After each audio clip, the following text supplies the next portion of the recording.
Right, we're squatting. Hello, boys. Okay, it's been a while. Let's put some music here first.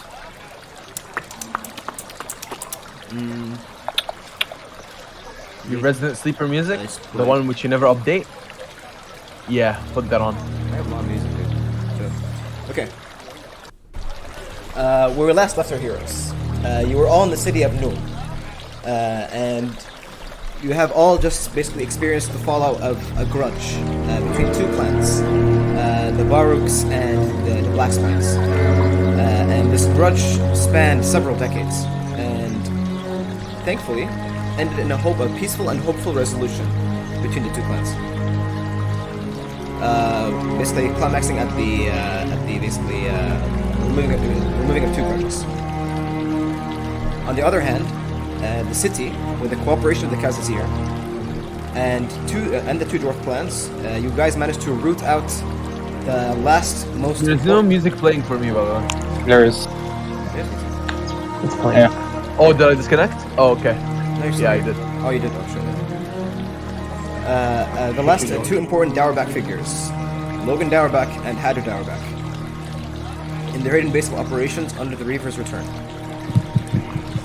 With a massive historical military push, the criminals of Shantytown were arrested, and following the guide of Lun, the Khazazir continued into the Viper's Pit, leading to a final confrontation with the remaining Dowerback.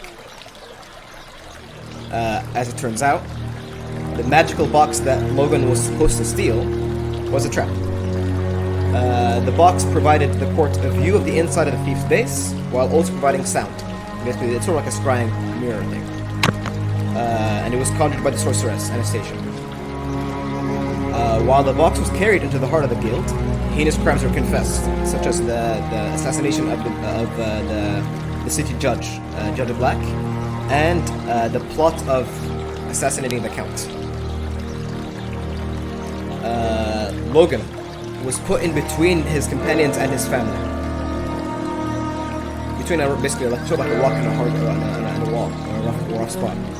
And this entire chain of events led to a heartbreaking moment where he had to go to prison, basically.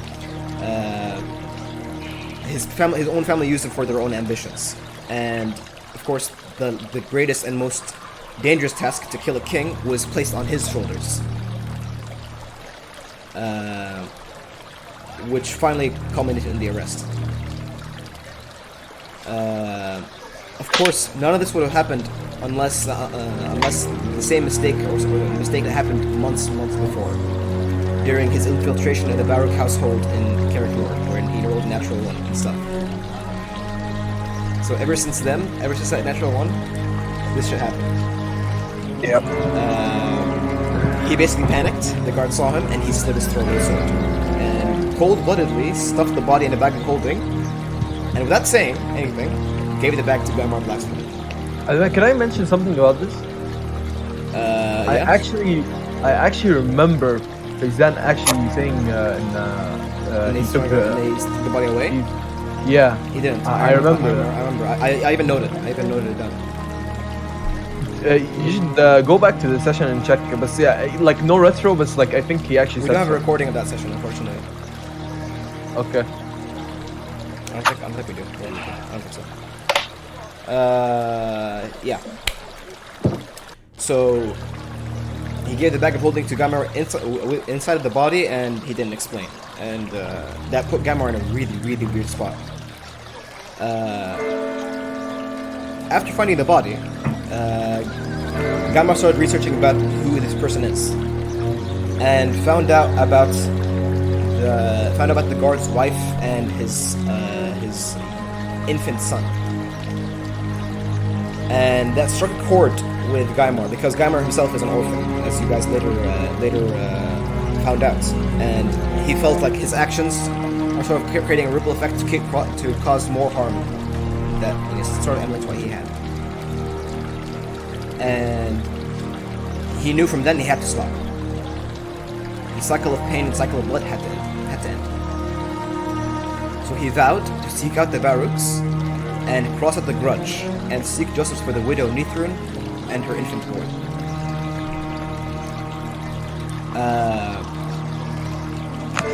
as Logan was discussing the events that happened in Carrick Norn with his sister, Gaimar, disguised as Ragni, entered the chamber and revealed himself, just as the rest of the Khazazir were entering. And following them is the widow, Mithrin. She eventually explained herself and asked only one simple question to Logan: is that if he regretted it.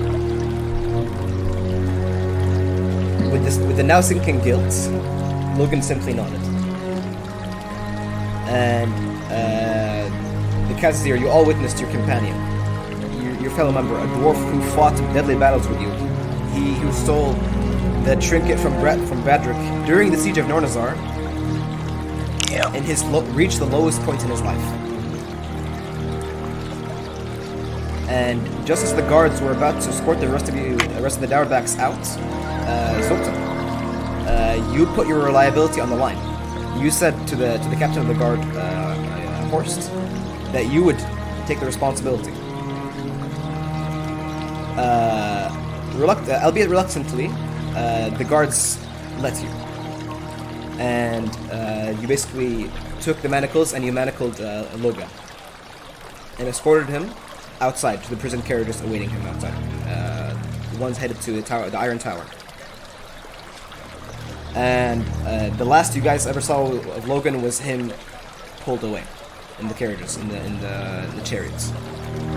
Or not chariots, coaches.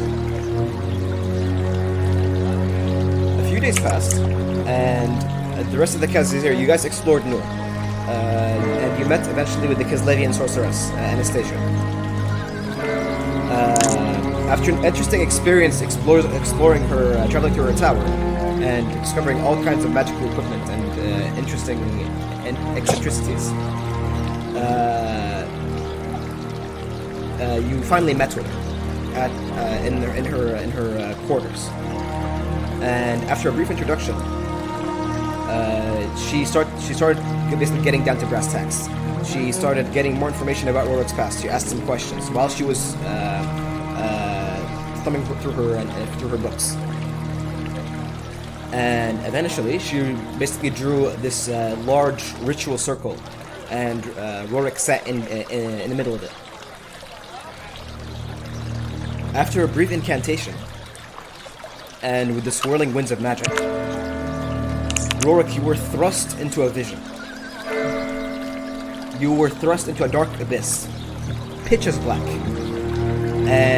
or black as pitch, and you were alone in this entirely clear area. And as you walked, you basically sort of like, as you walk, you feel like the ripples of water under you, but it's completely empty.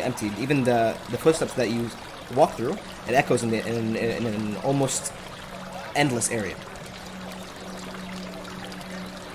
Suddenly, behind you, a white flash, almost blinding, paralyzing, emanated from behind you. And as you turned, you saw the Anvil of Doom, Winter's End. And you basked in all of its splendor. And you thought to yourself, this is the pinnacle of dwarven magic. And as you gazed into it, you felt as if your destiny was wrapped around it. It has to be like linked with its fate. And suddenly, from within the black ichor below the anvil, a form appeared. It solidified and took shape. And with eyes like burning coals and a wicked smile that cracked across his face, you saw a form all too similar to you. And the anvil was, consequently, the anvil was immediately assaulted by dark magic as you were thrust into visions of your past. All the times you saw Fulgrim, your brother, committing the heinous crimes, you instead saw yourself perform them. In a fit of confusion, you managed to break from the magic. But not before witnessing a massive eye, an avian eye, an eye of a bird. Its colors ever changing, ever evolving. Wake up from behind dark Rorik. And you heard the words, I see you. Suddenly, you were cast out of the vision and thrust back into reality. Your your rune has changed somewhat. It has. It's hard to explain. Either increased in intensity or regressed in form, gaining you the new ability, the Mark of the Rune Lord. The Mark of the Wind Lord. Sorry. Eventually, just as that event unfolded, you guys started witnessing that the shadows around the room started getting longer and taller and taller, and you all began to feel that that there is one more presence in the room other than you all. And suddenly, Anastasia cried out, saying that you all need to run, and that somehow she made a connection with the mind of a Lord of Change. A greater demon of Tzeentch, the Chaos God of Sorcery, and Zoltan. Just as you were escaping, you were caught by the tendrils of magic. Still trying to formulate itself and take an actual solidified form, but right before it can fully grasp you, Magma Forge, a spirit, swelled within you. Overcoming all the other spirits, an ancient dwarven slayer by the name of Bluebeard roared and formed spectral axes that sliced off the tendrils, allowing for Zoltan to escape. And you all hear the words or the name Barzara echo from Bluebeard's bearded face. My axe's thirst. And just as that happened, Magma Forge, you managed to force back control and exit through the portal, and out back into the streets of Nuln, in the Temple Quarter. And before leaving, you guys managed to escape, exchange items, and the sorceress, she said that she'll be in Kislev, in the realm of the Ice Queen. And in case you guys ever find yourselves there, she'll help you around, and if she gets more information, she will contact you. And eventually, you left the portal, and behind you, it closed, and the tower was literally reduced to rubble. And that's where we pick off. So today is, or we'll actually just start with the downtime. 4 months are going to pass, and these 4 months are basically going to be from the beginning of winter to the end of winter, because the winter in think of the Empire as like northern Germany. The winters are harsh, so the rivers freeze, and there's snow and wind, and it's impossible to traverse. So in those 4 months, different characters will have different things they guys want to do. For example, Ainmar, he did some stuff for his warriors, and he had traveled around some towns and just visited them. Generally, today is the 2nd of Hexenstag, the month of Hexenstag. It's 2011 of the Imperial calendar, and it has nearly been more than half a year since what happened in Karak Nor. And yeah, it's a time passed. Yeah. And as the months pass, the harshest of winter nights ended, and the rivers began to thaw. Spring was soon to be here, and in those months of downtime, you all decided to do several personal things. And this is where we actually pick off. You all, except Logan, awake in the quarters that were provided for you by the Count in the barracks. Or if you please, you can have an inn for yourself, like a room in. But the barracks is free. Oh, I want to go first. Sure. Okay. We have 4 months left. Yeah, 4 months. Okay. The first thing Magma Forge is gonna do is research creature, which is gonna take 28 days and 50 gold in research. Okay. And he's gonna research a level 3 creature to make it into a construct. Is it going to be engineering related? Because you're probably going to need to go to the College of Engineering. Yeah, it is engineering related. Mm-hmm. Okay. That's the first thing. Second thing he does, that takes 28 days out of the 120 days. The next thing he does, he wants to basically he doesn't want to start a business right away, but he wants to start the foundation.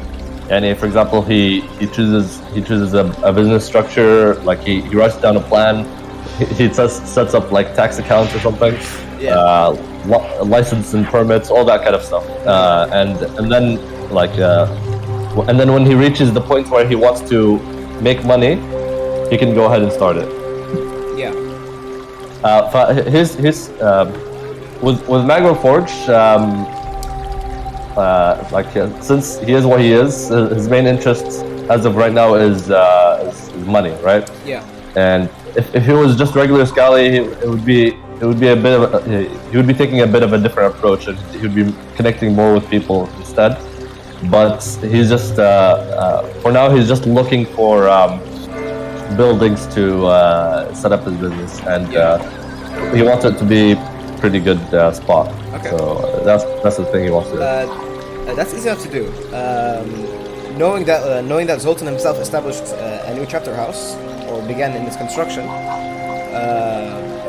you can also go to the Hall of Archives. This place is basically where you propose new plans for building construction and that kind of stuff. And you can submit your plea there.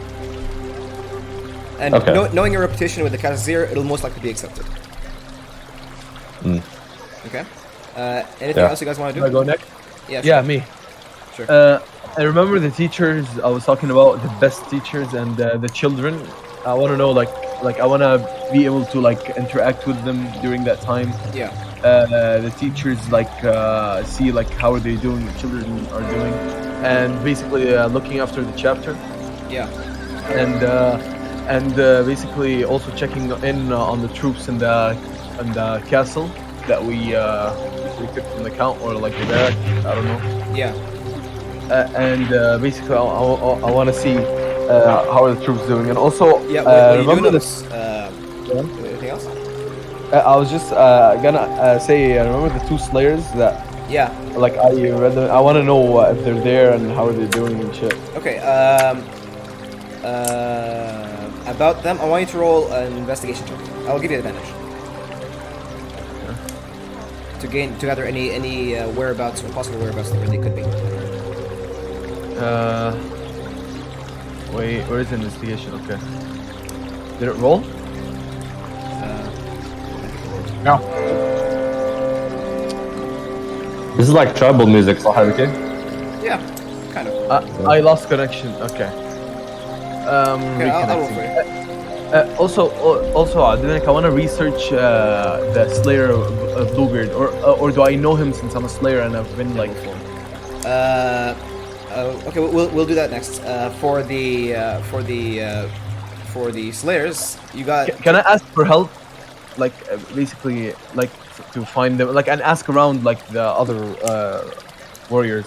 Technically, if you ask me, I can just give you the answer. Legit. You could ask. Yeah, ask her. I'll ask. Yeah. If you ask, I mean, you would know. Zoltan would know because I've already sent messages long distances to your people. Forgot their name. Yeah. But yeah, I'll just cast sending on them because I've met them. I know them. Yeah. Cast sending on them, and I'll ask them where you are or whatever. Okay. You asked them exactly what?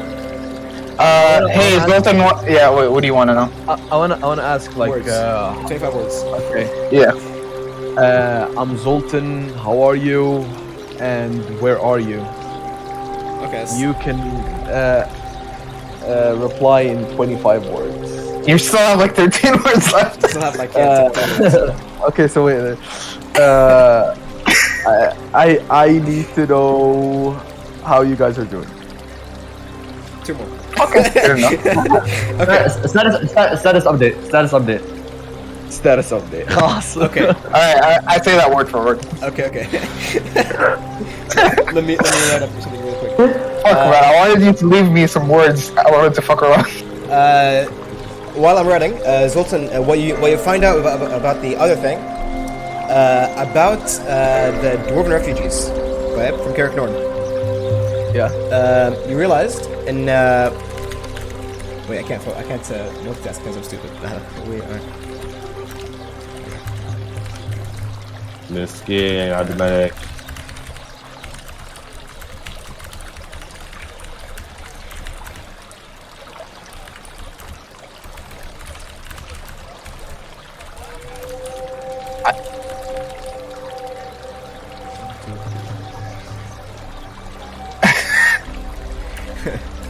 Medic, I imagine people who don't know what sending is react really weirdly and they don't like count it properly or something. Okay, yeah, sure. Okay. I feel like Yeah, would that be makes true. sense. That makes sense. Hey, oh shit, that fucking scared me. Like something like that, you know?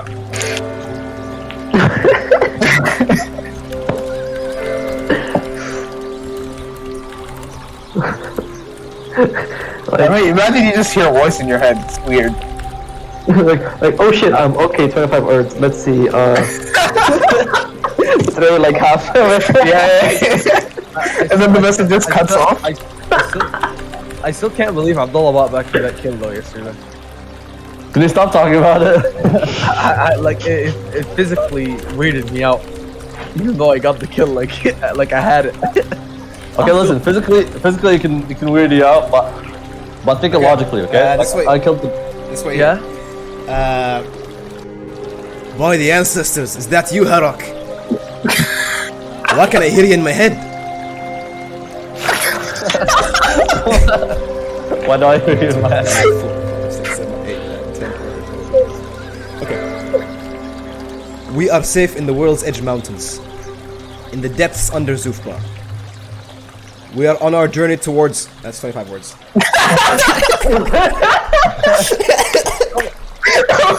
on our way, Vicky. On our way.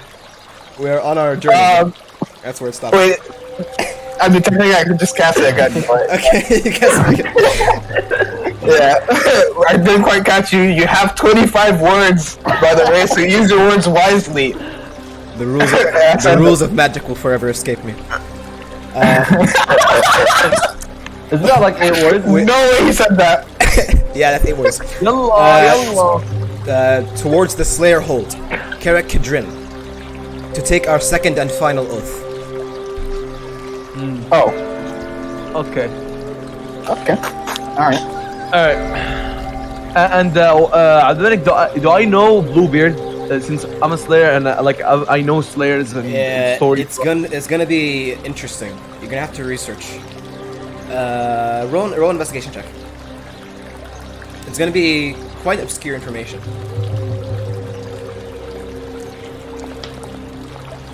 Did it roll? Yeah, I rolled. It did. You got a natural 1 and a natural 11. Unfortunately, you cannot find much about a Bluebeard, a dwarf called Bluebeard. I mean, there are many dwarf slayers in legend, but what you do know about, what you do gather, is that generally slayers are named after the things they kill, or eventually got killed by. He got killed by a Bluebeard. That's A not poisonous one. No. Well, you can ask Bluebeard himself, or you can ask Magmaforge himself. Maybe he can tell you. The other thing, Zoltan. As you were traveling around, you noticed that you remember Heisenberg and Mycen and Ogden, that area near Carrick You noticed that after the legislation that Ainamar proposed, and with the help of the Count, you noticed that most of the dwarfs and most of the Carrick refugees actually left Noom and actually started settling inside those villages, and they started making dwarven-style homes. And you notice that the demographic has shifted greatly, and then now instead of having like 10% dwarves, there's like 60% dwarves. Oh in those areas. And mostly dwarven architecture, dwarven smithing. And what you do notice also is that this has boosted trade tremendously, because in Heisenberg, Ainamar managed to establish a trade deal with the Elector Count, where basically the Elector Count gets access to certain mines in the Grey Mountains, and he gets to mine it for silver, and he takes it for his own. Yeah. And this has basically sort of like made a guild, a silversmith guild in Heisenberg, and it's flourishing. Like there's a lot of gold. Nice. Do we take a percentage of that? No, they go to the Count. Anyways, also Abdullah, yeah, like the thing that we already talked about me, like the temporary HP and shit. Yeah, okay, and that's I already did that. Yeah, I already added it from last time. Alright, perfect. Yusuf, want to do something, please? Okay, you can go first. Alright, so obviously Hark's like learning spells and shit. Yeah. But on the side, what I want to do, remember Medic when I talked about that I want to set up a way to get a heist or some like information, Yeah. right? So the way I want to do it is like I've seen it in movies and shit. That's why I got the idea. Like prostitutes to get information from like Yeah. rich nobles, Yeah. basically. Yeah. And that's what I want to do. I want to go to like a prostitute whorehouse or whatever, right? Okay. Yeah. And here's what I want to do, right? I want to ask for a private session, basically, like pretending that I'm gonna fuck them, right? Instead, I'm gonna cast sleep on them, right? Gag them, and then I'm gonna tell them this, right? And I'm gonna do all of this, obviously, not as Harak, as Yeah. someone else, like Yeah. a nondescript guy, right? And I'm gonna say, Miss, I am a mage. You don't know about me. You will not know who I am. I'm wearing a disguise right now, and I'll change my disguise again and again using minor illusion. What you, right? what you do notice, as you over several months, you were gathering information about this place. When you went to the brothel, it's in a place called the Red Light District. Basically, there are a lot of Okay. brothels, and you notice that at the door of each brothel, there is a paper. Okay. And when you inspect the paper, you see at the top, basically like the header, you see the Church of Sigmar. Okay. And basically you see an excerpt, or basically a statement from the witch hunters. And basically you see statements like avoid the touch of avoid the touch of pleasure of Slanesh, and careful of the darkest obsessions, something like that. And Okay. but you see also that this particular household is like constantly under watch by the witch hunters, but it still works. Okay. So you hear the name Slanesh. I can spell it Okay. out. I can spell it out. It's Do I know what that means? That's- Or like what? That's not Xenish, صح? no, it's something else. No. It's Slanesh. Do I know what Slanesh is? Like, can I find more information about it? You can investigate in the library. I'm gonna. Technically, it's downtime, so I'm just Yeah, you gonna do can. it. Yeah, you have a lot of downtime. 4 months. I'll give you advantage. You have 4 months. You have 4 months, and you have a library. Makes Okay. 15. 15. What you do notice about something called Slanesh, there are many chaos gods, but there are 4 in particular that are the major chaos gods. One you're very familiar with. You guys fought their cultists quite often, and you guys... Danish. Yeah, Zinch, or Zinesh. The second one is Slanesh, where Zinesh is the dark god the god of sorcery. Slanesh is the dark god of pleasure and obsession and hedonism, and basically amoral pleasure just for its own sake. He is from gluttony to lust, and he's generally associated with whoring and that kind of stuff. And even their demons are the succubi type. They have they're extremely seductive, and they're also there are certain demons that are hermaphroditic, where they have half male, half female genitalia. It's really weird. Slaneshi demons. So basically, there's always a warning of Slaneshi, and you also always hear the term the stigmata of chaos. This term, when you're investigating, you learn that the stigmata of chaos is this mark that basically is shows which person, what chaos god this person worships by his actions. So if a person worships Slanesh and is involved in the underground brothels and orgies, they have a lot of orgies. Slanesh, they have a lot of orgies. You'll see that they have a stigmata on their body. Huh. Wait, can I examine the woman and see if she has that like signs? As you investigate, you notice that this house is currently at Underwatch, but it works legally, so she doesn't have it. Okay. Alright, sure. So that doesn't really like. Yeah, but affect the there's a thing really too much. the reason I'm telling you is that there's really high inquisition. You know what I mean? Yeah. Yeah. But I'm not worried about it, right? Yeah, so I'm still gonna continue. Yeah. I'm gonna say you won't know my name. I know who you are, and I'm gonna pluck out a hair from her. I'm a strong mage, and with this, I can track you anywhere you are. So don't think of tattling to anyone or giving my name out or the idea out to anyone. Here's what I need from you. I know that in places, in fancy establishments like these, a lot of people are here and they get drunk. What I want you to do is extort information from them, get information such as if there's any like big deal happening, I want to know about it. If there's a huge amount of money being delivered somewhere, if a fancy jewel is being made or jewelry is being made, anything that interests me in terms of making money, possibly, is what I want to know. Okay, roll an intimidate check. Can I get an advantage because Yeah, I'm you like can, fucking definitely. amazing and shit? Yeah. Okay. You 18. notice that you terrified her. Okay. And you can see that generally from her body language that she's submissive. She speaks up and she says, She's gagged. she's gagged. Okay, she can't speak. gagged. She just nods. Yeah. She just nods. Alright. Wait, noticing that she wants to speak, I guess, right? Yeah. I'm gonna cast message on her. Say what you want to say. Okay. She can reply back. She looks confused and like the influence of magic, but you notice that she's a quick learner. And she says, "Of course. Where can I contact you?" Don't worry about contacting me. As you hear me in my head, once a week you'll hear me in your head. Munka fucking ass. She nods like she doesn't speak through the message. Don't worry. I'm not an evil man, despite what this looks like.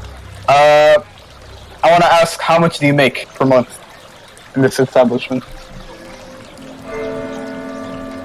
She's a whore. She makes a lot of money. Probably. Only fans, really. Only humans, only dwarfs. Generally, she says 2 silver an hour. So how much would she make in a month? Let me bring up the calculator.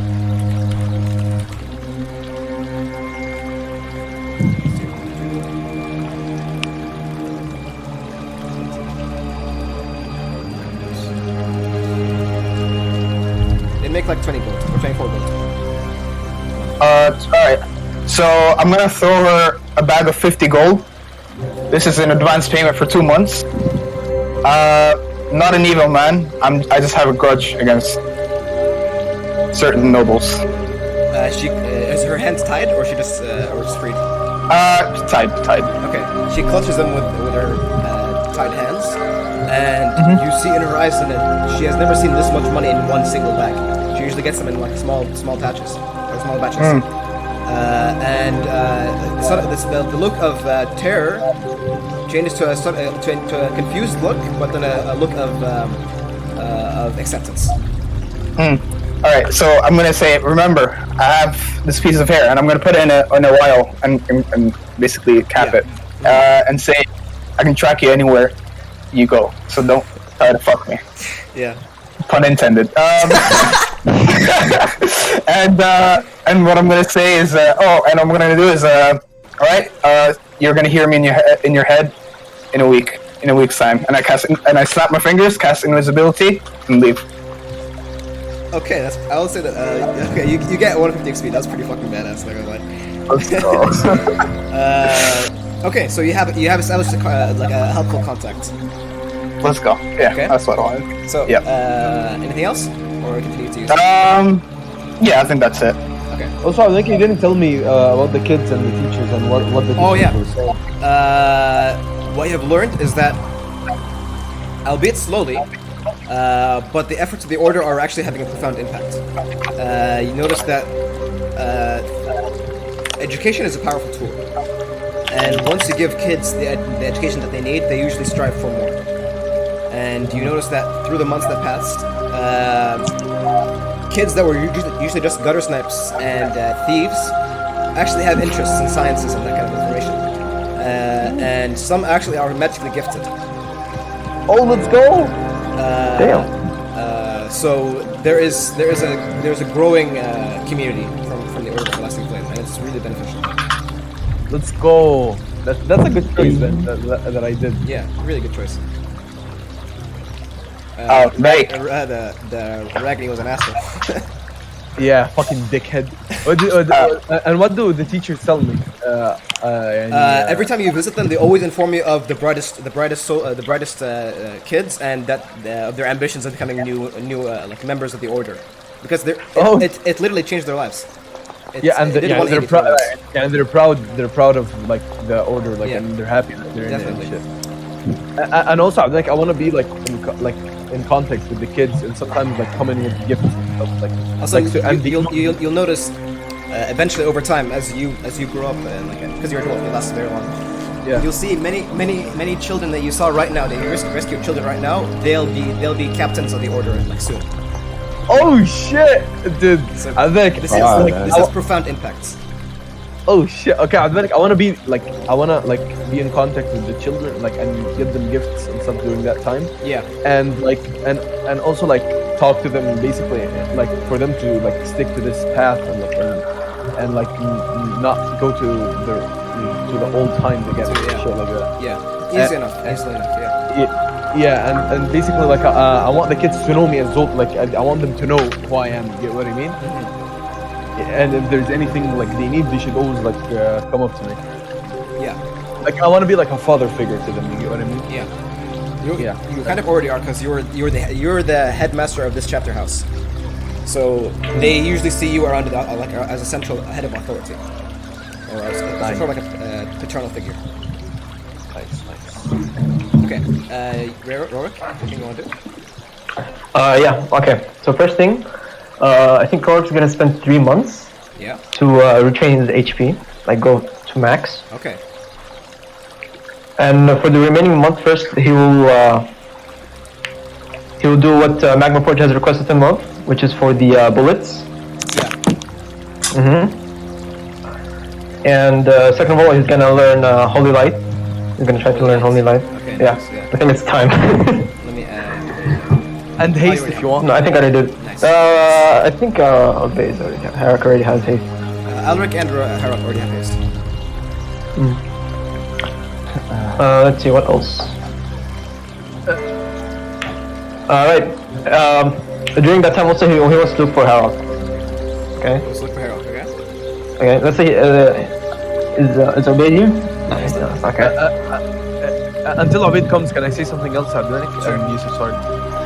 Basically, Abdanik, I want, as the headmaster over there, I want to give orders to the people I have in this order, okay? Yeah.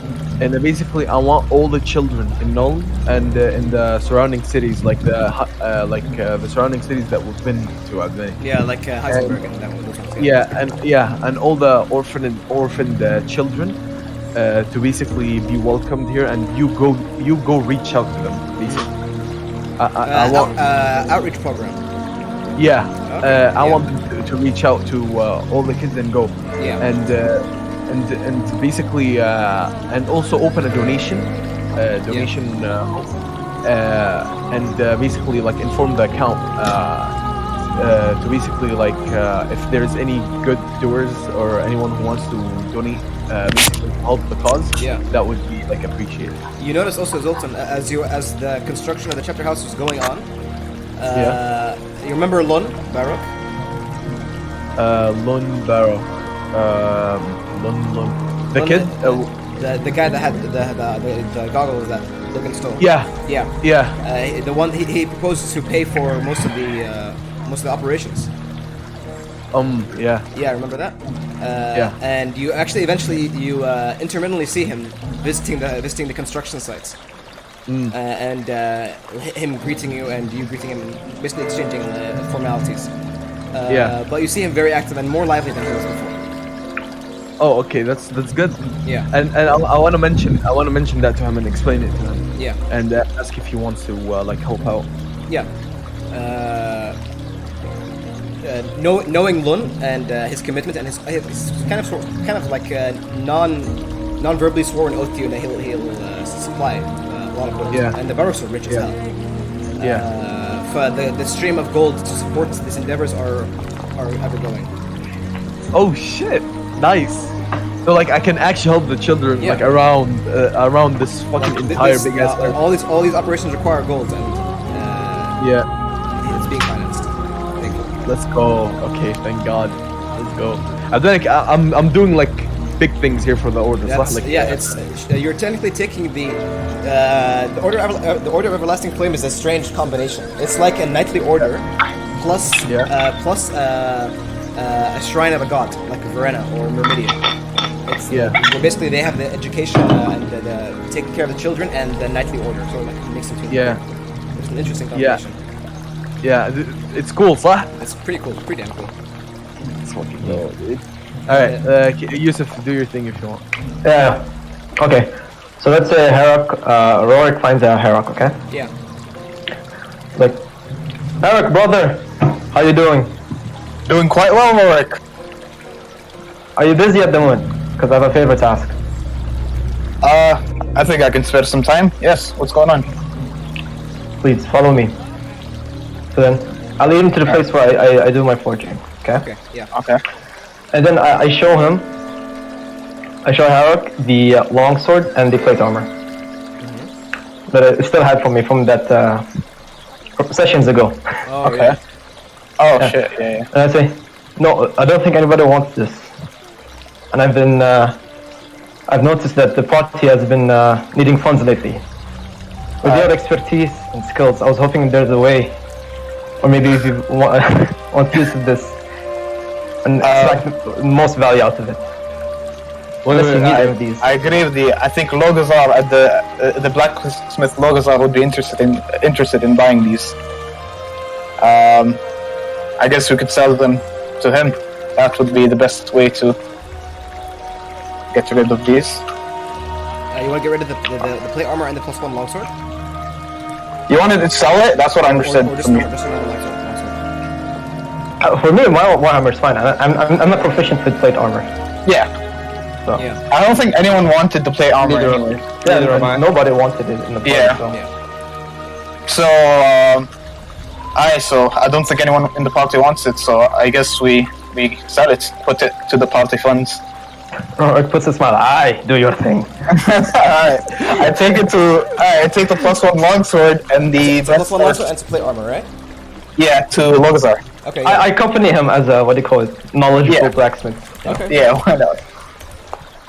So you eventually enter Migdalbar, the Dwarven Quarter, in Nuln, and you find Logazar inside the blacksmith by hammer in hand. And you find him, and he's smithing. Alright. Oh, he never stops smithing. Logazar! Turns By to you- the gods, your armor is a beauty. You have done us a fine service. He notices you, and a smile cracks across his face. He like you look in his hand. He's sort of like smashing this or smithing this beautiful set of chainmail, and his beard is matted with like oil and like all this blacksmithing equipment. And he says, "Aye, come join me," and he motions you to enter. I enter, or we enter. And as you enter, the blast of the heat, Rorik, is all too familiar. And you propose to sell the longsword and the plate armor to him? Yeah, I say, we promise you one thing, that the Khazazir are gonna bring you a lot of business. So, They already we have some business. Aye. You see, across our travels while fighting for, what was a place that got destroyed? Fuck. I'm not helping you. Karak Norn? You know, in the battles of during the fall of Karak Norn, we've acquired quite the items, you could say. Here is a fine long sword of magical nature. He takes it and strikes it. You notice that it's magical, true, but it's also kind of orcish make. Oh, I see. Heathen! He sees it and he says, "Shut up. Well, it's not Dawi work. It isn't. We found it in the ruins that the orcs left behind It'll drop in the Karakmon. price. So be it. Well, to sweeten the pot, we also have this fine plate mail. Is it also also orcish orcish, make yeah. or what? Well, this is coupled with this full plate armor. He takes it, inspects it, and lifts it up just from his shoulders. And this is like 65 pounds, so it's pretty heavy, but he just lifts it up. Inspects it, says, "Hi, I can work with this." I thought so. Anyways, how much you looking to Let me see. buy? these Plate for? armor costs 1,500. Longsword costs 1,000.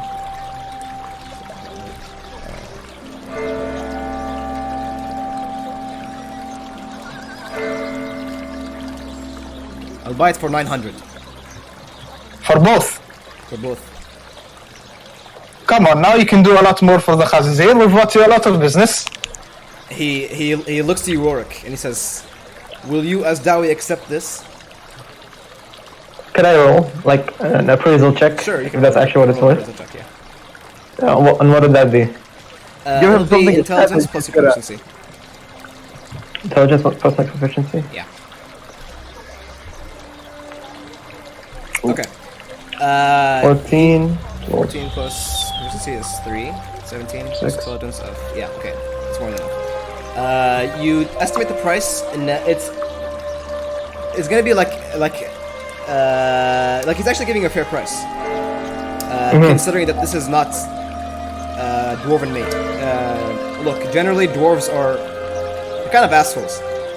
So if nothing is dwarven made, even if it's human made, they don't want to use it. So having something green skin make, even if it's really good, is still not looked upon. So he might as well just use it as,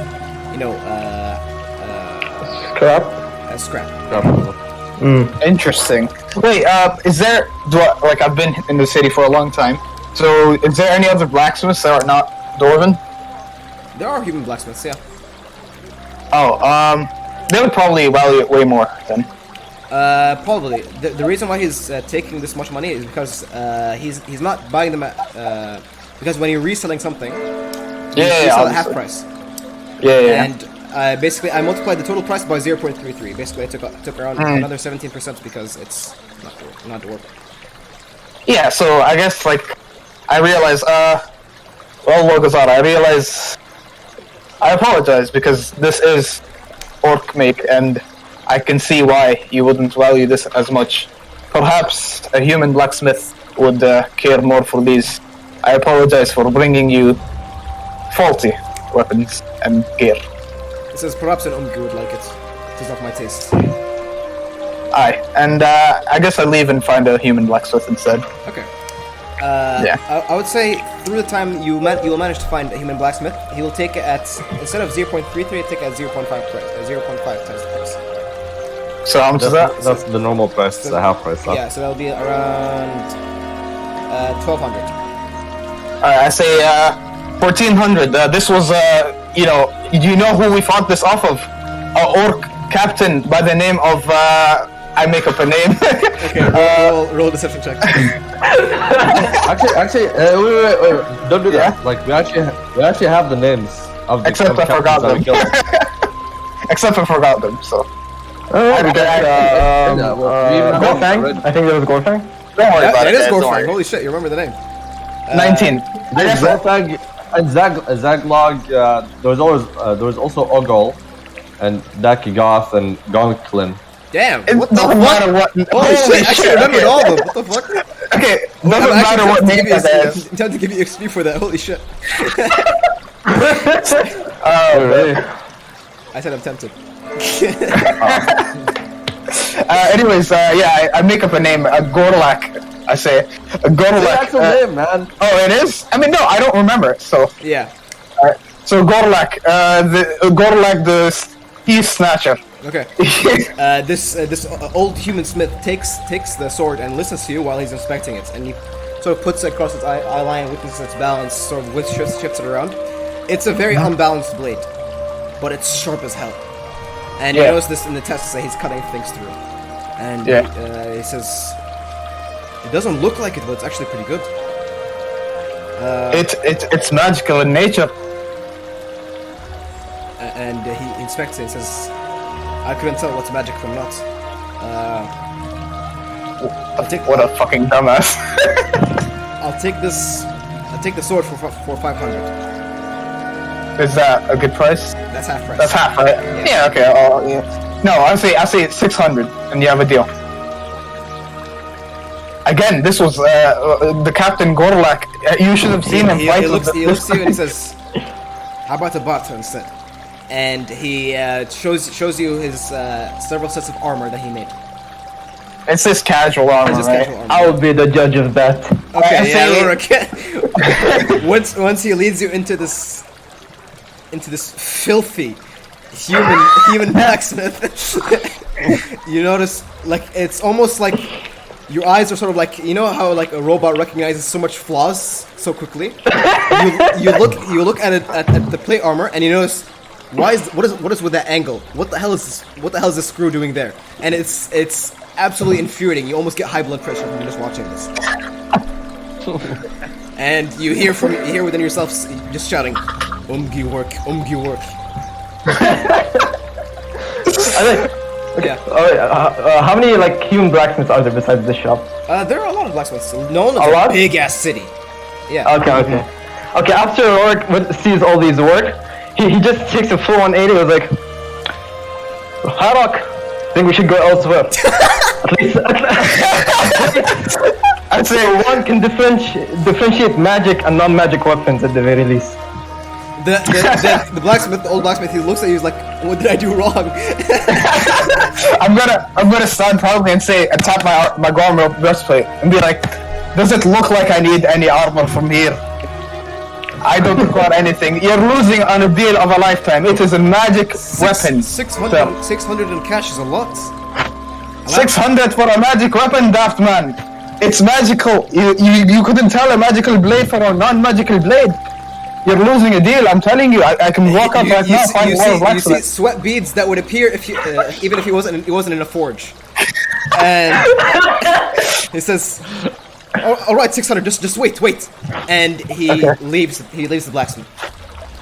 And you guys are left there looking over the tools. Rorik, you notice the tools that he left strewn around. It's messy work. You see like you know the tongs for the blacksmith. It's left in the forge. It's a mess. Like knowing your mentor, knowing your master. If you did this in front of your master, he would have outright thrown you off the mountain. And a few minutes pass, and the human blacksmith comes back, and he's carrying this large sack of gold. He says, I was under the impression you also wanted to buy the armor, but I see you don't have enough gold for it. He says, "The armor? No, only the sword." Alright, my friend, I'm not gonna bother you anymore. And I had the sword. It gives you a large bag of uncounted gold, so you might want to count it. Oh, wait, yeah, I'll fucking sit there and count it. How is this reading bit? You start counting. 1, 2, 3. Yeah. I don't care if it takes all And day. eventually adds up to like 580 gold, several silver pieces, and several copper pieces. Wait, is it actually 600 though? It averages around 600. Yeah. Alright, sure. Yeah. Alright, I'll walk out there. Alright, pleasure doing business with you. And I get all the coins. Okay. And I guess we try to find another blacksmith. Preferably of a finer kind. Okay. And I'll say for the sake of brevity, I'll say you guys managed to sell the plate also at half price, so that's going to be a 750. Alright, sure. I guess we'll add it to the party funds, or I guess Rourke can take... it's up to you guys. Split it. I think Magmaforge is the party funds, because he has the bag of holding. Okay, so 500 plus 750, 1250. Magmaforge. Lolo. No. You should make a tab, or sorry, you should make maybe in your like an item that basically it's party funds, items and gold. Okay. Yeah. Already. Yeah. So 1250 gold added to that. So add 1250 gold to the party funds in your bag of holding. 1250 gold. Okay. Wait, were you looking to get some money? This is from selling. This is from selling. No, it's the party's items to begin with. Okay. Wait, guys. This is from selling a +1 weapon and a +1 armor. And no, just No, just it's the place just armor. standard and- armor. Like, Yeah. +1 sword. Yeah, Yeah. Which no one wanted. Was it a long sword? yeah. Yeah, plus one longsword, yeah. Okay. Okay. all right. Yeah. All right. To continue on. Eventually, you're all like woken up at around the end of winter, and you all have your breakfast, and you're gathered together. And while you're seated together, Ainmar speaks up, and he says, oh, no, let me see. And okay. Skyrim. Oh, actually, listen. You want me to put Skyrim in music? Like I have them. Sure. I love that.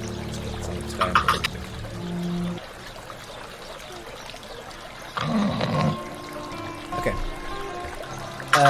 Ainmar speaks up and he says, Logan's trial is around the corner now that spring is here. I arranged a negotiation with the Electro Count on the basis of our previous dealings. I will try to take Logan into my custody and into my jurisdiction of my government. It is worth a shot. Will you join me? We promised him that we would get him out. And so be it. Okay. Seeing you guys nods of approval, Ainmar downs his last ale, and you guys see, look, a merry band of 7 dwarves drinks like 40 ales. So you'll see like on the neighboring tables you see mugs upon mugs upon mugs that are just emptied, and you guys don't even feel anything. You guys don't even feel drunk. Yeah. But eventually, you guys finish up, and you begin to head outside. And you are buffeted with a cold yet comfortable spring wind. The smell of blossoming flowers and fresh bakery wafts around the streets of the Aldic Quarter. I'm gonna move to the city map.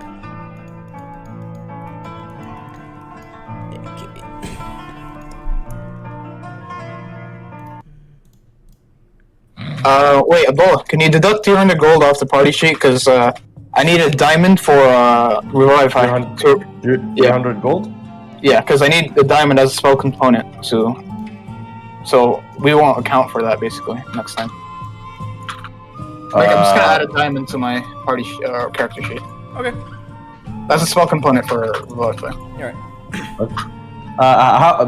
By the way, guys, how are we doing this? Like, I can record the party fund, but how do we actually use it? Like, is it just anyone that wants it, they use it? Yeah, exactly. Yeah. It's on a need basis, basically. That's the party funds.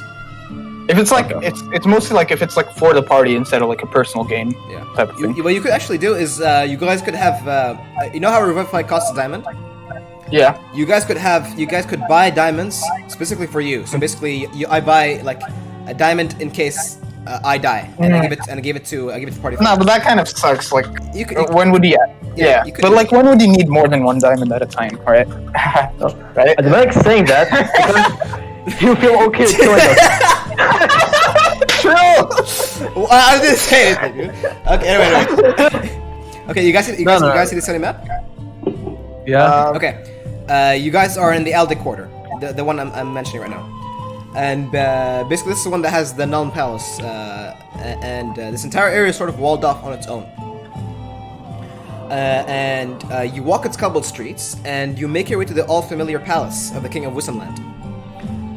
You are, as Kazazir, you are well-recognized figures, and the guards do not interrupt your entry, but they merely provide a guide. You see before you a polished-looking knight with plate armor that's so clean and lacking any scars, it's definitely untested in battle. And he looks like a young knight.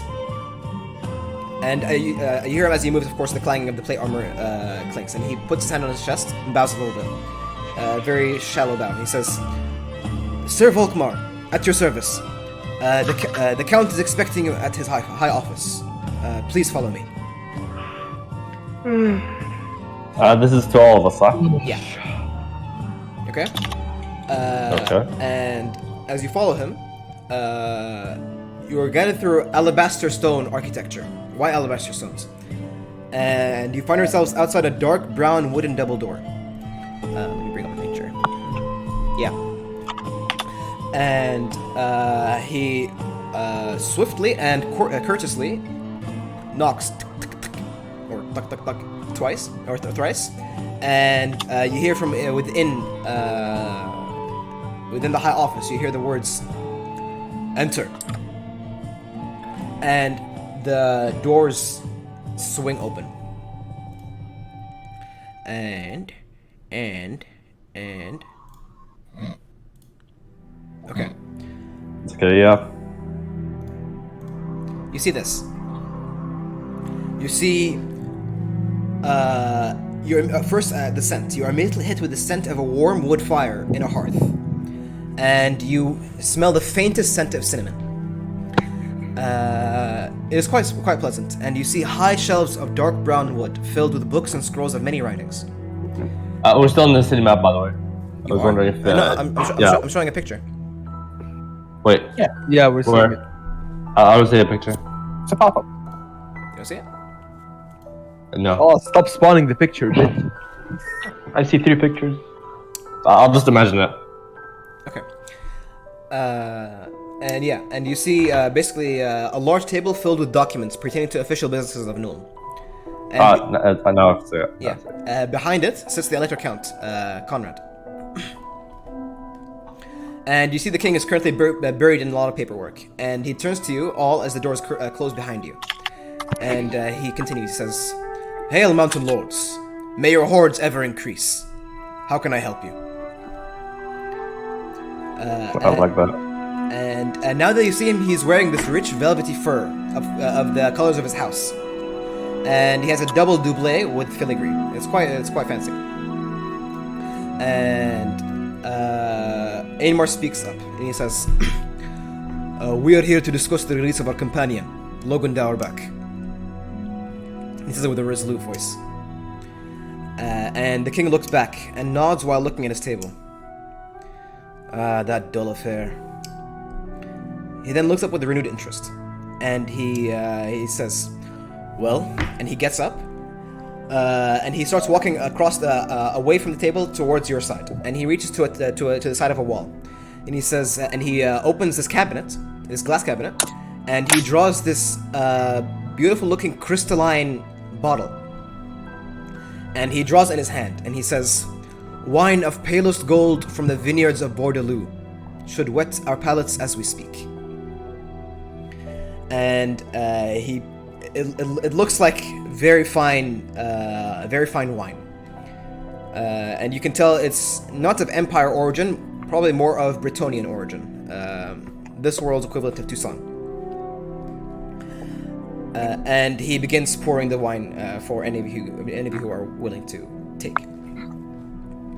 And he sits drinking, and he says, "So, what is your proposal?" And this will basically be a persuasion skill check, a skill challenge, okay? Oh shit. Basically, it's going to be 3 persuasion checks, and depending on your arguments, the DC will change, okay? Okay. So you guys should think about it right now. Abdurrahman already, because he couldn't come, he just wrote me a thing he wanted to say. Alright, I'm gonna add a bardic inspiration to that. Okay. So And also I want to mention. Here's the things I want to mention. when it's your turn, first Ainmar, then whatever you guys choose. Okay. Okay. Wait, can we like decide as a party to like let me do the talking because I actually have a really high persuasion It's check? gonna Other than Enmar. It's gonna need 3 figures. Okay, sure. So I guess I'll be one of them. Okay. Who's the third? You don't want my persuasion. I have negative, so I have +8, so I'm 100% saying that. I have 0. Magma Forge. Look, my persuasion if your argument is really good, the DC may become so low, and actually might give you advantage. Yeah. It depends on your. Can you give me? Can you give us like a second to like formulate Yeah, sure, our argument? I'll give you a second. Let me figure out this thing first, actually.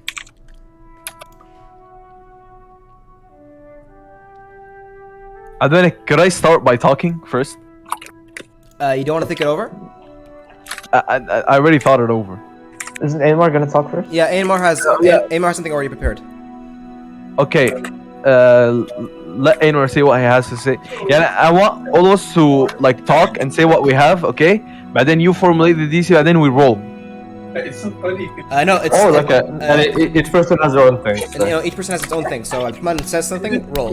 You say something, roll. Okay. Harold says something, so roll. So we'll start with Aymar. Okay. Okay. So, okay. Aymar begins. He says, with sort of like the faintest smile underneath his beard, like from the shape of the hair you can notice. He says, as we discussed previously, citizens of Karaknorn that sought refuge in Wissenland are still under the jurisdiction of my government. And the king nods in response. The Dauerbach clan's name is written in the pillars of my mountain hold. Their ancestors' names are written in the halls of the ancient lord of Karaknorn. Logan Dauerbach has served his time enough, and I ask you to extradite him for the custody of the Kazazir and Karaknorn. And you see the faintest smile from the king's face, and it's sort of you can roll insight check actually if you want to know. Insight. Yeah. I don't have good insight. I'll roll insight. I have +4. Same, actually. 10. Sorry. Okay. Fuck, almost a crit. Okay, you don't notice what he's saying. Like it's a king's face is trained, and he keeps it hidden. And the king chuckles in response. He says, "Sigmar watching, add my use of your companion in capturing his family and disabling the criminals of Shantytown. Perhaps we can discuss other favors you can perform for my retinue as recompense." And Quest. Aymar's gonna roll. So let me see Aymar's persuasion. -1. Sorry, he has proficiency, so he has +2. And yeah, I'm gonna give. And then D8. And a D8. Bardic Inspiration. Okay. Yeah, Bardic Inspiration. And because Timan's argument is really sound, I'm gonna give him advantage. Okay. So that's Plus D8. 8 plus 1d8. Okay. Oh, okay. Okay. The king nods. Says, "What else?" Okay. Here's what Zoltan has to say. Okay. Okay. He goes to the king and says, Logan has done terrible things. However, he has done things that outweigh the bad things that are better and outweigh the bad things that he has done. He has helped free some of the cities around you. Without him, we couldn't have done that. And also, don't forget that it's his family at the end of the day. It's not the person that he is. He is a trusted ally, and I point at all of us, Abdulmalik. Like point to all of us. Yeah. We can all vouch for him. He has been there for us through thick and thin. His family pressured him into doing things that he does not want to do. I could see the soreness in his heart while he was going away.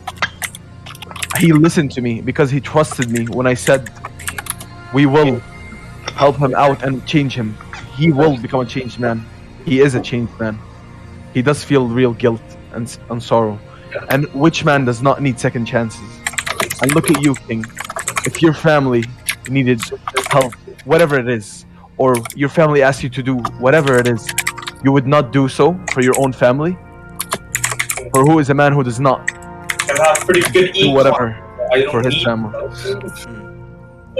Okay. And I and basically and I bow like as a sign of respect, and I ask, please, he we says, ask you to let him free. He responds, so a plea of morality. Okay, roll persuasion check. I'll give you advantage. That's pretty good. Okay. Do I have bardic inspiration on me? Oh wait. Yeah, sure. Yeah, 100%. Okay. Persuasion. Okay.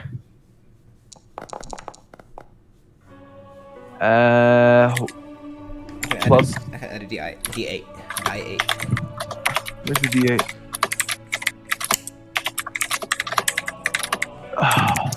Guys, come take. Okay, so that's 8 plus 3. Sorry? Wait, and do I add my Shisma? What is my persuasion? Do I add my proficiency to the roll? You're not proficient in persuasion. But was it at least 10? I'm not sure. I don't think. 6, 9. Okay, no. He looks onto you. You guys are rolling terribly, by the way.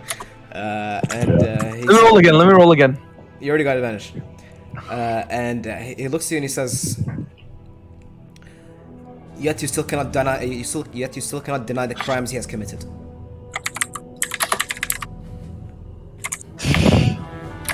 Okay, Magniford says something. Wait, I want to say something. Wait, can 4 people say something then? No, it has. Okay, as many as you want. At least Okay, sure. At least it's a strong argument. All right. You can go first, Howard. Okay. All right. Give me a second. All right. Wait. What's the king's name? I know the king's name. I mean, you've been calling him the Electrocon, right? Electrocount, yeah. Count Conrad with a K. But what would we address him as? Like the proper way to address him? Your Highness. Your Highness probably would be. All right. Your Highness, Logan was a very important figure in our party. I know he made dumb mistakes, but he has done things that have saved us. You should have seen the lad while we were fighting in the battles of Karaknorn. When the Khazazir were trying to protect Karaknorn, on mountain was that one mountain peak? I forgot the name of it. The mountain that we had that was our base basically at the time. Fort Grimbar. When we were trying to capture Fort Grimbar, it was held by an orc army. We were not strong at this time, and during the battle, the tides were turning, and we were sure to face defeat. This is when Logan, with his quick-witted thinking, climbed atop a tower and took 2 shots with his gun, and single-handedly took down an orc captain. I am telling you, without him, some of us, or many of us, would not be here today. I know the lad is dumb and he has made some stupid mistakes, but I assure you, with our guidance, he's going to be a changed man. This is not the only time he single-handedly took down captains. When we were when we were passing through a bridge in Karaknorn during the fall of Karaknorn, the final battle, Logan, with his Hawkeye precision, with his Hawkeye eyes, spotted maybe 1,000 feet away an orc captain dancing, making a mockery of the dwarves. And that's when he pulled out his gun, his operator made by, I guess I'm not gonna say that, his gun made by Scally, and he fired a couple of shots, single-handedly took down the orc, and the orc went running away, fleeing, crying, bleeding, almost dead. As you paint this vivid description, Herok, you're a lore master, and being a lore master and being charismatic, you're a storyteller. And as you start weaving this picture and painting this picture, the king seems interested, and he's actually paying you full attention. Is that it? I say, his family was something that influenced his mind a lot, and with his family pretty much having been rid of, I do not think that he's going to continue down this path, and we will assure you that he does not continue down this path. That's it. He nods. You notice that he set down his gold wine. Roll persuasion check. All right, normal. Or I'll give you advantage. That's good. Okay.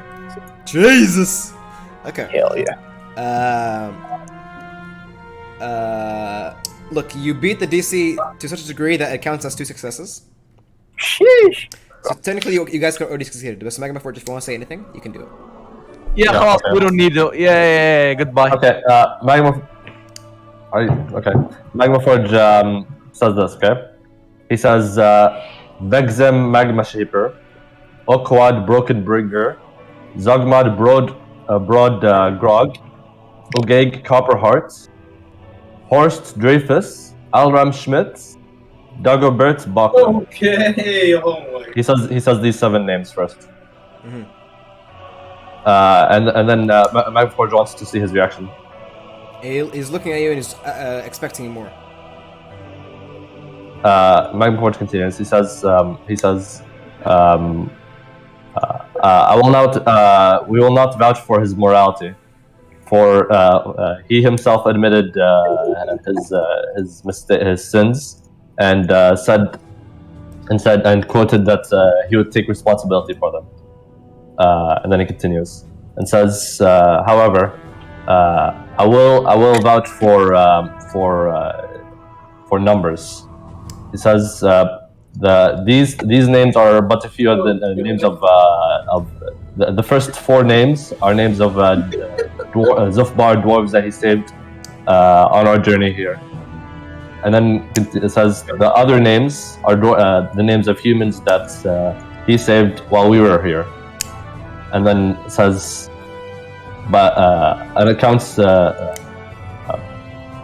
these good deeds alone, we would judge make up for his mistake.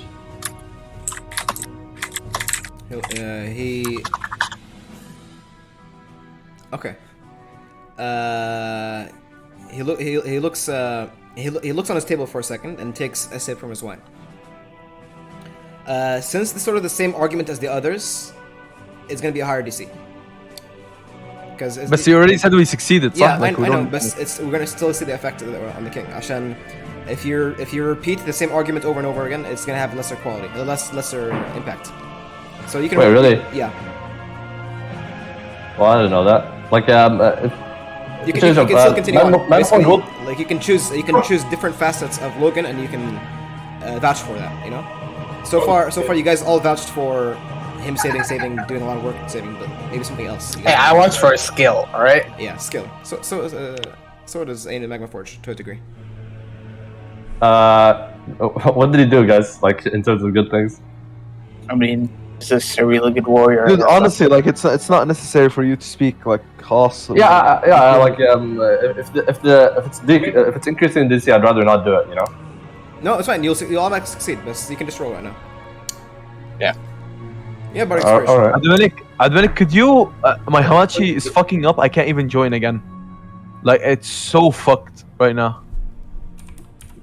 I had how much is the bonus? D8. Could you Advenik close Hamachi and open it again? Maybe. It's gonna stop this entire thing. عشان 18. That beats the DC actually. It says. Wait. I have to figure this thing out with Zach. خلاص wait, join. Wait. Yeah, you joined. Yeah, I see you joined. Okay, good. Okay.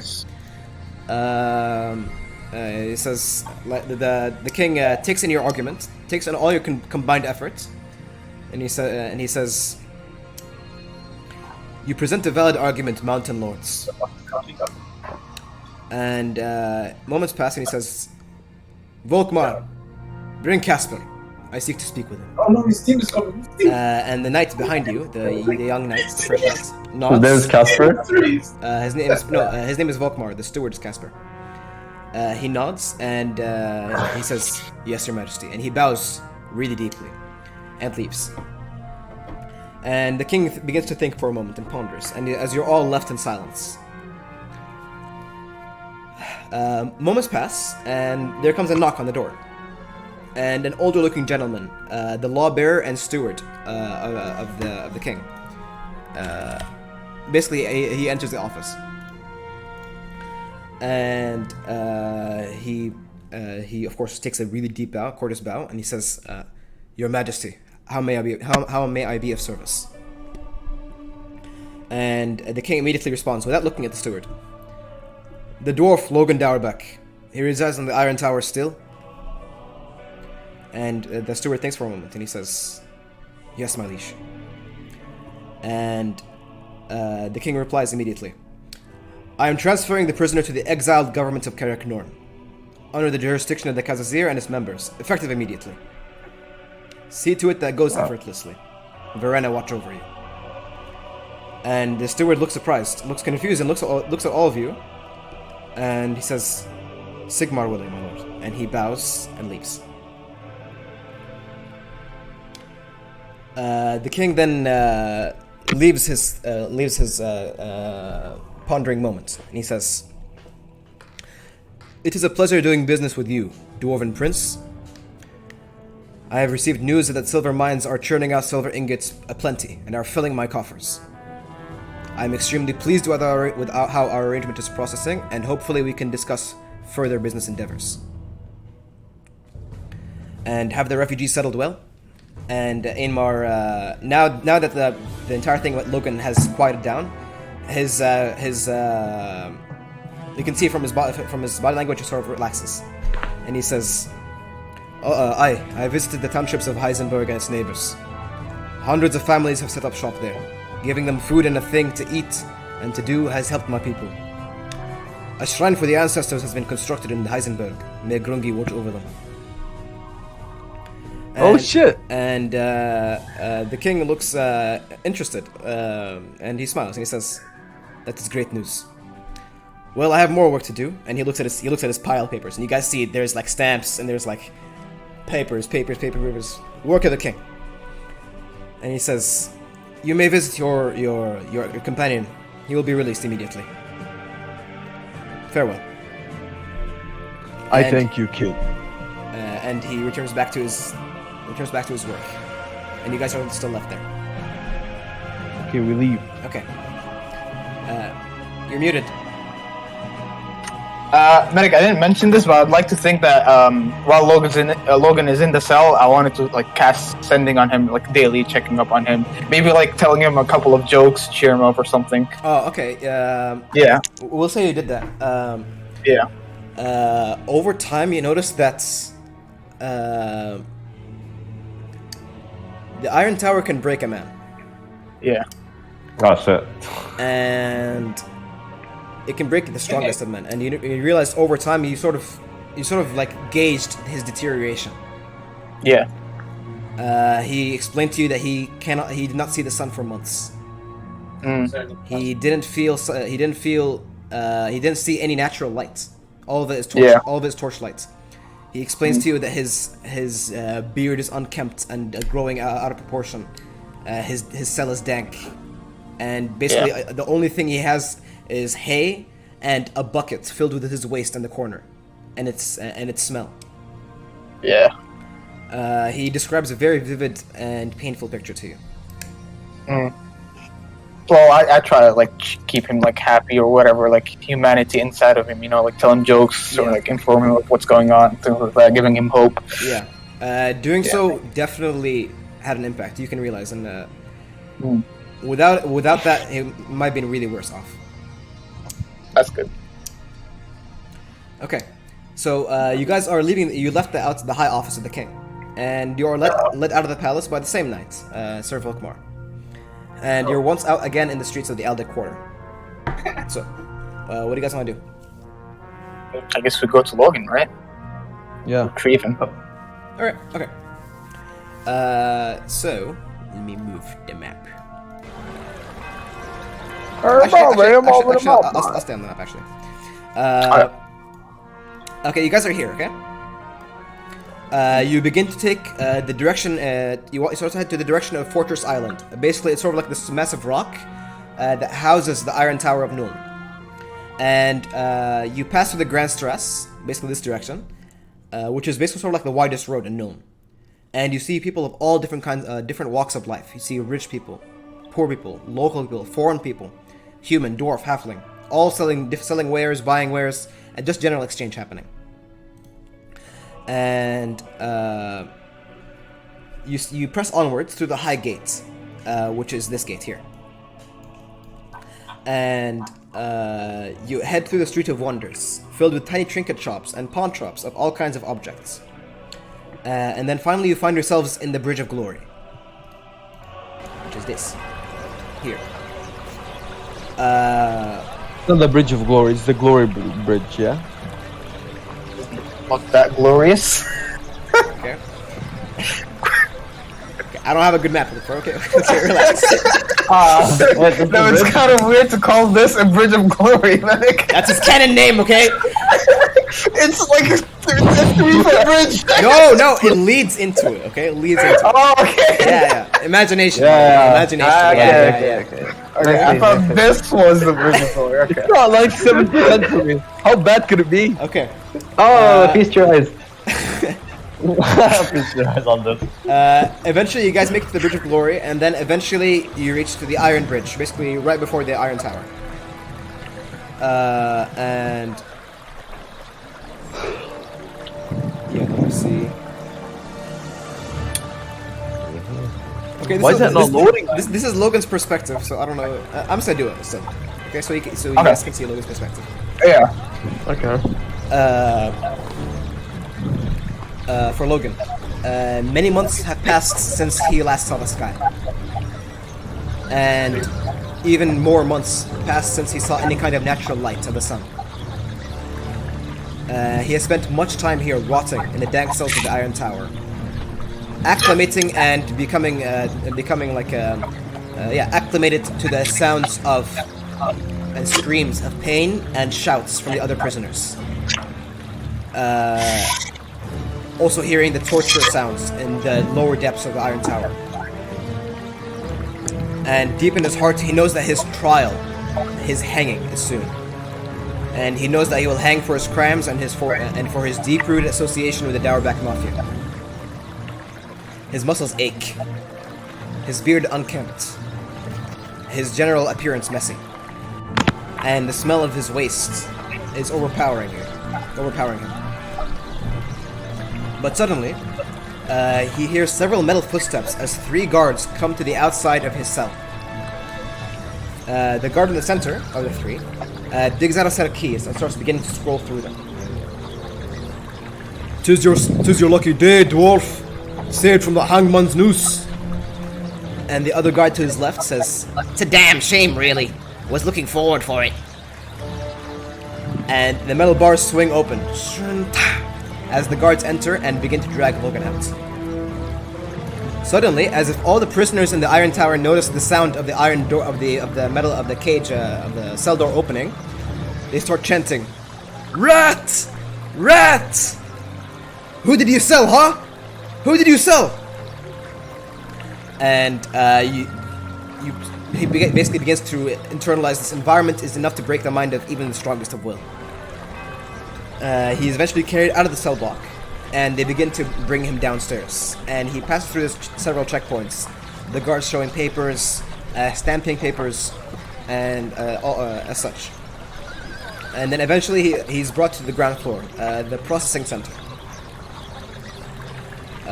And the old man, the processing center that brought him in, looks at him, stamps a few papers, and he says, "You're free to go. Take him outside." And it has been so long since you all have seen Logan.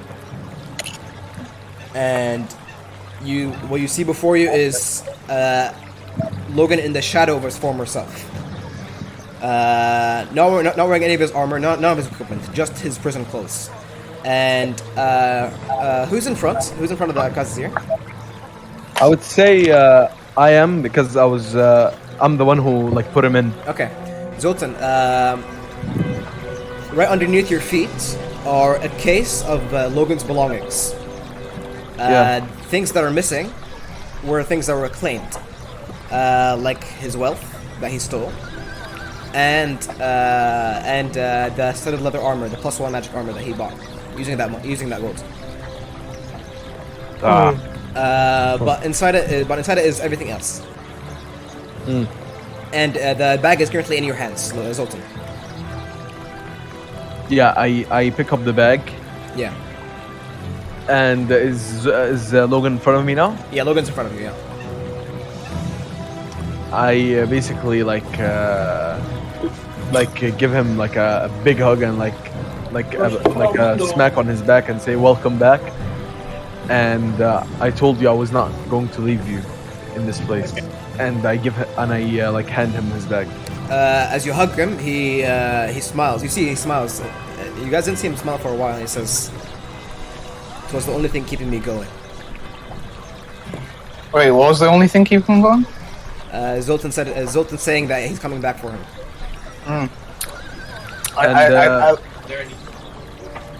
And basically, I hand him the bag. I tell him, just the money and just the gold and your leather armor that you bought with the gold is missing. Well, other than that, everything else is in. He looks in the bag and he brings out the operator, and he says, "I'm all good if I have this." You roleplay him better than him. Okay, never mind. Yeah. And he looks at you, Magma Forge, and he nods in kind of a manly "I missed you." I asked him, you didn't break it on your way out, did you? No, not this time. I want to look to Logan and I want to say, man, I haven't heard from you in such a long time. I've missed your voice. he puts the operator down and he goes in for a big hug, and he says, "Thank you for your kind words. What kind words? I deeply appreciate it." He whispers this. I say what kind words? He smiles and he sort of like shakes the back of your head. Wait, I wanted to think it was crazy. Like, come on. he took it a different way. He thought you were just being humble. God damn it. Heck rude. Anyway, so you guys reclaim your lost member. Lost member. Real voice. Yeah. Mike so good picked it up. Wait, guys, I hear you guys really robotic. I don't know what to do, so I'm just gonna. It's your fault. Whatever. No. Yeah, it is mine. Okay. So I'm just gonna restart my PC real quick. I guess I don't know what to do. Your PC? Anyways, I keep going out there. Yeah. Okay. So cut to brass tacks. Let's we're gonna continue on. The journey to Karazakarak. Yeah. It'll basically will. Let me actually bring out the actual map. I'm loving the workout music, by the way. Okay, thanks. I got it mostly for for A3 because there's so much nostalgia left in it.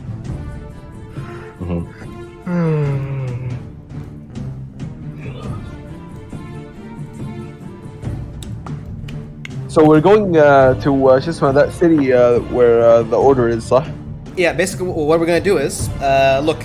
Karazakarak is pretty damn far. So what we're gonna do is we're gonna go.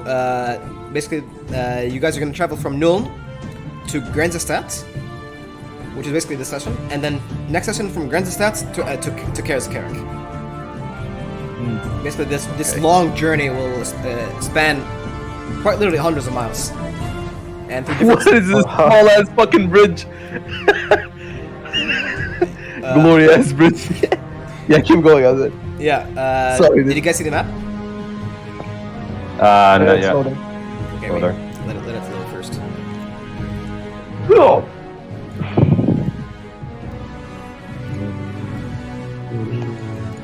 I like how long would it take to travel to Shisma? حمين اشتات هذه. Oh, I feel like the vision is weird. Yeah. Okay, wait. I like how long would it take? I'm gonna come to it right now. Give me a second. Whatever, man. No, actually. Wait, Zakaria. Let me just Shut up. Let me just give Worldwide Division to make it easier. Okay. Canvas drawing failed for the token layer. See the console for more details. Just move to another scene and then come back. We have vision without the tokens. I think it's You do? fine. Okay. Yeah. You cannot switch scenes until resources finish loading for your current view. Whatever. You're still loading in arena. Is Zach still in there? What the fuck? Dominic, Yeah, what's up? a rune of sundering. That's dispel magic or counter spell? Rune of Sun. Let me read the spell's description. What does it say? Rune of Sundering. It's a counter spell. Counter spell. Yeah. Okay. Because it's a reaction. Dispel magic is an action. Okay. And I think I'm gonna take dispel magic and slow. Dispel magic and slow. Okay, let me add that. Yeah. Wait, where's the music?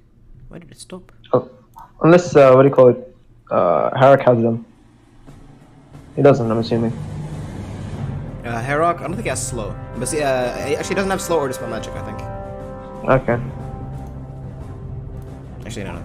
This music is too badass. Let's go chill. Okay. Oh, we're badass. You're not fighting anything right now. By the way, the Grudge Thrower and Ballista, what combat rating are they? Dispel magic. Is guild? The Grudge Thrower and the Ballista, what rarity or combat rating do they have? Ooh, I'm gonna have to pull that up. I'm gonna pull that up while Base is not here.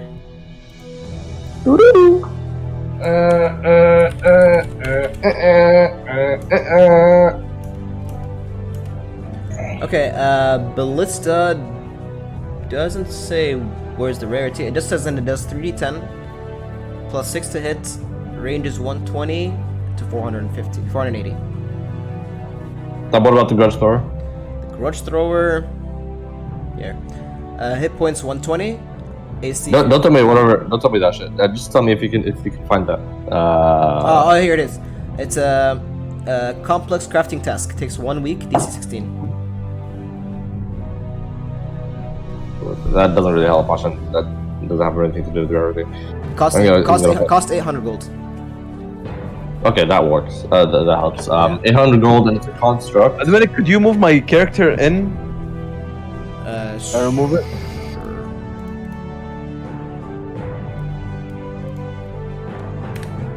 Oh, actually, I have an idea. I'm gonna transition from this place and then go with that place again.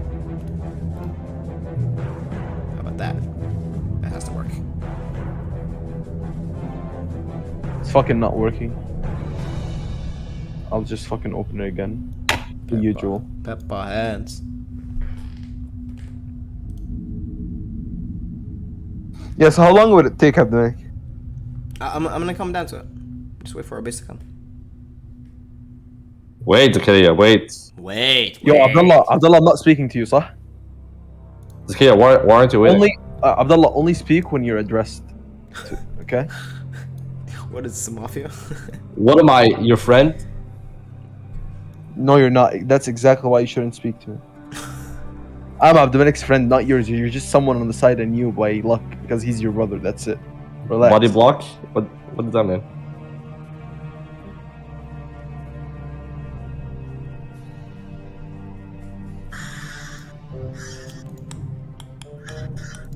Okay, maybe it's in Discord. Let me bring this out.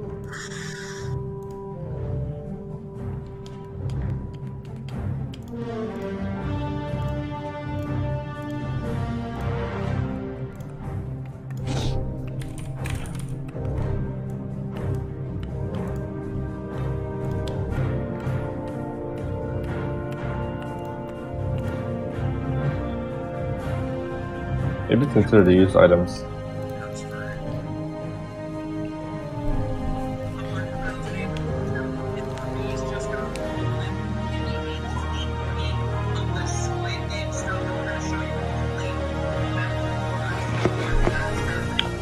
Wait, what were the schools of magic that runesmiths can't cast? It mostly depends on the spell, but conjuration is usually banned. Mm-hmm. Because there's unless it's elemental based, like earth elemental, then it's fine. Okay. It seriously depends on the spell. It mostly depends on the spell. Okay. Yo, Yo, Yo, back? did it fix? Yeah. I'm back, but I don't know if it's fixed. But yeah, I'm back. Okay. Lab, do you guys see the map right now? I don't know. Yeah, I'm on the map. Okay. What about everybody else? Yeah, I'm on the front. Okay. I'm not on the map. It's not working. I'm sorry. Okay, Waze, can you Can someone stream? stream? Waze, can you stream it? Okay, I don't know if it's gonna be a good stream because I'm already lagging. Okay, Um, I'll stream. But I don't want How about I stream? I have a really good Yeah, computer. you stream. to. Okay. Alright. Okay. So you guys here are right here in Nuln. Okay. After the months have passed, you guys have collected yourselves basically to like make a large journey, a journey that you guys haven't taken together for like at least this distance. Basically, Zoltan explains to you that you guys are invited to the halls of Karazakarek, to Everpeak, basically the home of the Dawi and of Zoltan. And you're actually formally invited by the king himself. You guys did your research, and it'll take around at least the distance from here to Grenzestadt, the border town, is 280 miles. So basically, you'll take from Nuln, you go to Grenzestadt, and then from Grenzestadt, you'll go through the Black Mountains, through the World's Edge Mountains, and then finally to Karazakarek. So it's a long. Where's the Grissus at? Grenzestadt is here. I'm thinking here. It's to the east, southeast. Southeastish of Nuln? Yeah. Just follow the river. Follow the river down. Here. I'm thinking here.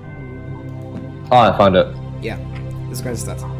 So basically, you take this river down, reach Grenzestadt, and then from Grenzestadt you'll enter the Black Mountains through Blackfire Pass, then walk through the World's Edge Mountains, and then finally go to Karazakarek. It's a long journey. Karazakarek. It's not Karazakarek not even on this map. That's how far it is. Oh no. Yeah. Anyway, Are we going by like a really elaborate boat? you're without going walking? you're going through a boat because it's really fast, downriver, or sorry, upriver, and reaching to Grenzestadt, and then from there you're gonna start walking. Okay. Unfortunately, if you get yeah, never mind. Yeah, whatever. So you guys will be, let me see. Give me a second. Yeah. Hiring a normal sailing ship, it'll cost around 21 gold. Basically, it's sort of like 1 gold and 8 silver for every 24 miles. So it's going to eventually add up to 21 gold. And it's going to take around 10 to 12 days to reach Grenzestadt itself. And this is at a fast pace. Okay, Dominic, at these 10 to 12 days, I'm gonna add the HP, 1 HP. Okay, so that's 1 HP. Wait, I want to do that as well then. 1 HP. Okay. Everyone does it. Everyone does it. Alright, So, okay. yeah. I think I already reached my max. Also, since I need to specify, I'm gonna be casting or using the inspiring leader thingy every day. Okay. 10 temporary HP. Yeah. All right. So you guys eventually find yourselves like in a near like the harbor, the docks, and you look around to find a good sailing ship. After a few hours of investigating, you find a ship headed southwards, and its name behind its like its wooden mast or its wooden bow, the name the Gale Strider. And you find the captain of the ship, a very large, muscular man of really dark skin, issuing orders and commands. Eventually, you meet him, and he speaks to you, and he says, "So, you seek passage south. We'll port at the edge of the township of Grenzestadt, but you might need to walk a few more miles to reach inland town. 21 gold a person." The hell? 21 gold per person? Yeah, This is 21 from, gold, that's a steep price. it's a long journey. How I can Oh, negotiate. wait, this is the only is this the only ship we can find? This is one of the ships that is heading south.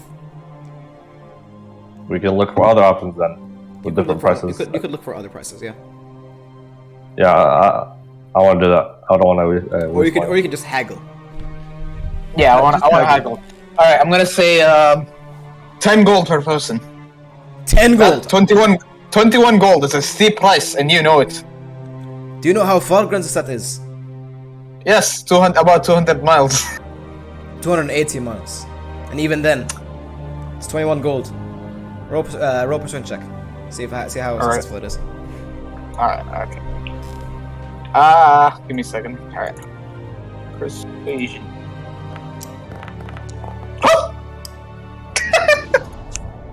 You motherfucker. I guess he's persuaded. Holy fuck. What is You it? just said 1 gold. What's the total? 20 fucking 8? Yeah. So I'm gonna be like, we are strong warriors, and as you know, it might be dangerous to travel through these regions. And I assure you, have you heard of the Khazazir? Oh yeah, I have heard of them. Yeah. Well, that is us, and in our way, if you encounter any trouble, you can count on us. I promise you that. 10 gold per person. Deal. And you basically have bodyguards as well. He puts his hand and he shakes. And I say, deal, yeah. Yeah. Natural 20, okay. So guys, just deduct 10 gold from each person, okay? So, Party funds, you from mean? party sheet, then yeah. Yeah, or from the party funds immediately. How many members are we? 5? Yeah, 6. 7. Are we actually accounting for our dude? He might join when he's free, dude. Wait, actually, true. Yeah, sure. Do you even level up his character? Yeah, I did, yeah. But I didn't add any abilities. I didn't add any spells, but I'm a level version. We have Alric, Harok, Ainmar, Logan, Magnforge, Rorik, and Zoltan. That's 7 characters. Yeah. 7 multiplied 10, that's 70 gold. Okay. Yep. So eventually, you guys take the ship, and you start beginning to sail. And under the expert and strong leadership of Captain Nagasi, you found his name to be, your trip through the river goes by without duress.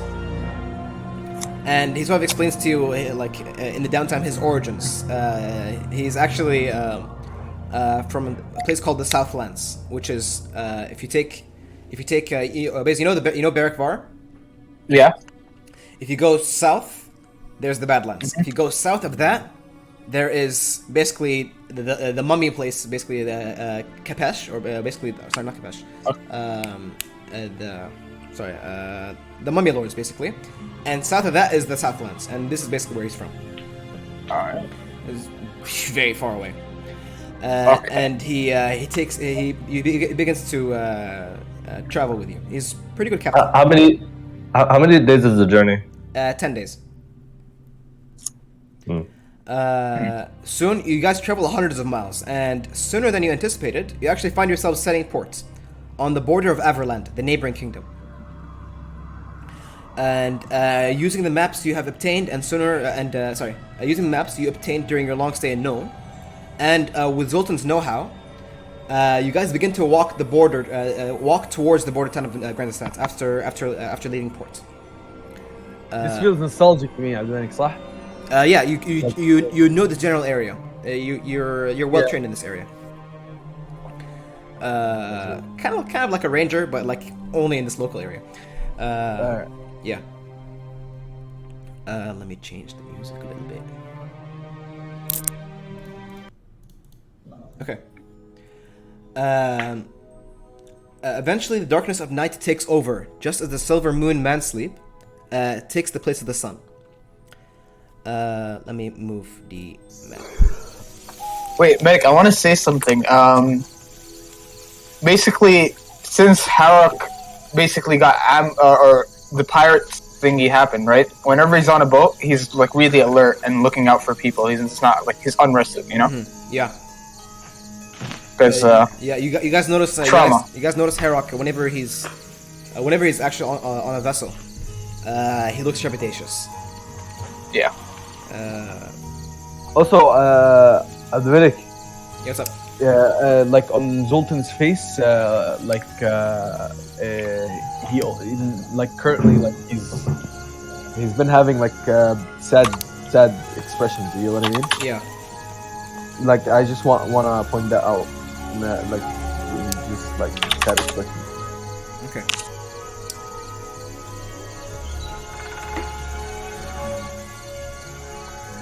Is that Sky? It is. Yeah. It's kind of music. Yeah. Because I can hear the music. That's all I can do. Is there anything you guys want to like role play during your stay in the ship, or no need? I guess I'll just talk to the guy, ask him, what brings you here, like, so far away from your hometown? It looks like as if he is reminded of bad memories, and he says, "War." Like most people here. Yeah, I guess Okay. I'll talk to them, yeah. Yeah. Okay. You guys see the map? Yeah. Okay. Why did the music stop? I'm changing it. Stranger.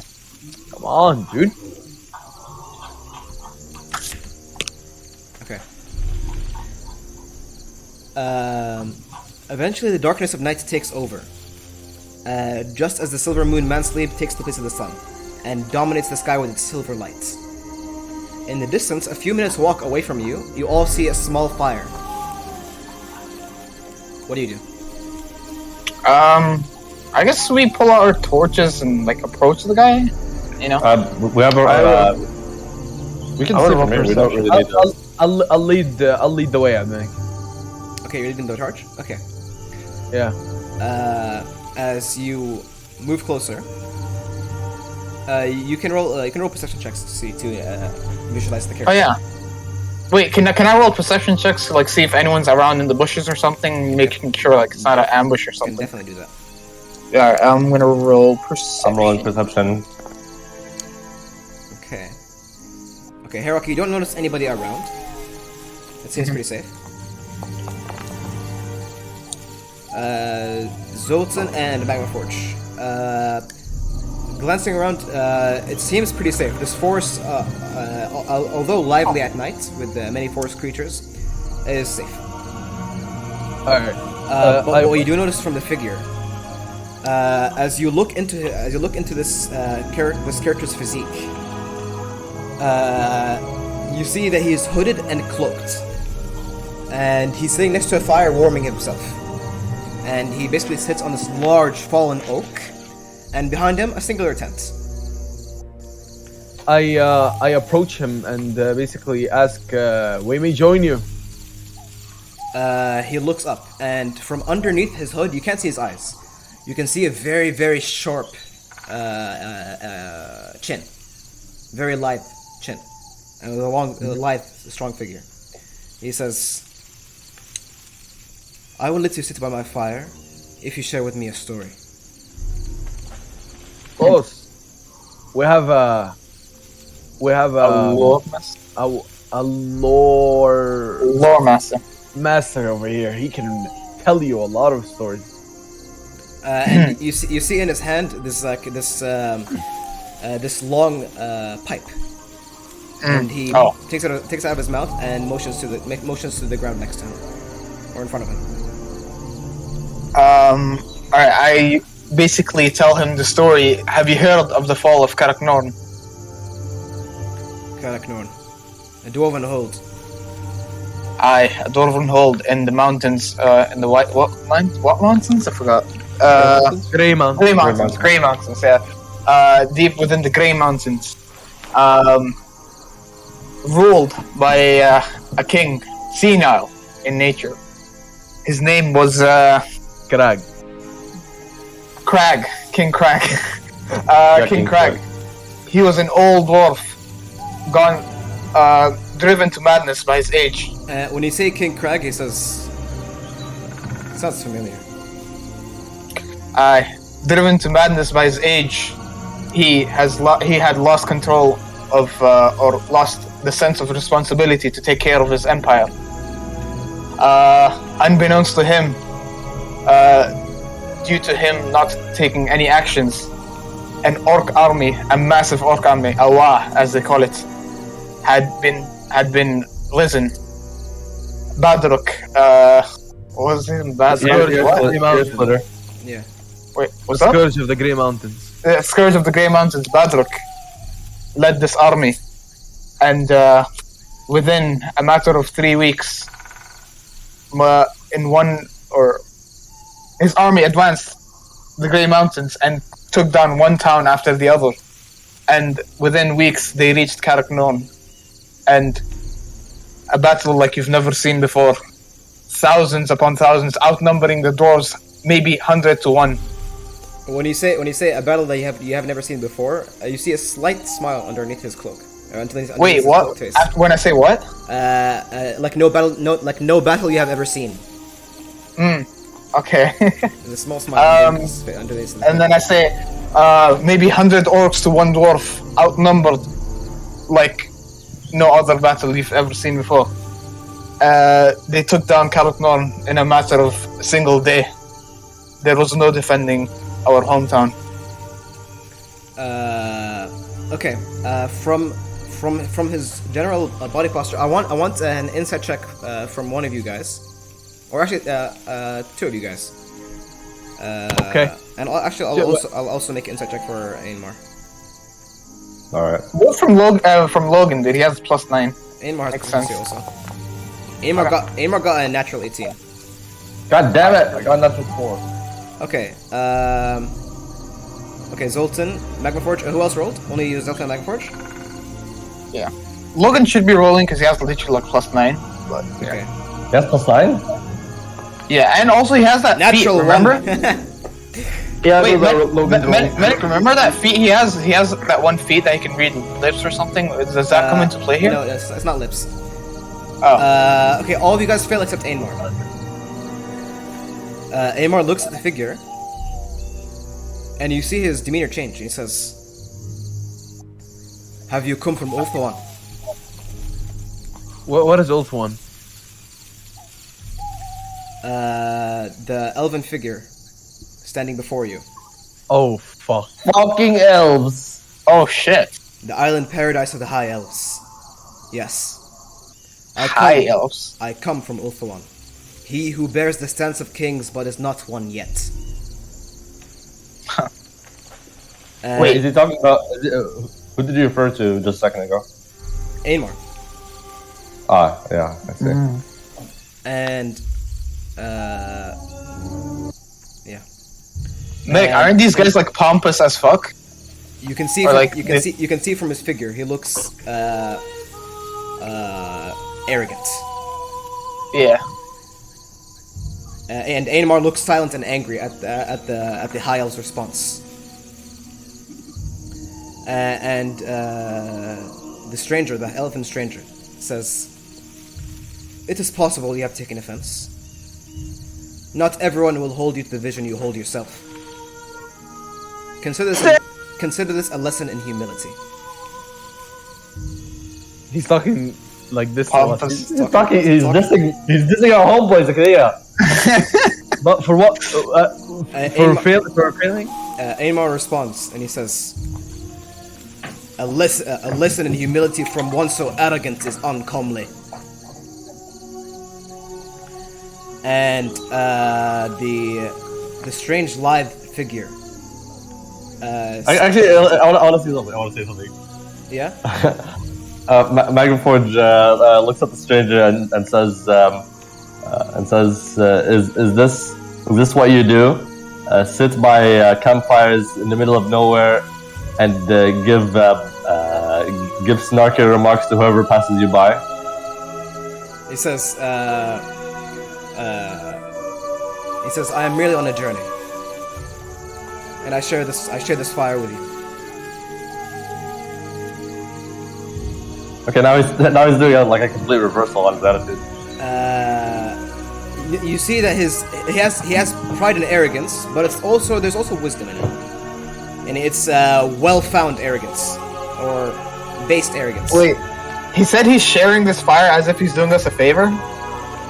No, as if you're sharing a story. And Dominic, I want to see this. okay. Hey yo, Haddock, how about you share the story where the dwarves beat the elves in the war? Where the doors what? The dwarves beat the elves in the last war. If I know that story, I don't know it in out of character, but if I know it in character, I'd say it. Actually, Abiki, that brings up a good point.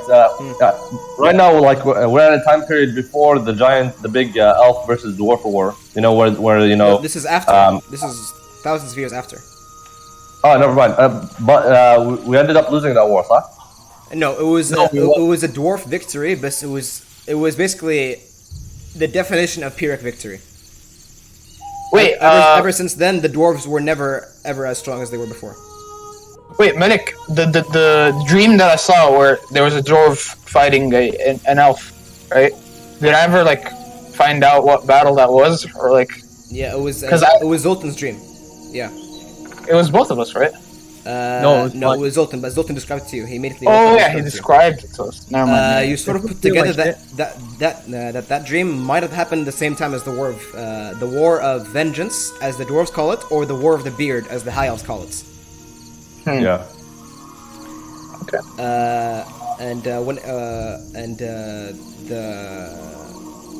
The elven figure, in response to Ainmar, when he says uncomely, he says, "Pride earned by great deeds is not uncomely. Bear the stance of one who accomplished much, and it shall not be arrogance but truth. But though you seem foul, you feel fair. Do you accept my offer?" And Ainmar sits down and he says, "Very well, Elki. I'll share the story, the fall of my home."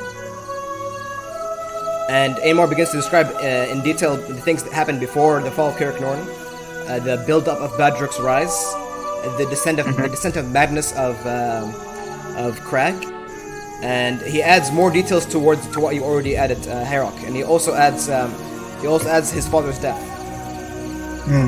Yeah. And he adds, and he went to basically to the Shrine of the Three Peaks. You guys remember that place?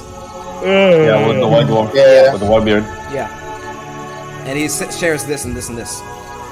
And the prince is silent. Not prince. The dwarf prince is Ainmar. The elf is silent. And I want you to roll an insight check, actually. Who? Any of you. Okay. Logan, do it from Logan. Logan rolls. Okay, Logan. He'll get a natural one again. Okay. Never mind. Okay, Logan realizes that Revive. he realizes that the prince that the elf, although he shows arrogance, as if it comes natural to him, after hearing the words from Ainmar, you see the faintest, or you feel the faintest bit of mourning.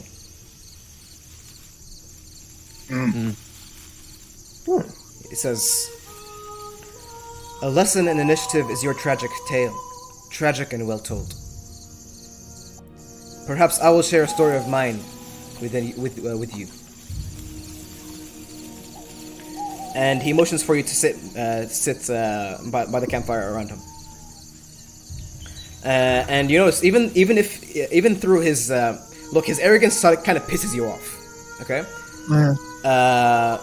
But you see, there is damnedly noble pride. I will tell you a story of ages past. A long gone time when elves and dwarves were not merely allies of convenience but true friends. I will tell you the story about the fall of Mount Silver Spear, one of the dwarven holds of yore. It was the summer solstice. The sun beat down on the land. The heat was unbearable, as if the air itself was ablaze. An emissary of Ulthuan visited the mountain of the Clan of Silver. But it seemed that the heat was touched with primal magic. The heat oozed into the mountain, clinging against the stone walls, exhausting, debilitating, and sickening. Akshi was alive that day, though I knew not back then. Who's Akshi? Akshi is the wind of magic for fire. Okay. So confused so far about it. Go on. Sure. The wind of magic is split into 8 types.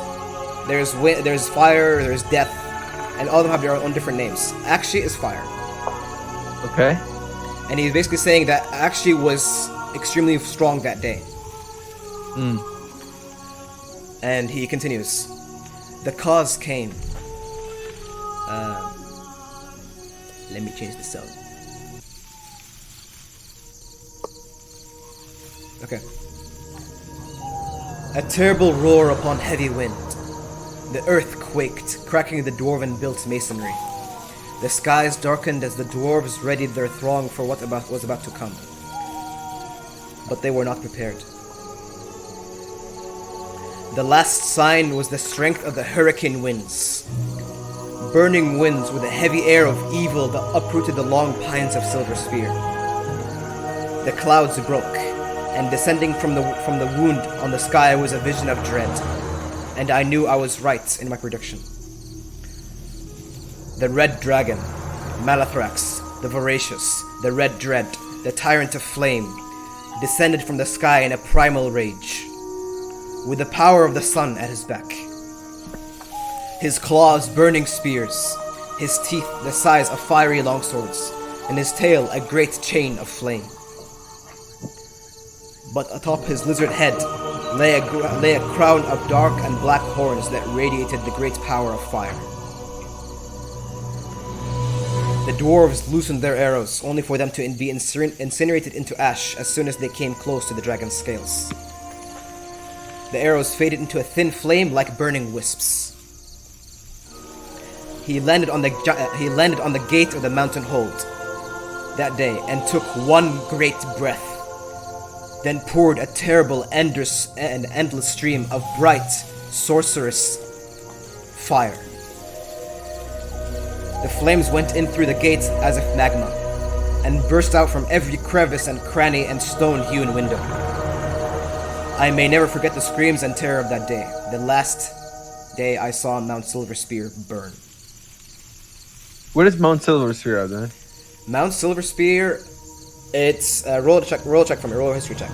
Yeah, no need for a check, just tell me. It's gonna be an easy DC, just roll. Okay. Mount Silverspear is south of Karazakarak.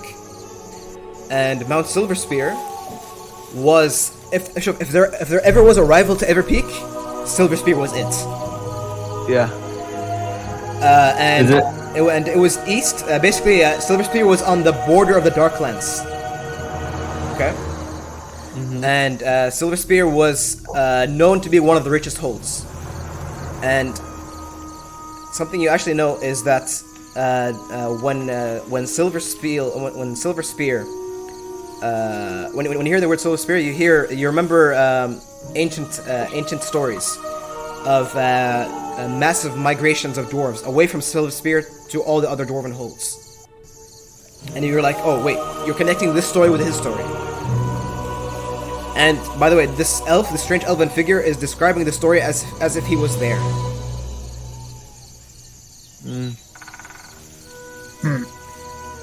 He continues, he says, I was young then. The survivors of that tragedy fled to the World's Edge Mountains, and some to your Grey Mountains, Dwarven Prince, pointing to Ainmar. But I knew then that he was my destiny. It is said that Malathrax still sleeps in the bowels of Silverspear, amongst its golden horde, after exhausting his spirit of flame. That is my story, and that is my quest. And he removes his cloak, and you guys see. Oh wait, where is it? Let me bring it up real quick. Is Silverspear taken by monsters currently? As what he's describing, it's occupied by a red dragon. He never left. Where is he? Where is he? Here it is. Okay. We can kill a dragonfly, guys. Okay. We have fire immunity, yeah? Ugh, no, that's bad.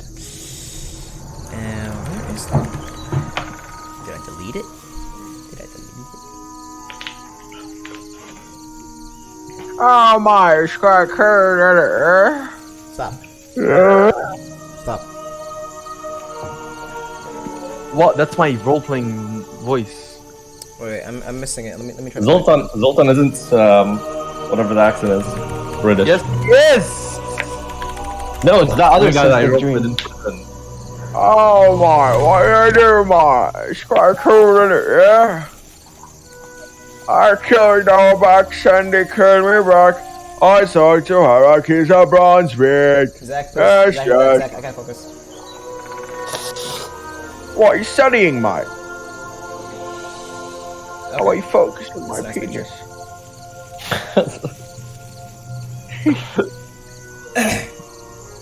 You're so stupid. I'm not stupid, that's for me. Okay, just enjoy the music while I try to find it. Okay, relax. How is that not stupid? Ask him it. Okay, I made. Why is Yeah. it stupid? No. Like nothing Zach does is ever stupid. You don't understand. Okay. It's Okay, you guys see this? Gulava. yep. Okay. See what? This Ah. the figure in the middle, on the horse. Yeah. You see this elven figure wearing plate armor, but the plate armor is shaped as if there were dragon scales. And Herok, you being a lore Yeah. master, Yeah. know that this elf is an elf called or an elven warrior called a dragon prince. Dragon Prince. And these dragon princes usually range from basically their home is in Ulthuan, but Ulthuan is made of 11 kingdoms, and one of the Okay. kingdoms is called Calador, and he's a dragon prince of Calador.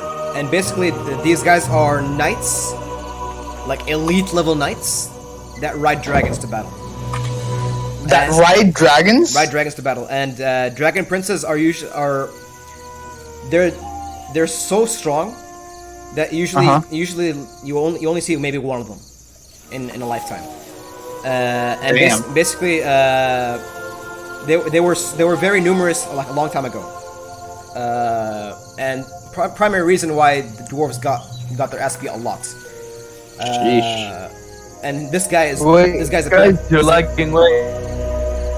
oh shit. Zach disconnected. What happened? He He said disconnected. he's lagging. Oh. Hello? Yeah. Yo. My shit's lagging. Discord? Your voices are robotic as fuck, and the videos are not working. Your cat. Now hear your voice robotic. Yeah, dude. You're the robotic voice one, bro. robotic, yeah. Okay, give me a sec, man. Let me try and see. Anyway, By the way, yeah, what's up? when you say you see one in a lifetime, a dwarven lifespan? Like, more actually, most dwarves don't even see a dragon prince. I would say you guys are Oh shit. you guys are in like one lucky 10,000 or 100,000. Sheesh. Wait, I want to ask him, for remembering from what Zoltan described to me from the dream that he had. Yeah. I want to ask him, I want to describe the armor of that elf. The way you described it was like a head, he was wearing like a head of a lion. White lion, yeah. On his shoulder. Yeah, on his and shoulder. there was like a blue helmet with like streaks of, Yeah. yeah. I want to describe that. Do you know what that is? He thinks for a second, and you can see under his cloak this his armor is beautiful, beautiful, and you can tell Rorik, due to your heightened senses. I'm back. So Everything- what happened? Wait, what did I miss? What the fuck did I miss? Relax. Relax. Holy shit. Herok basically just asked the dragon prince if he basically told him the descriptions of the white lion that you fought in your nightmare, or in your vision, and I was describing. And once the elven prince, the dragon prince, removed his cloak, Rorik, you finally realized what was buggering you the entire time. His cloak was also magical, and it covered everything he has. but once he revealed it, the sheer power of the items he wields is tremendous.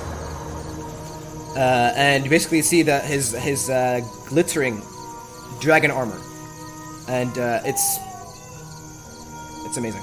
It's literally amazing. Guys, let's slit his throat and get his items. I cast message on the board and be like, damn, this guy's wealthy. How about Zoltan? Would Zoltan duel this guy? You know, for like, he wants to. How about he says like, I want to test if you're making up shit, fight me or something like that. You guys just want to embarrass me for no reason. No, like you know. No, Captain, he might one-shot you.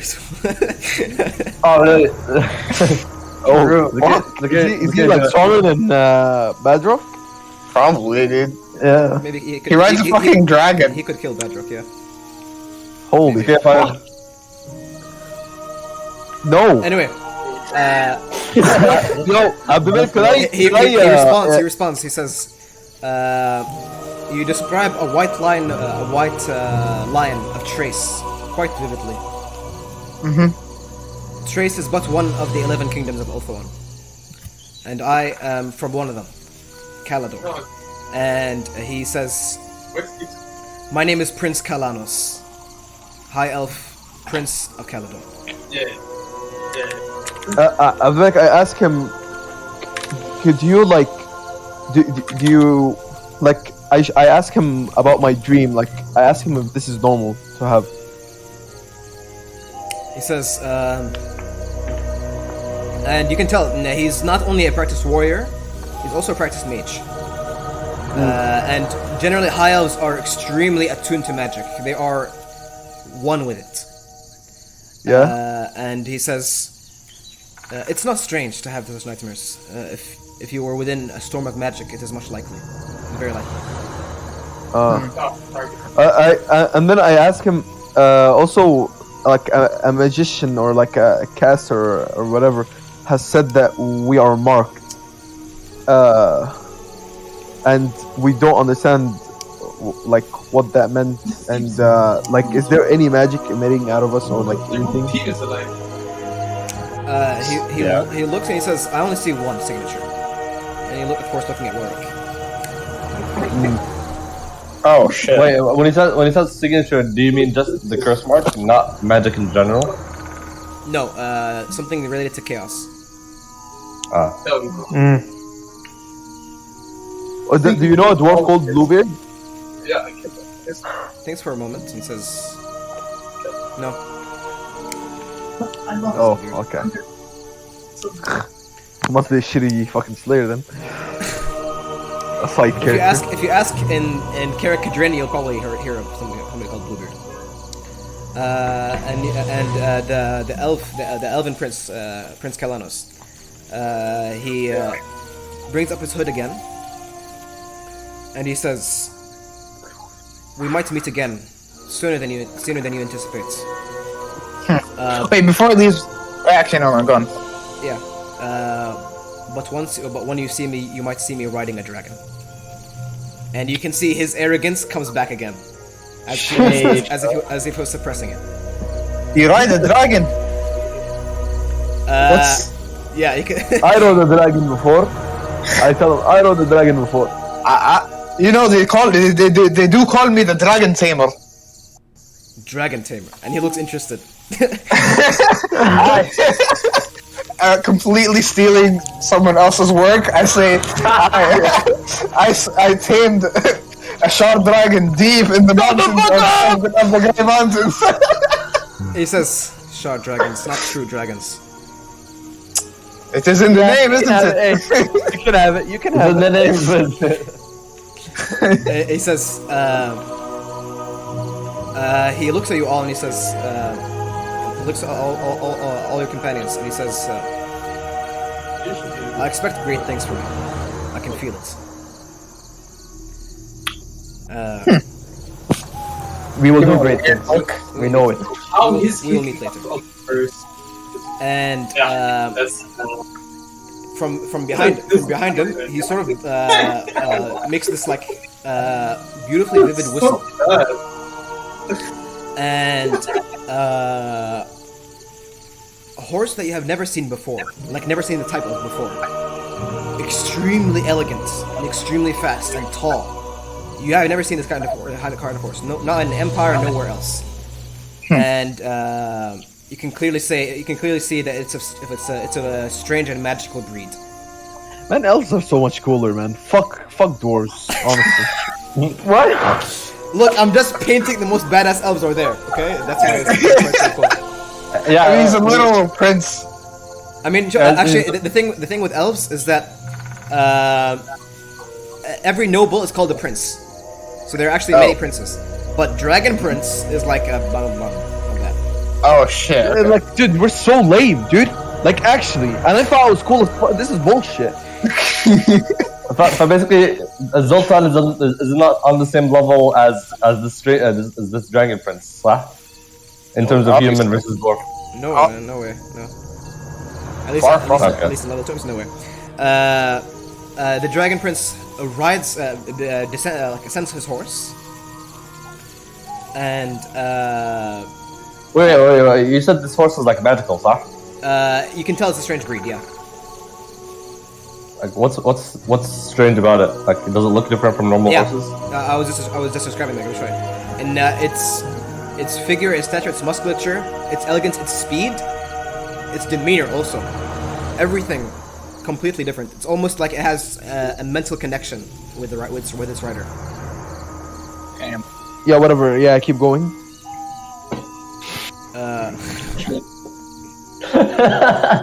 Stupid. Okay, it has no filter, I swear. He says, "May we meet soon." And he begins to trot in the distance. I shoot his horse. Yeah. Also, what you do realize actually, his horse also his horse is also barded with the same armor. Barded? It bounces off. Same armor. Yeah. Bounces off the bullets. So you can try to shoot it. I don't know what would happen. Okay. Alright, keep going. Yeah. As you're all like left by the fire, thinking of who this figure just spoke to, and when you might meet him again, and you also think of this dragon that he spoke of, and how this dragon is his destiny, Malathrax. And Yoinky yoinky. Yoink. and you're left pondering the strange twist of fate, or what could happen later. Anyway, the hours roll by as you guys are like drinking and chilling, Yeah. and we can stop the elven music and go back to normal music.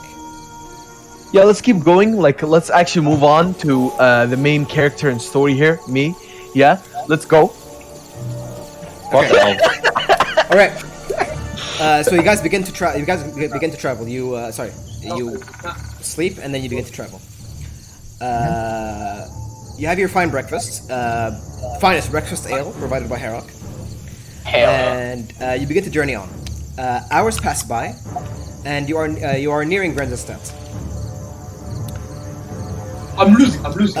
Zoltan, No, I'm losing. Yes. I want you to roll a check. Let me decide which check. Serious? I feel like there's a battle coming, and I just want to throw it out there that I have casted. Yeah, I know. Zach, Everyone I adds want you, preparation. Zach, I want you to roll an insight check with advantage because you are familiar with this place. Uh huh. Yeah, you do that for me. You know I disconnected. Bitch. I'm gonna to the toilet real quick before something happens.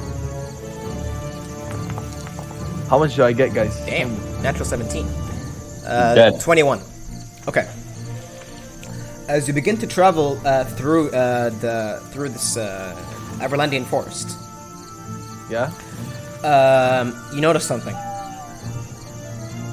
Yeah. Wait, I want to look for Yusuf. Fuck.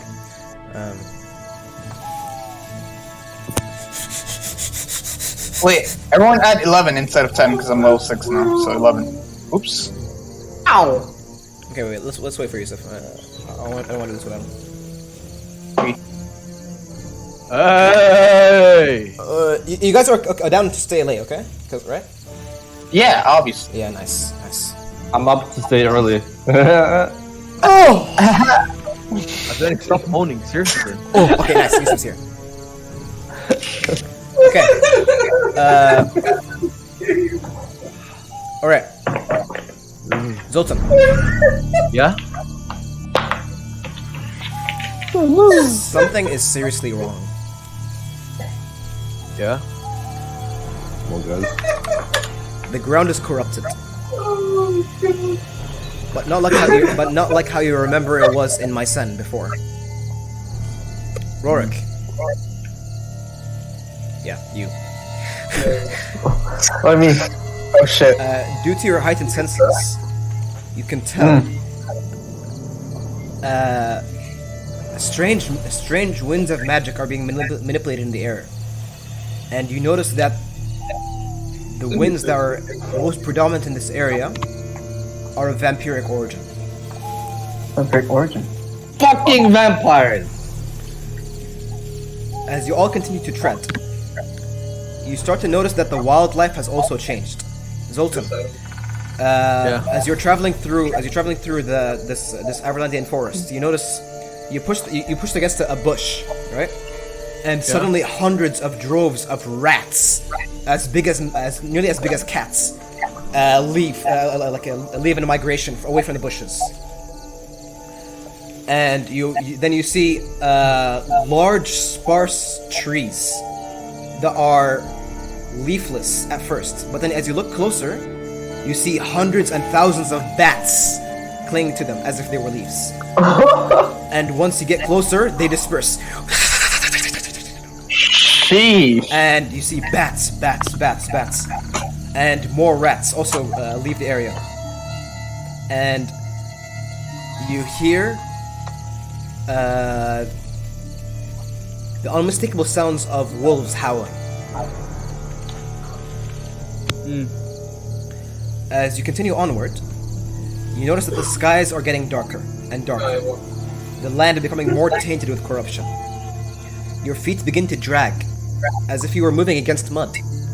But when you look down, and you're holding your torch, right? When you look down, you only see that your shadow is abnormally thin and tall and gaunt. And sometimes it moves in a weird way. As if it was alive on its own. I warned the guys, of course, be careful. Yeah. Keep the You guard don't up. need to. Everybody's on their guard. And you guys can feel your heartbeat sinking from beating from within your ears and in your throat. Except Mega Forge, because you're cool.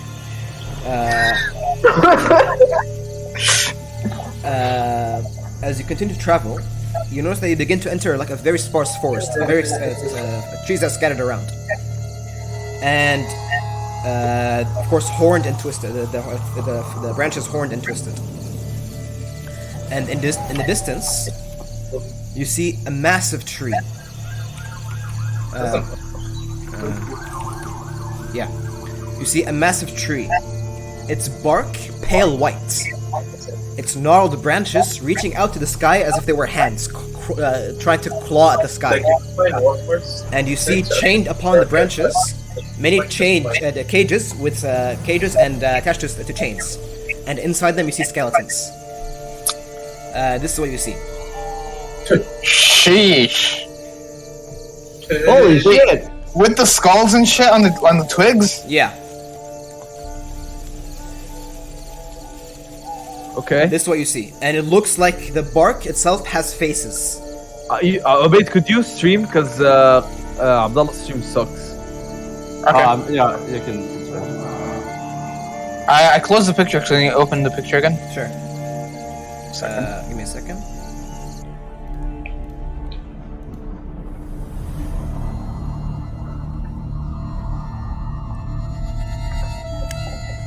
Yeah?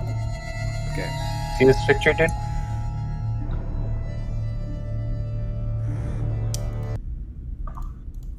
Zach, you see that? Yeah. Okay. As you get closer, you notice this white, stark white tree with the cages and skeletons inside them. And as you get closer, you see a massive crow that was sitting on the branches, looks at you all, and pecks at an eyeball. and pulls it away from the socket with the sinew and string still attached, and begins to fly away. Eesh, dude. Then you notice it. The cages suddenly alight with a blue-green fire. Rorik, suddenly you feel extremely powerful magic emanating from the tree. And you feel pulses, as if the tree had a heart. And you see streaks of darkness penetrate the soil, intermittently pushing this corruption into the ground, causing the plants around it to wither and decay. As you stare into the cages, the skeletons inside them, they burn alight with blue-green fire. And this blue-green fire is encapsulating. It's amazing looking. It's entrancing. Zoltan, Yeah. you are entranced by the blue flame, and you can't help yourself but get closer. As you stare into the depths of the flame, the fire changes shape, and you are haunted. You are taken into a vision Yeah. from the deepest depths of your psyche. Don't need it. You are in Karak, and you remember this day by its gloom. No. Be careful. The No. entire mountain was grieving. Don't do this. You Dude. remember you pushing aside many people, rushing to the center of the halls of Gazul, the ancestor god of death. You were still wearing your plate armor, brain, matter, and blood still sticking to it fresh. You were fresh from a military tour. You push and you push until you find yourself sitting in a line with other Dawi. And moving past you, strangely enough, you guys are also seeing this. And moving past you, towards the central halls of the halls of Gazul, you see your brother carried by a long-beard pallbearer. The ones that carry the caskets on their shoulders. And they're moving towards the center of the hall. Safe. And you feel suddenly you feel all the happiness, the peace, hope, and memories sucked out of you. All happy memories you had are now being replaced with the darkest points in your existence, leaving you almost soulless. You charge out of the line towards your dead brother, grasping onto his casket, and shouting, but the Longbeards continue to walk. Then you look at the center of the hall, and there you see your father, Alric, his face gaunt. Next to him, you see your mother, Queen Goethe. And next to her, you see your old uncle and mentor, Enlag, Durasklad. And suddenly, once they lock eyes with you, the memory begins to change from how you remember it. The shadows become longer and thinner. As they reach out to you, the ceiling becomes taller as if you feel yourself being compressed. And suddenly, Alric Deathdealer, your father, grows extremely tall, his eyes going sunken That's there, and the and red with familiar magic. 'Twas your fault! yeah. Where were you when your brother needed you most? Where were you in your brother's last and darkest hour? And suddenly, you feel as if your entire soul is being crushed and crushed and crushed. And all you see as Zoltan gets closer to the flame, he begins to cry. Zoltan, roll a wisdom saving throw. Okay. Fuck, man. The bar is not there because I'm not in the map. Can you Oh add shit! me? Yeah, let me add. Oh, sorry. Let me add it to the map. Yeah, none of us have vision. Let me. And when we said the all seeds, we all saw the vision. Yeah, you also have his vision, as of a third eye view. Now see the pain that I went through, صح? Yeah. Well, hold up. Do you guys see the map? Yeah. Yeah, I see it. Where's the tree? This is the tree. Oh, okay. Stealth, Okay. wisdom. Wisdom saving throw in Zoltan.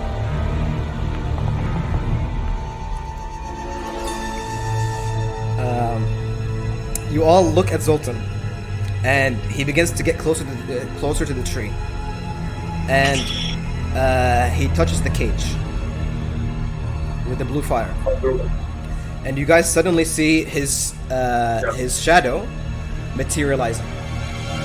Oh shit. Herok, Persona. Yeah. Not a word, but that. you are also entranced by the blue flame. Mm. It was a stormy night at sea. The howling of the winds buffeted your father's ironclad ship, but it stayed strong. I think you were recovered.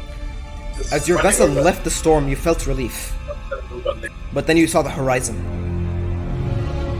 Hundreds upon hundreds of sails, all painted with the vile faces of Gork and Mork, the twin green-skinned gods.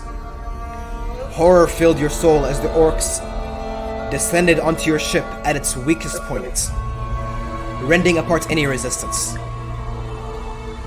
You are then haunted by the images of torture that you experienced at the hands of such greenskins.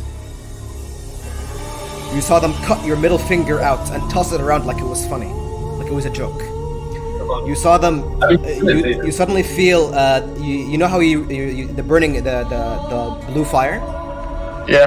The heat is almost familiar, and you start to remember the burning hot coals that they pressed your face against to, and you begin to instinctively move your face closer towards it, to mimic the action. Yeah. And then, and then you see your chance of escape. No. The faintest star of hope that kept you alive for so long. But just as you managed to get onto the raft that your father managed to procure, you turn to see your father's guts on the wooden board. Rage. Then you saw him held up by a massive orc. Its face grinning across its crackling across his face, and rage boiled in your hearts. But not before the raft began to sail. And you witnessed the orc begin to quite literally consume the still warm body of your I'm father. gonna get the thing so late though. What the fuck? Fuck. Hey, dude. The rage subsided, and instead of rage, it begins to turn into depression, despair, and desperation. All your happy memories are fading, and now are being replaced with darkness and soullessness. Roll wisdom saving throw. Fuck me. What the fuck? Do we also see this vision? Yeah. Oh, I got hurt, but Okay. so You notice Herok. He moves his head closer to the flame, and he grasps the cage and starts getting closer. And you see, from him, his shadow begins to materialize also, and from it you see thin rags, almost floating in the air. yeah, I need. Can I roll a check to try to understand it? Rorik, I'm coming to you now. Oh god. I want you to come private chat. Uh-oh. Oh. Okay, Snasian. Yo. I can. Okay.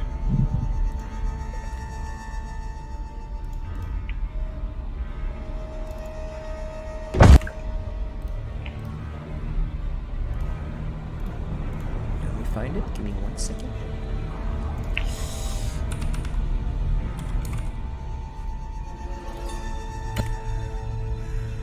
Okay.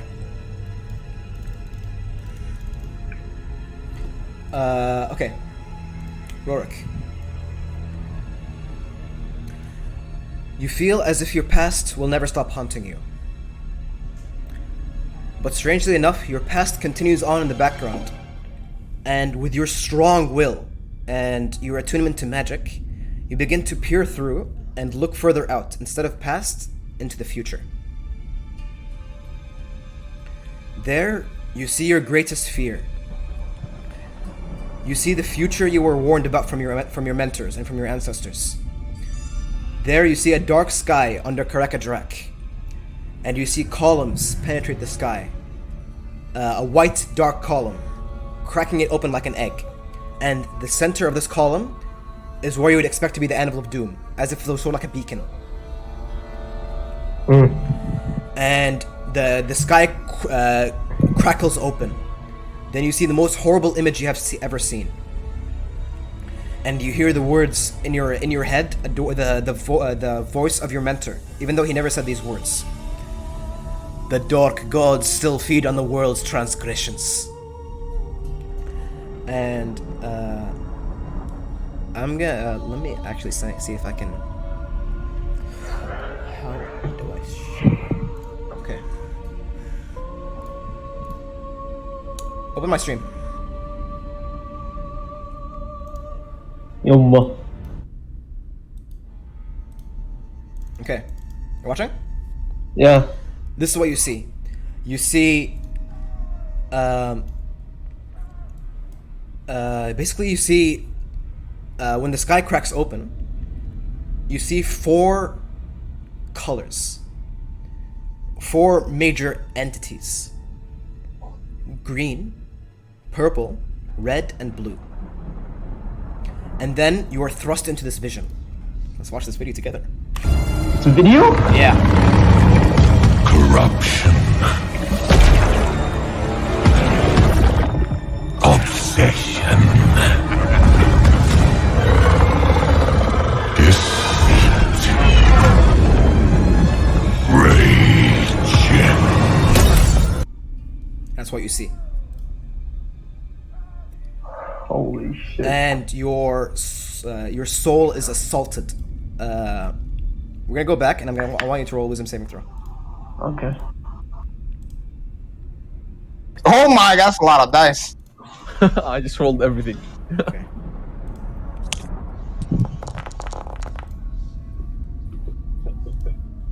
I see the smile on your faces. Like, what the fuck?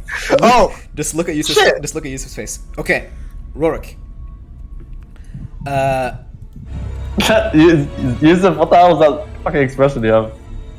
Rorik, you managed to, with your sheer force of will, you break the illusion. But somehow you think it's not an illusion. And you feel as if the destiny of your comrades, the destiny of you as a people, might be linked to what you just saw right now. Perhaps the end of times. Armageddon. Magma Forge. As you walk, I don't get like 3 visions, right? this one's gonna happen. As you walk with your companions, you realize the blue flames, and you notice them attracted to it. You see Aenmar and Alric entranced by it, eyes filled with horror and despair. Zoltan, Herok, and Rorik barely being able to break. But as you look into the fire, you feel as if your soul is calm. But it's not only your soul. All the other souls inside your body. And you're unaffected. You automatically succeed. Booyah, baby. fuck you. Break the lights. Break the lights, dude. Can I roll a check to see what this is about? If I can Okay. All the way until I see everyone else's reaction. I'll be like, Wait. Rorik, roll a religion check. religion? Yeah. I'll give you Forsaken Will. Religion or Arcana, depending on what you want, actually. I would have taken Arcana then. Okay, Arcana. So 12 plus... What's your Arcana? Arcana is plus 6. Plus 6. No, but Okay, what do you want to know exactly? Oh, what this is that's affecting my party and what's the source of it so I can stop it. Okay. Once you break from the illusion and you start to study the fire, yeah. you remember you can feel the faintest sense of vampiric magic in it, and you can tell that this blue-green fire has a name. It's called Has a name? It's called Balefire, and Balefire is an extremely wicked and malicious magic, a spell, and you know what it does. This spell basically spreads corruption and affecting a source of life, like the tree. But not only that, all creatures that are attracted by this balefire have their darkest points of their life put into basically the front view, and this balefire seeks to remove all happy memories, all hope, peace, and happiness away from you, to leave you only a soulless, depressed husk of your former self. And basically, once it succeeds on what to do, it basically claims your soul. Okay, then. And there how do I are stop this? and there are things that, and you know, because that was a pretty good roll. You know, there are the things that actually claim the soul are what's materializing from their shadows. The rest of you, as you're put into this trance, you look at the shadows under you, and they begin to materialize into and coalesce, and these shadows form a floating, tattered black rag, and it's like tattered and broken up, and with the faintest hint of spectral bone underneath, materializing from pure shadow, and in its bony embrace, a scythe to claim your soul. And summoning basically it's sort of drawing it upwards. And Rorik, you see this from the players that failed their saving throws. Basically, it's about to attack them. And once it's about to bring it down all of you, you thrust into initiative, and you guys see. That's huge.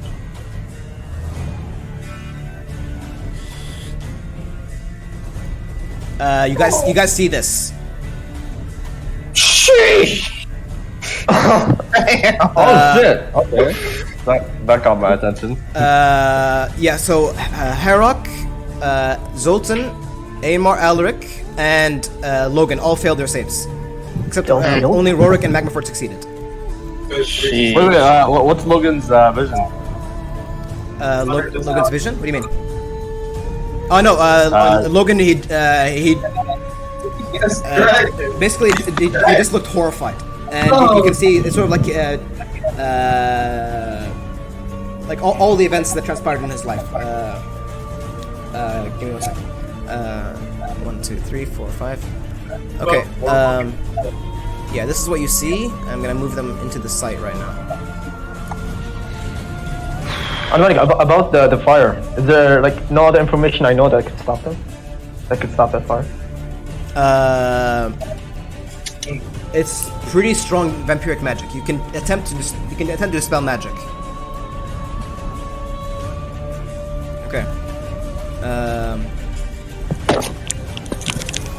What's your big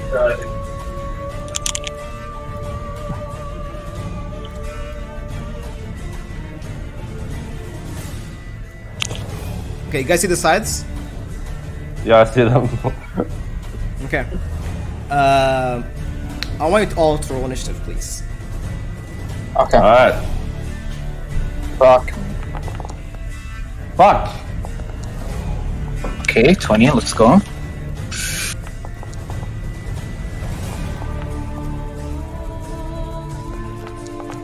Fuck, they're rolling well! They roll pretty well. You're cool. That's Damn, nice. nice. Rainmar, Alaric. What do I do here? I don't even know, honestly. I don't know. What do I do here? You succeeded on your save, Yusuf? Huh? You succeeded on your save? Yeah, he succeeded. Yeah, that's why he doesn't have a ghost on him. Doesn't matter. Spooky ghosts. I love this fucking song so much. Oopie. Okay, I can't roll. I can't roll. I'm still joining. Okay, we'll wait for you to join the thing. Yeah, I'll continue to describe it. As the spectral forms begin to coalesce and form, the temperature in the area drops, and the trees become more twisted and dark. All vision begins to drop. like the light, and the only thing you guys can actually see is from your pure, like just natural dwarven dark vision. And basically, what you see each Cairn Wraith is holding. That's their name, by the way. Rourke. They're called Cairn Wraiths, and they claim the souls of those affected by balefire. And basically, they reap your soul with your sign. Fuck, man. Let's wait for Zach to appear. Okay, Zach is here, I think. All right. Yeah, I'm here. Okay, first Cairn Wraith. You see, it brings up its. Let me see its actions. Yeah. You see, it brings up its scythe, and then goes for a downward slash on Ainmar. It's gonna bring it here, and it's gonna slash him. Wait, the sites are different entities? Yeah. Okay. It goes for a strike, and the scythe itself is spectral, and it almost fades through the armor. But Starskin is also magical, and deflects against the shield of the Dwarven Prince, and he's still startled. And it gets another attack. Is he still in trance?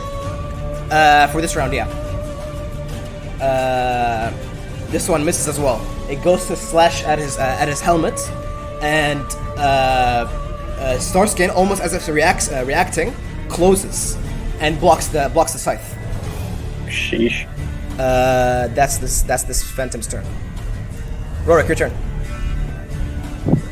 I don't know what to do here. Oh, this has fidelity gem. Oh my god. I don't. My best. I think I'll attempt dispel magic. Okay. You have to choose which balefire linked to which wraith. So there are 5 wraiths. You can choose which one. Dispel the one next to Harrock. Yeah. Okay. The one for Harrock then. Okay. How do I cast this using the Micro system? Look, the spell of balefire is higher than level 3, so you have to roll for this. Actually, Logan is less tanky. You should probably kill the one next to Logan. No metagaming. Or the one next to Albert. No metagaming. Alright, Yeah. never mind. So, I'm going for Harrock. Harrock. Okay. You look at your dwarven lore master, your companion, your friend, and you see the Cairn Wraith materializing from behind him, ready to claim his soul. And you dispel the you cast the rune. Roll for me, an intelligence plus your proficiency, and because you're now level 6, a dwarven runesmith, you get to add +5 to this roll. Sheesh. +5. So intelligence, proficiency, +5. Damn. Okay. Dwarven runesmiths are really good at breaking magic. How the fuck did they have golden That's luck? 11. Didn't, man. Yeah, that's a I'm fucking boost and a half. Oh, let's go! Effortlessly. Rorik, your success is you actually beat the impossible DC. You can actually choose another balefire. Oh shit! Okay. me. No metagaming. Zoltan. Okay. You smash your hammer against the ground, and the rune of dispelling magic, taught to you by your dwarven mentors, forms in the ground. And once you smash it, not only does it remove the corruption around it, it snuffs out the fire, and the Cairn Wraiths immolate. And suddenly, you see their Badass son of a bitch. you see their soulless lives, and their rags turned into nothing, and just falling into the ground, turning to dust. And suddenly, the Cairn Wraiths all look at you, and from their hoods you see only one small, like this sucking hole of abyss, ready to take a soul. And they all look at you, and they hiss. That's your turn? Wait. How do I use this invocation stress? Do you have it on your hotbar? Yeah. Okay. So it's a 3rd level spell. Apply Yeah, damage. so, That's it. yeah, just click it. Boom. Automatically. Nice. Yeah, thank Abdullah for that. Thank you. Okay. That's Rorik's turn. Cairn Wraith. This one readies its scythe next to Alric, but actually drops its scythe and goes basically goes through with its hand, and you see its hand form from underneath a spectral cloak, as a ghastly hand, and it grabs Alric's throat.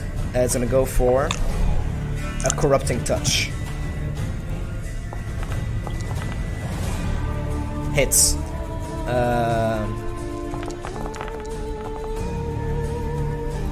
Okay, 14 damage. You see, once it grasps Alric's throat, you can see that his life force is being drained and drained and drained. Thankfully, because you're inspiring leader, it took the brunt of that ability.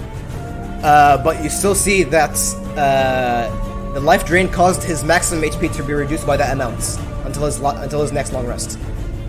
And then with that attack, it's gonna go for a scythe to attack his now vulnerable neck. Phantom scythe. Oh no! Oh shit! Oh my god. You see his trachea open, and the blood begins to spurt, and it coats you, Rorik, and it coats you, Magma Forge. Alric's blood literally coats all of you, and you can't see. And Alric falls unconscious on the ground, bleeding out. And you hear, and the specter begins to close in, and begins to suck. And from within Alric's mouth, you see a small pearly white bead begin to ascend. His soul! That's this current race turn. Erok, your turn. You're muted. Holy shit, that was crazy. Alright. Wait, do my happy memories return? You are still haunted with the darkest nightmares, but currently you're in battle and your friends are dying. So your adrenaline kicks in and pushes everything aside, and now you're just out for blood, or undead blood. I'm gonna cast haste. Okay. Wait, what's the range of haste? 30 feet. Alric, did wait. Alric roll for HP? Alric, he did not actually. Yeah. I was wondering why that's so quick. I mean, it was a crit. So it's, how much damage he took? 14, 34, 43. Even if he got max, he still would have fallen. You didn't count the 10 HP, the 10 temporary HP he had. That's true. Yeah, he did. had 29 hit points. Yeah, before we got actually, hit. No. I can't. Wait, no. The inspiring leader is only for 6 people, so I can't cast on 7 people. So I left Alric out on Okay, purpose. so yeah. Yeah. So Alric falls. Okay. Herok, what do you want to do? Haste? I haste Zoltan. Okay, you haste Zoltan. Zoltan, you are currently hasted. You suddenly feel the surge of adrenaline force through your body. Okay. And I'll also give him Bardic Inspiration. That's my bonus action. Okay, so haste and bardic inspiration. Okay. And for my movement, I move here to flank. Okay, this is haste. Okay. That's your turn? Yep. Okay. Zoltan, your turn. Okay. Seeing what's going on. Still clutching your warhammer. You phase out from what happened, from what you saw. Your changed memory trying to corrupt you. You phase it out, and you're basically ready for battle. What do you want to do? I walk like this over here, Okay. and then I attack this wraith with my Earthbane. Okay. Advantage, I think, flanking. Yeah, advantage. Okay. Hits. Okay. Wait, you can call for like Great Weapon Mastery, by the way. But yeah. Wait, let me reroll You the get to roll that one. Yeah. So that's 4 Okay. more. You get another attack. Okay. I think you got three more, right? Yeah, I have four. Yeah, 4 Yeah, attacks. So that's total 1 4. after one. Yeah. Okay. Hits. Definitely hits. Okay. You begin as you charge towards the Cairn Wraith, Herok behind him. just looking at Herok, you can tell from your eye coordination, and let's flank this fucker. And you get closer, and you suddenly bring your warhammer closer, Urkbane, and Urkbane begins to glow, and you can feel its magic. And it lands, strikes true against the Kern Wraith, and you hit, and you smash, and the Kern Wraith is it falls under your repeated strength, and it falls. It is reduced to nothing. Okay, and then I walk like this. Okay. Okay. Like this, and then I flank this one. Okay. Yeah, you have haste. You're fucking best, so. Yeah, and then I use Great Weapon Master. Okay.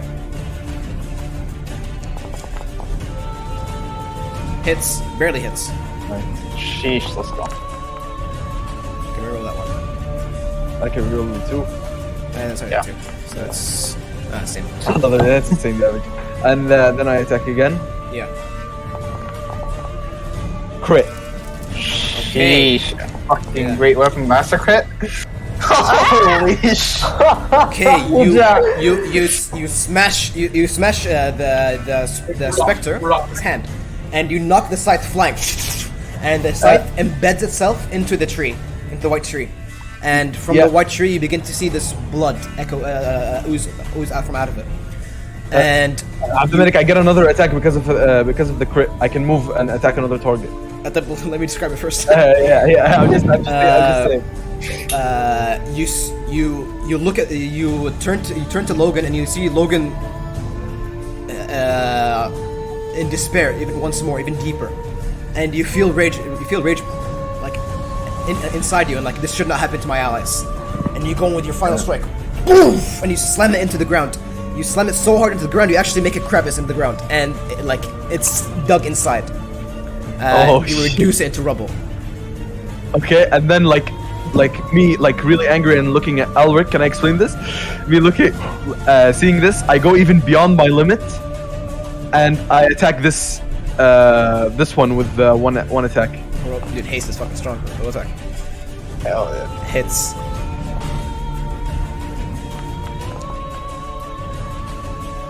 Jesus, yeah. Dude, can I get my turn? Add 3 more damage, I think. Okay. You smash your hammer against the face of the Kern Wraith, and it looks to you and hisses. And then I scream at Ainmar, "Wake up! Attack this one!" Once you shout, Ainmar gets up from his stupor, and hearing your cry of battle, draws his axe and rushes in for an attack. Ainmar basically sort of, you see how the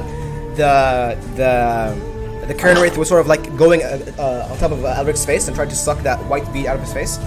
Ainmar steps in front of Alric's body, opposing him, and it says, "My axe thirsts!" and smashes him with his axe. There's a battle axe. It's gonna be Advantage. natural one. Advantage. Advantage. Yeah. Natural one. Oh. He has a second attack, right? For sure. Yes, two attacks. Yeah. Oh my god. Hits. And suddenly,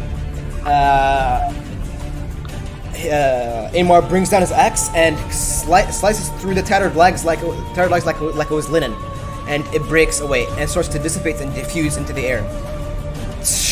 And you suddenly feel the darkness and the depression begin to slowly relax, and you only the Kern Wraith is dispelled. Yeah, that was a short battle. That was a 1-round battle. Dude, I didn't even get to play. That was a Fucking haste, dude. haste. Yeah. Oh, you could say it's Zoltan also, like, you get what I mean. No, but like I did the haste. It's Shut the fuck up. just Yeah. haste. Suddenly you all see Alric on the ground, bloody. Oh shit. I rush over to Alric and I pull out my and I pull out the cup and I say the dream and shove it down his throat. Fills up. Dream team. and you begin to make it like position his head, and you make him drink it, and you notice that the magical properties of the ale begin to close this massive wound that was in his head. It was in his neck, and it begins to close, and he looks fine. Roll 44 plus 4. Okay. 13. Not bad. Average. Yeah. Okay. And you are all left standing over your prone ally, Alric, and you are left in this despair. Fucking hell. Can we, like, get out of this area, dude? We're getting depression just by staying here. Also, is there... Can you burn down the tree? Honestly, can we burn on the tree? Yes. By the way, Roderick, the balefires are still alight. The ones They're still alight? The ones that were not dispelled. Oh, okay. Then I cast again. Okay, so cast it again. So roll Does it. Ulrich also have it? The spell magic? Biki, are you using the rule where if you cast a spell He doesn't and you have cast the same spell the next turn has one less mana cost? Yeah, I think that's. Actually, no. I'm not sure if that's actual. Is that house rule or is that just legit? I don't know. Better be pissed. Okay, I don't know. I'm It's casting just- it it's again. gonna cast it. I don't like those things. Okay. 12. You have plus you have bardic inspiration shit, Do you? doesn't he? 5 plus 2. Plus Wait, 3. he had plus 11, right? Plus 11, yeah. Why did Plus I 5. Yeah, plus plus 9? 5 because you have the runesmith ability. Yeah, so it's total plus 11, so add 2 more, it's 14. 17. No, 12 plus 5. No, it's 14. I put the plus 9 manually because I thought that was like everything. It's actually plus 11, so plus 2 more. Oh, okay. Yeah, so 14. The balefires resist, and they begin to they still. Dominic, I would argue if Harak was here, we would 100% give him like bardic inspiration on like these important roles. Okay, so not here. So he's gonna use 1 bardic inspiration. Roll a 1d8, Yusuf. Roll a d8. D8. Nice. Okay, so that's 14, 18. You You successfully banish one of the balefires. How many are left? 2 more. Everything's in my mind. Dominic, can't they be destroyed? Like, if I like smash them with the hammer? You can try. No, like based on the check that Rorik got. You don't know. You didn't ask him. I asked Rorik. Well, the only thing Dominic told me is that I could attempt dispel magic. He didn't really tell me anything else. So what do I get based off that check? You can tell that it'd probably be need a weapon of dispelling magic. Oh, okay. So I say, no, only I can do this for now. Okay. And of course, I take the guys and like that are weak mentally, and we stay away. You get what I mean? We just leave Yeah. this to Rorik. That's half my mana pool already. Okay. Roll again.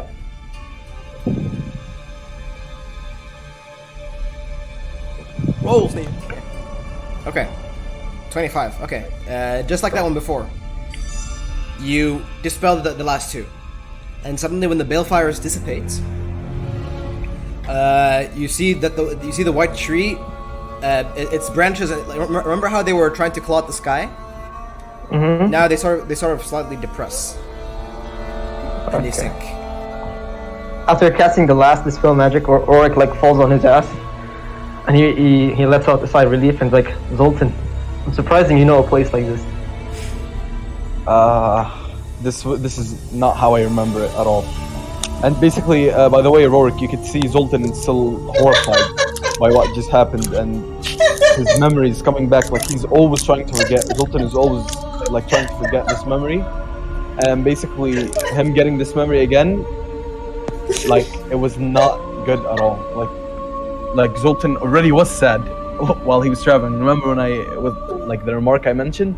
Mm-hmm. Yeah. Just on it extra, like Zoltan mentally is not in a good place right now.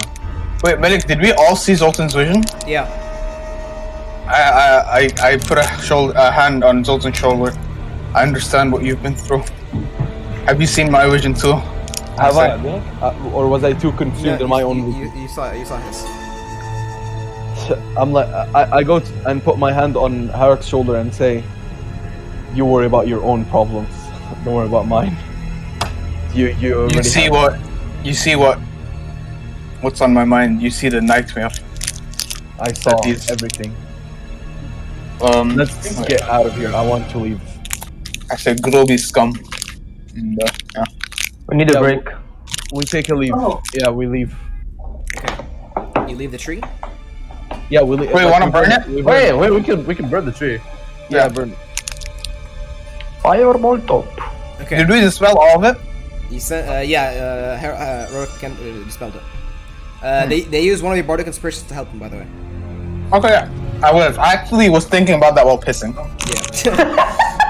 I'm not even joking. I told you.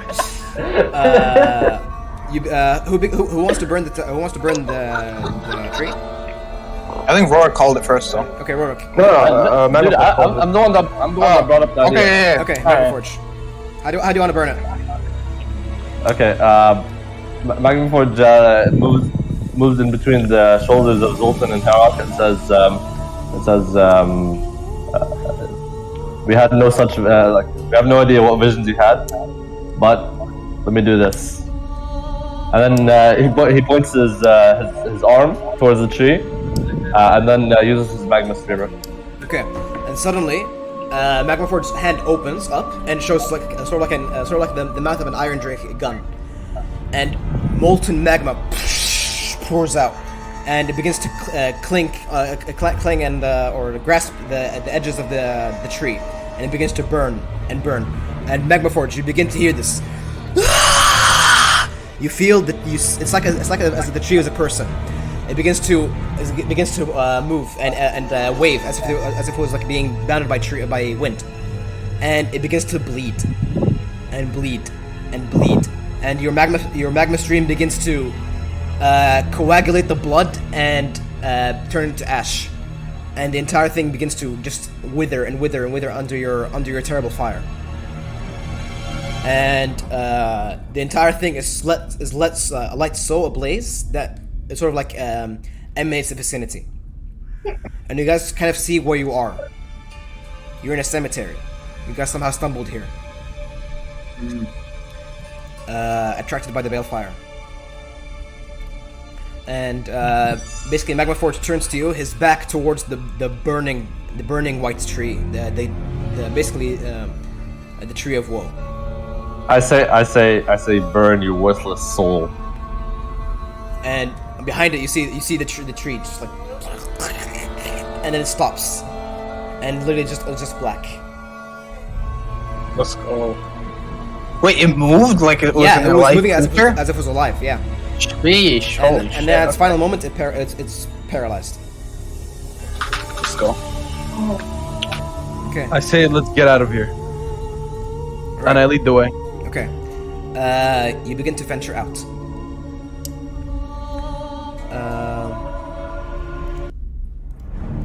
Okay. An hour passes by, so if you guys want to regain mana, an hour passes by. That's... Wait, how much do we regain again? Your proficiency bonus. So 3 then. Yeah. Sheesh. You begin to reach the outer bounds of the town of Grenzestadt. In the distance, you see large pyres of fire burning through the magical darkness. Rorik, you can tell that this is not normal fire; it's magical fire, and it's of a signature that's kind of familiar. Then you see it. You see a single thread of red-black energy, similar to what you saw with the tree, streak from within the town into the ground in front of you, in the distance. And the ground in the distance breaks open as the skeletons of orcs, humans, dwarves begin to claw their way out. And you see they begin to march in droves. You see these ancient bones of warriors that fought here a long time ago and died begin to rise and within in the distance you hear the sounds of bloody combat. This is like maybe like a mile away, but you guys see it, and it's a sight to behold. It's like the entire ground begins to crack open, and intermittently, you guys see massive explosions of fire detonate from within the city itself, as if fireballs were being sent. Oh God, I know who that is. And you all feel the shockwave from those fireballs, and it sort of buffets you a little bit. Dominic, I'm wearing. By the way, I'm wearing the cloak of the order. Like I'm wearing it. Yeah. Right now. Yeah. And you also see suddenly the fireballs stop, and suddenly you see a massive wall of fire emanates,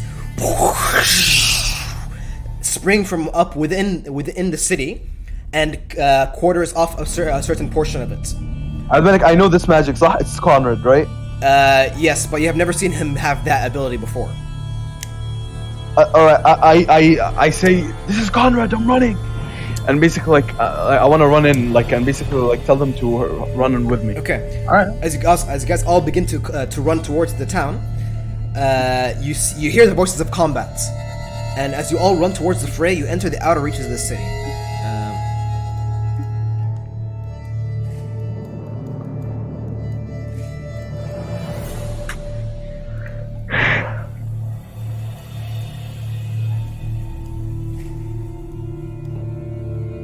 I do not have a token vision. Yeah, I'm bringing it right now.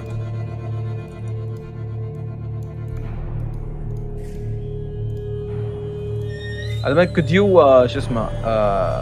add the one to the left of Herak? Alric, was it? Yeah. Yeah. Can you remove him and add him again? Skeletons. Okay. You guys see the map? Yeah. Yep. Yeah. How's the vision? Is it kind of messed up? Yeah. Low light. To the left, we see like a chunk of darkness that's sort of in between two sources of light. Wait. Can I? Let me see. Oh, wait. Can you show me what you see, so I can check? This Yeah, I marked it in the map, pinged it. Okay. Wait. I guess there is like selective vision, you know, because there's Yeah. things going. Okay, it's fine. Doesn't matter. You begin to reach the outer bounds of the town of Grenzestadt, and you witness in front of you. You begin to enter like cobbled streets, but the streets are not like how you remember it, Zoltan. The land is corrupted.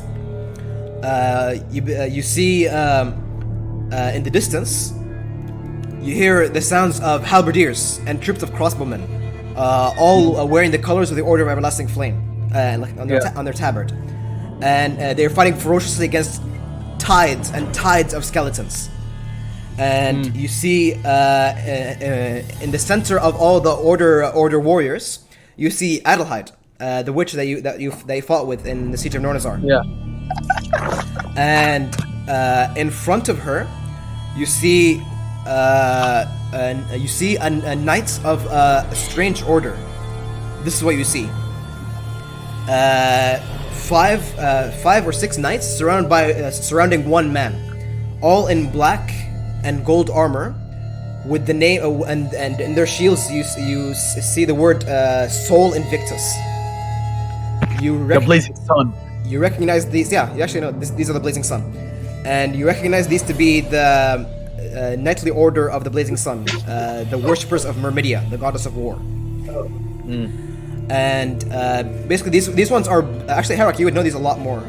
These are based in Telea. Oh shit! Let me change the music a little bit. And wait, what is their purpose exactly? Like, They're basically corruption hunters. Think of Telea's counterparts to witch hunters. Yeah, but they're much more less harsh. yeah, Okay. like less evilish, I guess. Yeah, less violent, I'd say. But they're still knights. And yeah, the picture. And then you all hear from the center of the Blazing Sun Knights, you hear the voice of a veteran of 100 wars. A grizzled voice speaking in a tongue unknown to only but one of you. Nej, no. Rinforzi, mantiene la tua posición. And he points to the ground and he says, Destroge in non morte, in nome della mermedia. And you hear from what you hear, Haraki, he says in this Chilean voice, reinforcements, hold your position, destroy the undead in the name of Mermedia. And basically the hordes of undead begin to move. How we're gonna do this is basically gonna do this the living versus the dead turns. Okay. So we're gonna do the living first. Wait, give me a second. Let me change it to. Okay. Who wants to go first? I'll go first. Wait, can I actually go first? Because You played the last encounter by yourself. Okay, why don't we just roll initiative to like decide who goes first? Roll initiative between you guys. That makes it easy. Guys, it's gonna waste too much time. You know it will. No, roll initiative between you two guys. Let me. It says there is no active combat encounter. Try now. Fuck! Why did I roll so shittily?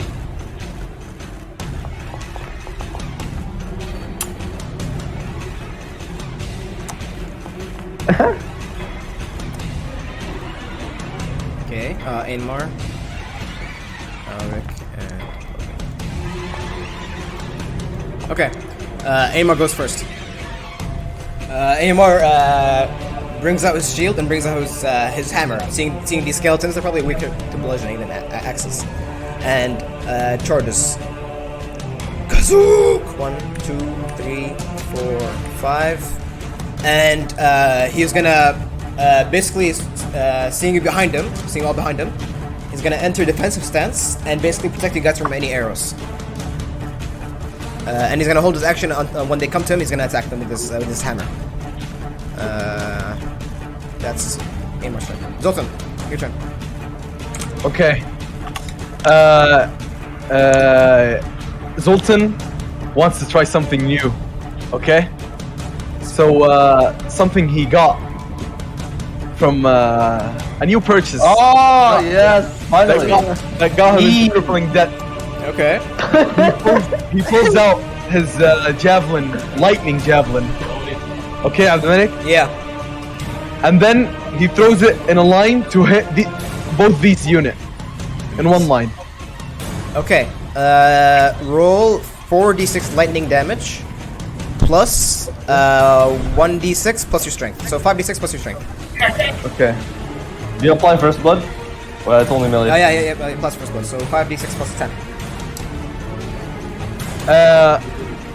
Also before that, I rage, Abdominic. Of course. Okay. Wait, let me do it. It's been a long time. Okay. Wait, last Oh, fight I you didn't forgot rage? to add the animation for it. Fuck. Oh. Okay, it's fine. No. Yeah, I don't know why, but the combat animations are like, I don't know what happened. There was a recent update that changed all the animations. It's kind of fucked up, but it's fine. Also, so plus 2 damage. So it's gonna be plus 12? 5d6 plus 12. Okay. Also, Abdominic, I'm gonna use a Great Weapon Master in this. It's not two-weapon fighting. It's not two-handed gun. Two-handed weapon. It's a one-handed. Oh yeah. Okay. All right. I'm gonna roll. Okay. Suddenly, you all see Zoltan go to his back and retrieve this beautiful-looking, completely metal javelin, and inscribed on each inch section a dwarven rune. And he shouts and then throws the javelin, and suddenly turns to lightning, zips across both skeleton units. 26 damage. That's gonna deal.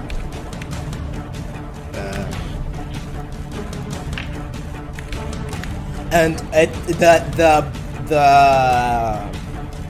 javelin, literally as you send it, Zoltan, Yeah. it forms into lightning, and just as it touches the unit of skeletons, it turns. Hits It turns. Hits 3. Hits 3. Sorry, it hits 3 groups. There's a group in the very back. 3 groups. Yeah. Okay. Yeah, it's 120 feet long. And just as you send it, it turns 15 skeletons into ash immediately.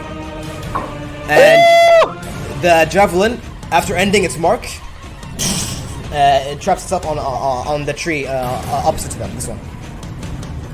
Yeah. Okay. That's your turn. Now I still have another attack. Okay. So the skeletons. How low are they now? Like. You see half of the units has been destroyed. Okay. I could 1, 2, 3, 4, 5. I can't really. Okay, let me see. I could shoot. Okay, I'm gonna come close like 1, 2, 3, 4, 5. Okay. Okay. They're not close enough for me to attack, صح? With your hand, with your weapon melee, no. With my arc beam. Okay, so I'm gonna shoot with the gun. Okay. Hits. Okay. You notice as you shoot a singular skeleton, it doesn't deal as much damage to the troop wholly. So it's gonna deal half damage. But still does significant damage. So minus. Yeah, and then I take my Ergbane out and I taunt them. Okay. Javelin, and you rush in and then with your Jordan handgun.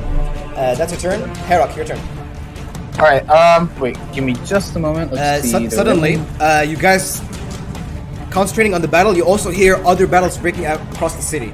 And you hear droves of skeletons arising from the ground. And what you see is nothing. Sheesh. Fuck. Alright, Compared to Vic, how are we ruling AoE spells? Like, say if I casted Hypnotic Pattern and it clipped like 5 of both sides, basically. Or 6 of both sides. Kind of like this. Yeah, it would hit both units, yeah. Okay, yeah, that's what I want to do. Okay. Hypnotic Pattern. Oops. Wait, how do I fucking scroll up? Alright. Oops. Obaid, are you sure Hypnotic Pattern is gonna work on them though? They're undead. No, it doesn't specify anything like that, so it should work, yeah. Yeah, I'm gonna cast it. Can I? Dude, this thing is in the way, I can't place it. What's in the way? Give me a second. I'll cast it now. I've adjusted it. Alright, basic class like that. Obaid, Obaid, As you cast it, you summon your magics, and suddenly you see the red vampiric eyes, the magic eyes, look at you, and the magic fails. These are immune to charming, so you can't use them. Wait, it's not. It doesn't say anything about charming though. The skeletons themselves. Told you. I told you. Whatever. That's fine. Use the Wait. As my bonus action, I'm just gonna give. Let's see, Logan Bardic Inspiration. Okay. Actually, wait. Logan's not even here. Zoltan. Okay, Zoltan, you get one Bardic Inspiration. Okay. Alright, is that your turn? Yeah, that's okay. Okay. I bet use the necro for mana. Yeah. Logan's turn. Logan is gonna go 1, 2, 3, 4. And he's gonna bring us up and he's gonna shoot the skeletons. Because that's what Logan does. One shot.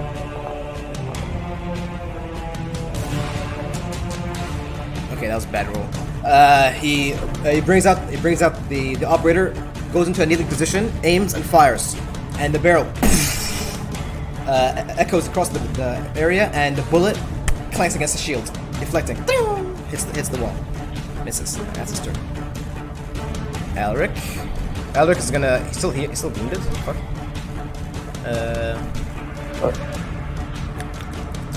Haste me, Alric. Okay. Yeah, sure. It works. He's gonna cast haste on you, and he's gonna cut invocation stress. Oh, no, now it works. I think. What works? Okay, actually no, it doesn't work. The thingamajiggy for the spelling. That's fine. Okay, you're affected by haste. Can I ask you something? What? Wouldn't it make more sense in I'm hasted first before I go into battle? يعني in عشان there is no specific order for this fight. You get what I mean? But we didn't basically, we didn't attack. That's retro. I don't think so, dude. It's different from Aid. Aid lasts for like I don't know how many days. Okay, 4 hours. back and forth, your turn. Okay. Let's see. Okay. Back and forth was 1, 2. Wait. Okay. 3, 4, 5, 6. And then shoots. Wait a minute. I don't know why, but my character doesn't work. Okay. And then uses his Magma Streamer gadget. Okay. 30 feet. He doesn't reach. He does it. He does it anyway. Okay. You have to roll a saving throw. Actually, 19. I should. Okay, they succeeded. How much damage? If they fail, they take 44 on every turn. If they succeed, no damage? If they succeed, no damage. Okay. What a shitty. It is pretty shitty. I should probably like do something else as a gadget. It's a 44. That's your turn? Yeah, his thing is like it's damage over time. If it takes long enough, it does. Get Yeah, damage. go Yusuf, go. You should probably use rockets. That will probably do a lot of damage. Rorik, your turn. Okay, I cast Rune Speed on everyone besides me and Alric. Okay, roll d4. It's a d6 now, baby. Oh, so it's d6 now. Sheesh! Okay. Everyone gets plus 25. All of you guys, you double your speed. So wait, Zach, you quadruple your speed. Oh my shit. And I go 1, Okay. 2, 3. Yeah, I go like this. Okay, that's your turn. Now the order.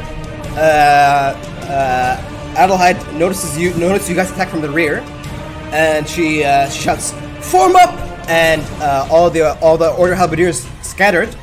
They begin to form into a formation. And actually, I'll say they get here, here, here, and so with the crossbowmen. Oops.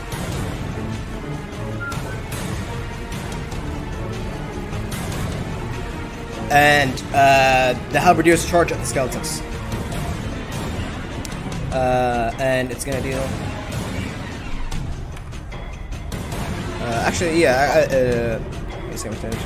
Yeah, actually, it nearly killed them. They start slashing. They start using their halberds and breaking against the shields of the skeletons. And you see the skeletons are crumbling against the force of the order. And then the crossbowmen's loose. And they attack this skeleton here. That's gonna be nice. I think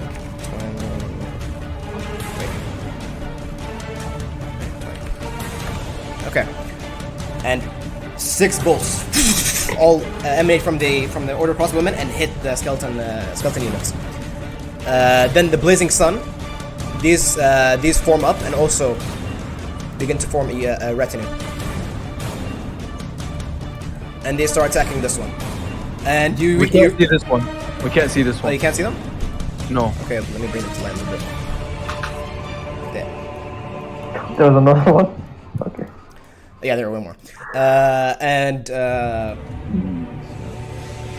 See?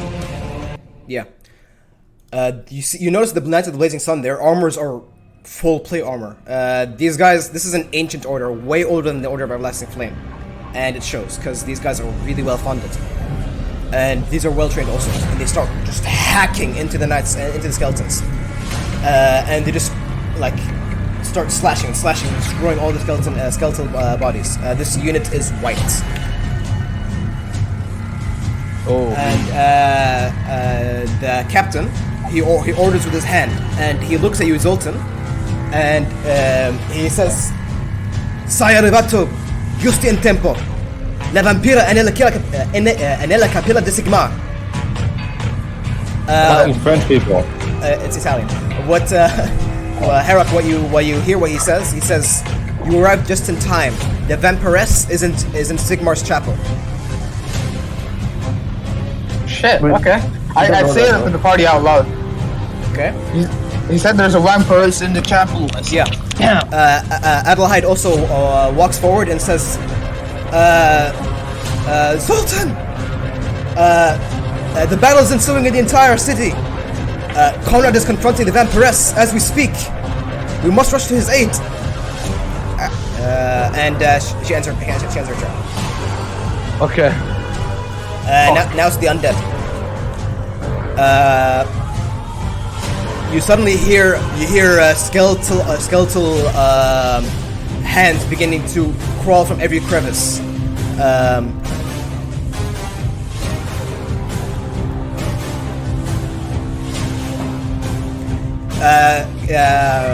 Rorik, Logan Hayrock, and Rorik. Actually, all of you. From you know when you look top of you, the houses right next to you, you start to see skeletal hands on top of it, and they begin to crawl downwards. You see a unit of skeletons begin to crawl. It's almost like a legion. And you also see a retinue of skeletons walking this path. They begin to clamber and walk into the side of combat. And this unit engages you, Zoltan. Actually, I'll put this like this. And they begin to slash you. They're gonna deal 0.5, but because your rating is gonna be 0.25.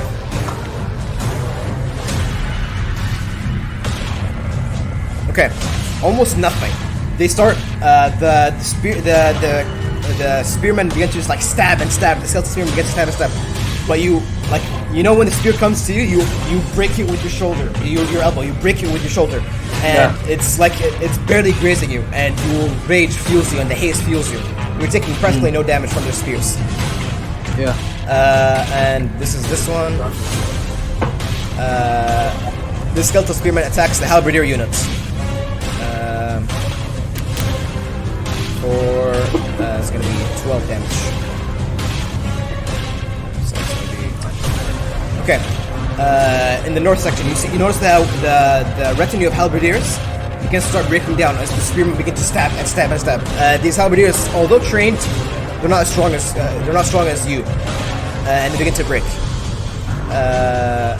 This skeleton begins to 1, 2, 3, 4, 5, and they press the Knights of the Blazing Sun and begin to stab.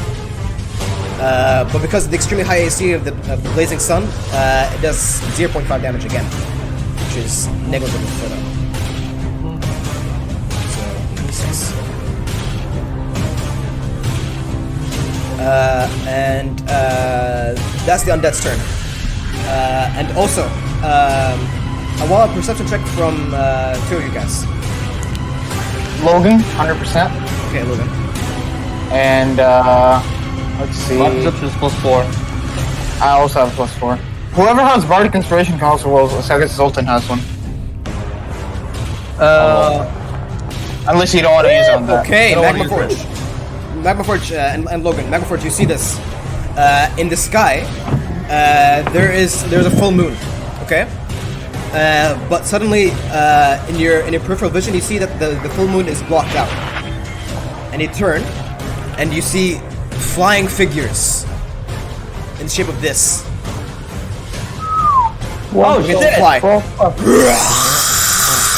Begin to fly, and they descend towards you all.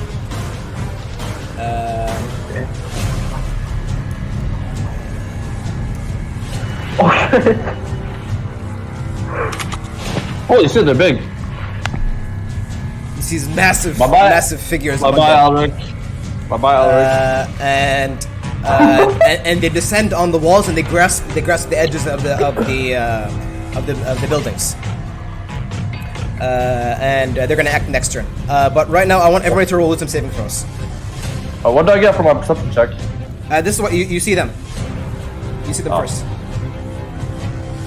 You want me to roll wisdom? Actually, yeah. I'll tell you one more. I'll tell you one more detail. You notice that the Vargists emitted from, or they came out from a certain area in the Grenzestadt, a large hill, and on top of it you see like this massive chapel, and they came from there. Okay, yeah.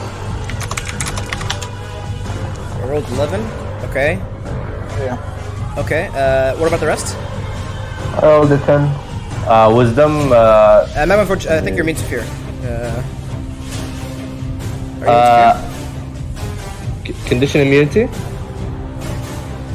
That's weird. I don't have any condition immunities. Okay, okay, I'll give you advantage on the roll then. Roll a wisdom saving throw with advantage. Okay. Okay, now you still. God damn it! You are all horror stricken, and you are all frightened. Okay, so you have a disadvantage on attacks as long as the thing is there, and you can't move closer. What? You can't move closer towards it. And ability checks. Okay. Basically, once you see the Vargeist, that's their name, their mouth opens like a night stalker from 3 sides, and you see teeth everywhere. And they're gonna act next turn. Okay, back to initiative. Amar. He's gonna move forward and start smashing into the skeleton leader, skeleton unit to start making a path for its attack. Oh wait, do you have a spell to remove this? I think so. Okay, and you notice Zoltan, with the help of Ainmar, you guys begin to incessantly destroy the unit of skeleton spearmen, and they crumble to nothing, just bones literally in the ground. I ask him to like go there and flank. Okay. He nods and walks 1, 2. Wait, he should actually let me remove defensive stance. And 1, 2. Okay, and then he attacks 1 more time. But it's gonna deal half damage. It's gonna deal. Oops. So that's 8. Okay. That's Amar's turn. Okay, Zoltan, your turn. Okay. Zoltan goes like this, okay? Yeah. And like he flanks with Ainmar. Oh shit. Okay. I'm moving there. Yeah. And then he attacks with Earthbane. Yeah. Okay. First attack. It's gonna- Also, before I do that, I ignite Earthbane as a bonus action. Okay. You have So disadvantage 3d6. and advantage, so it's gonna cancel out to come just a straight roll. But Okay. he still hits. Okay. 6 no. Okay. 40 damage. Okay. And I cleave, so they don't take half. Yeah. And you start cleaving your Earthbane already glowing, and now it's set alight with Magmaforge's trinket. Yeah. You swipe clean half of the units, turning. Are they literally- gone? Not fully. There are only like 2 skeletons remain. And you start breaking them. I attack it again then. Okay. I attack again then.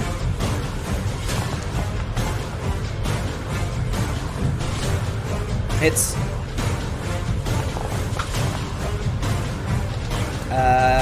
Okay, yeah. You, with the help of Ainmar and your coordination, you begin to smash and smash. While you're cleaving, you send scattered shards of flying bone everywhere, and unit of skeletons is decimated. Can I attack this monster? I can't. You can't move closer towards it, but you can shoot it. طيب I have a question. Can I شو اسمه what happens if I look away, like basically like go there and attack these skeletons? I'm covered. If you have, let me see. Let me read the rules. It says line of sight, I think. Yeah, So, like I'm not in their line of sight. Like I stand here, basically. If I stand here. Let me check. Actually, if they're providing full cover, then yes. But if they're providing like half cover, so you can still stand Yeah. kind of see them. I'm gonna stand like in front of these troops, like here, like in front of them, all of them. Like look how many skeletons. You know what I mean? Okay. And I'm short dwarf. Okay, sure. Yeah, sure. Okay. Yeah. I'm gonna go. You are like, short, so you're gonna go like that, and it's gonna be like. Yeah, in Yeah. between them. Okay. Alright. And then I'm gonna attack. Cleave. Oh. Well. As you go into smash. Does 13 hit? Does 13 hit? 13. Because of haste? I roll speed. Wait, why does 12 miss? No, it's supposed to hit actually. It's supposed to hit. It hits. Oh, shit. It hits. Okay. Okay. So I'm just gonna roll attack until it hits. Okay. I'm just gonna roll with advantage until it hits. Yeah, sure. Okay. Okay, it hits. Okay. Wait. Here. And then. So it's 27. Okay. You smash.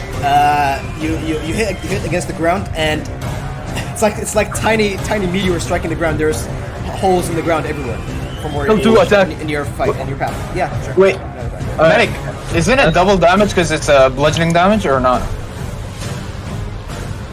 That's a good point. Let me check.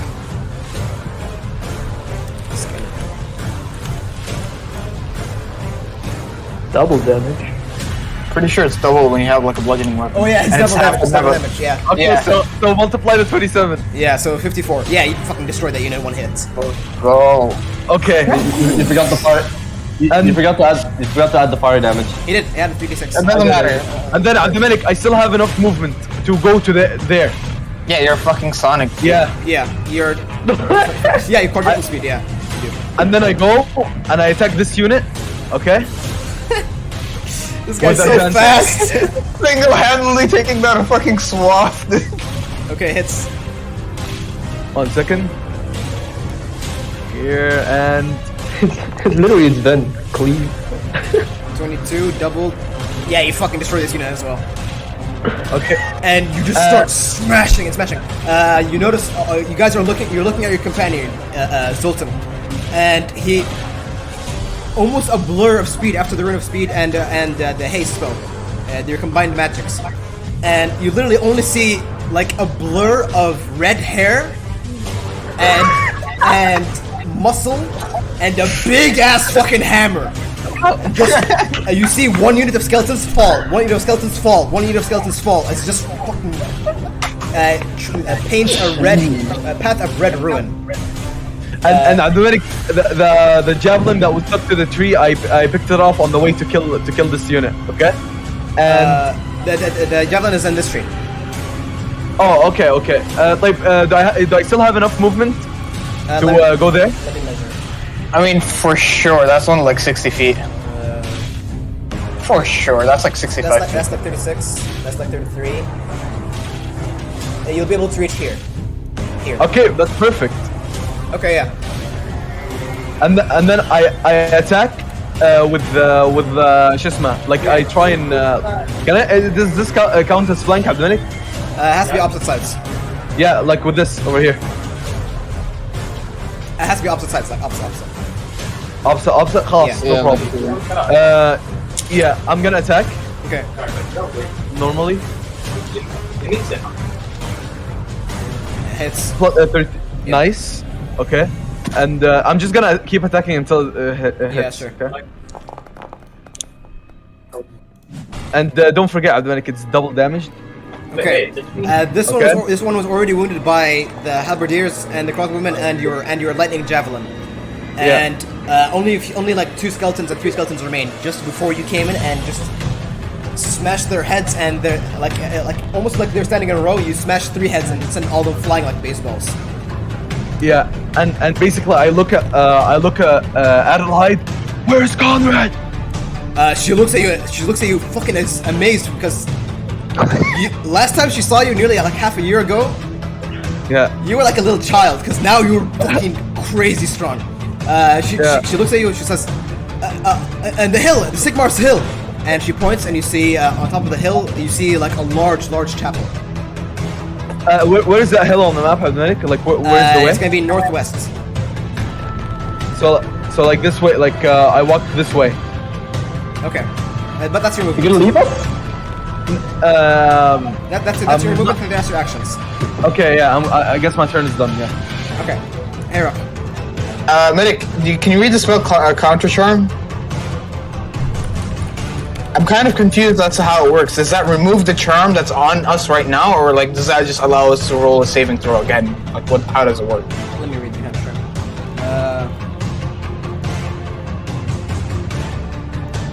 He sent a text on chat in the Okay. Foundry. I would say as you begin to you want to use it.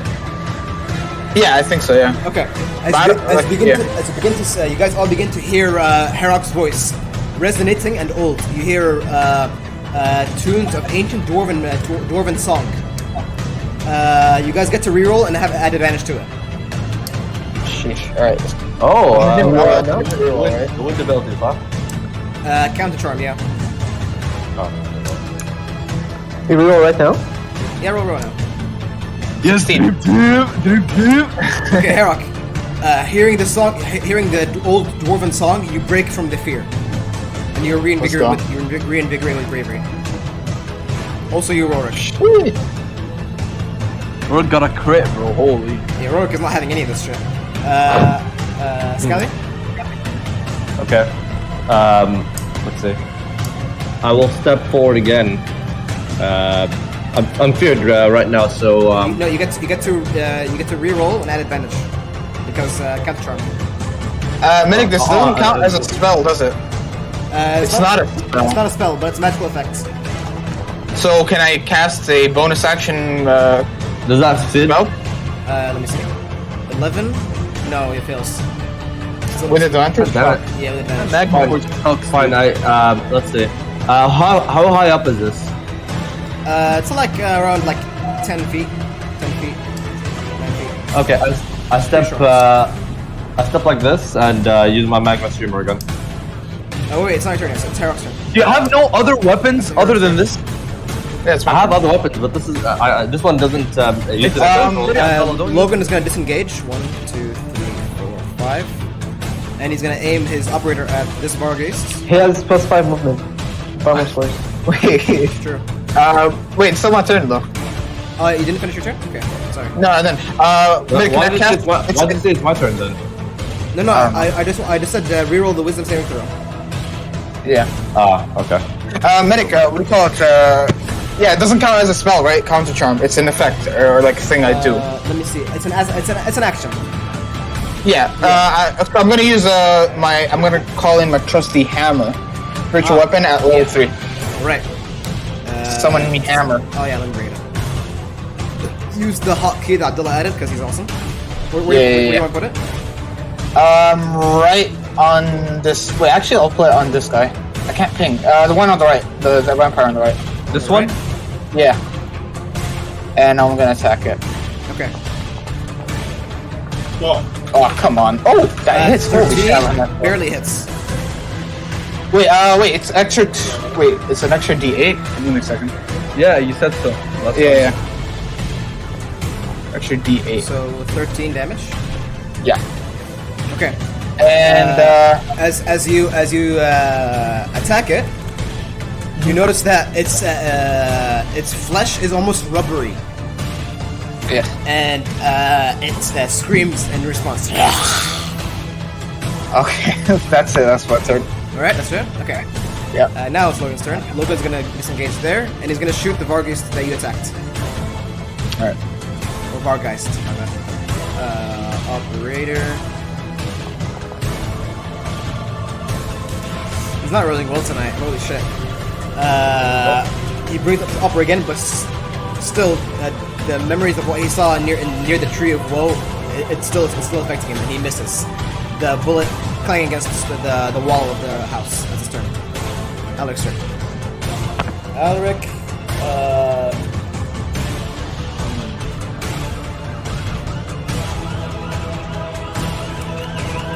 Popo. Okay. I'm gonna go.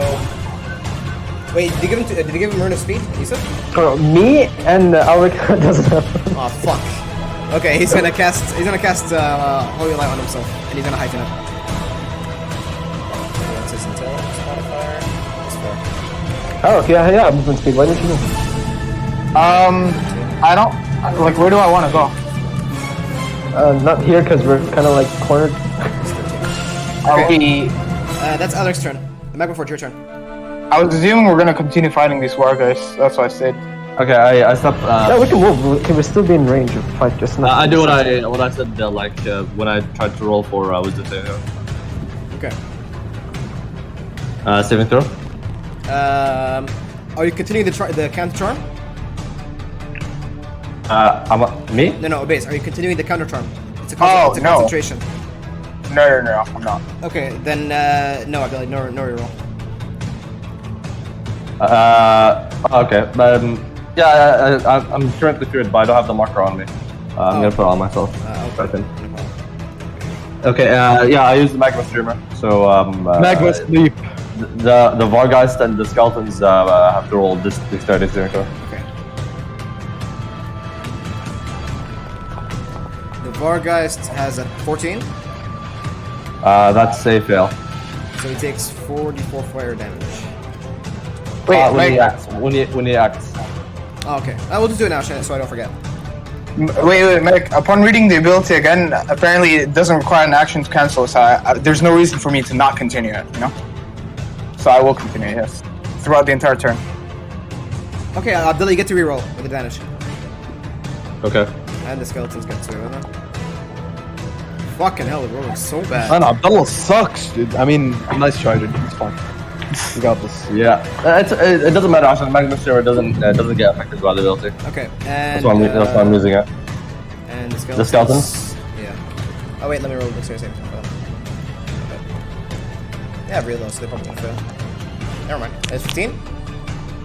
Fail. Actually, it's succeed. The DC is 15. Yeah, okay.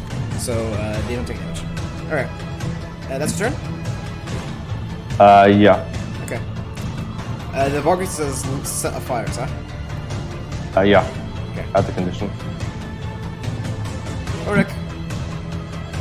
Yeah, okay. Fireball! 1, 2, 3, 4, 5. No, I can only move, yeah, 5. And then he lifts up his warhammer and casts Rune of Breath and Rune. Oh, shit.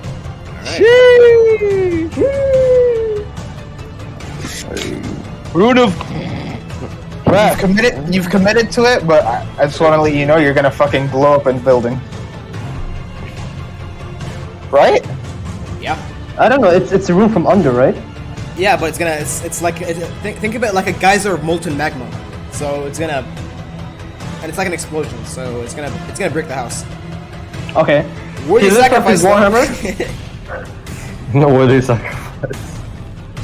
and casts slow instead. No, don't! Just do it! Yeah. Do it!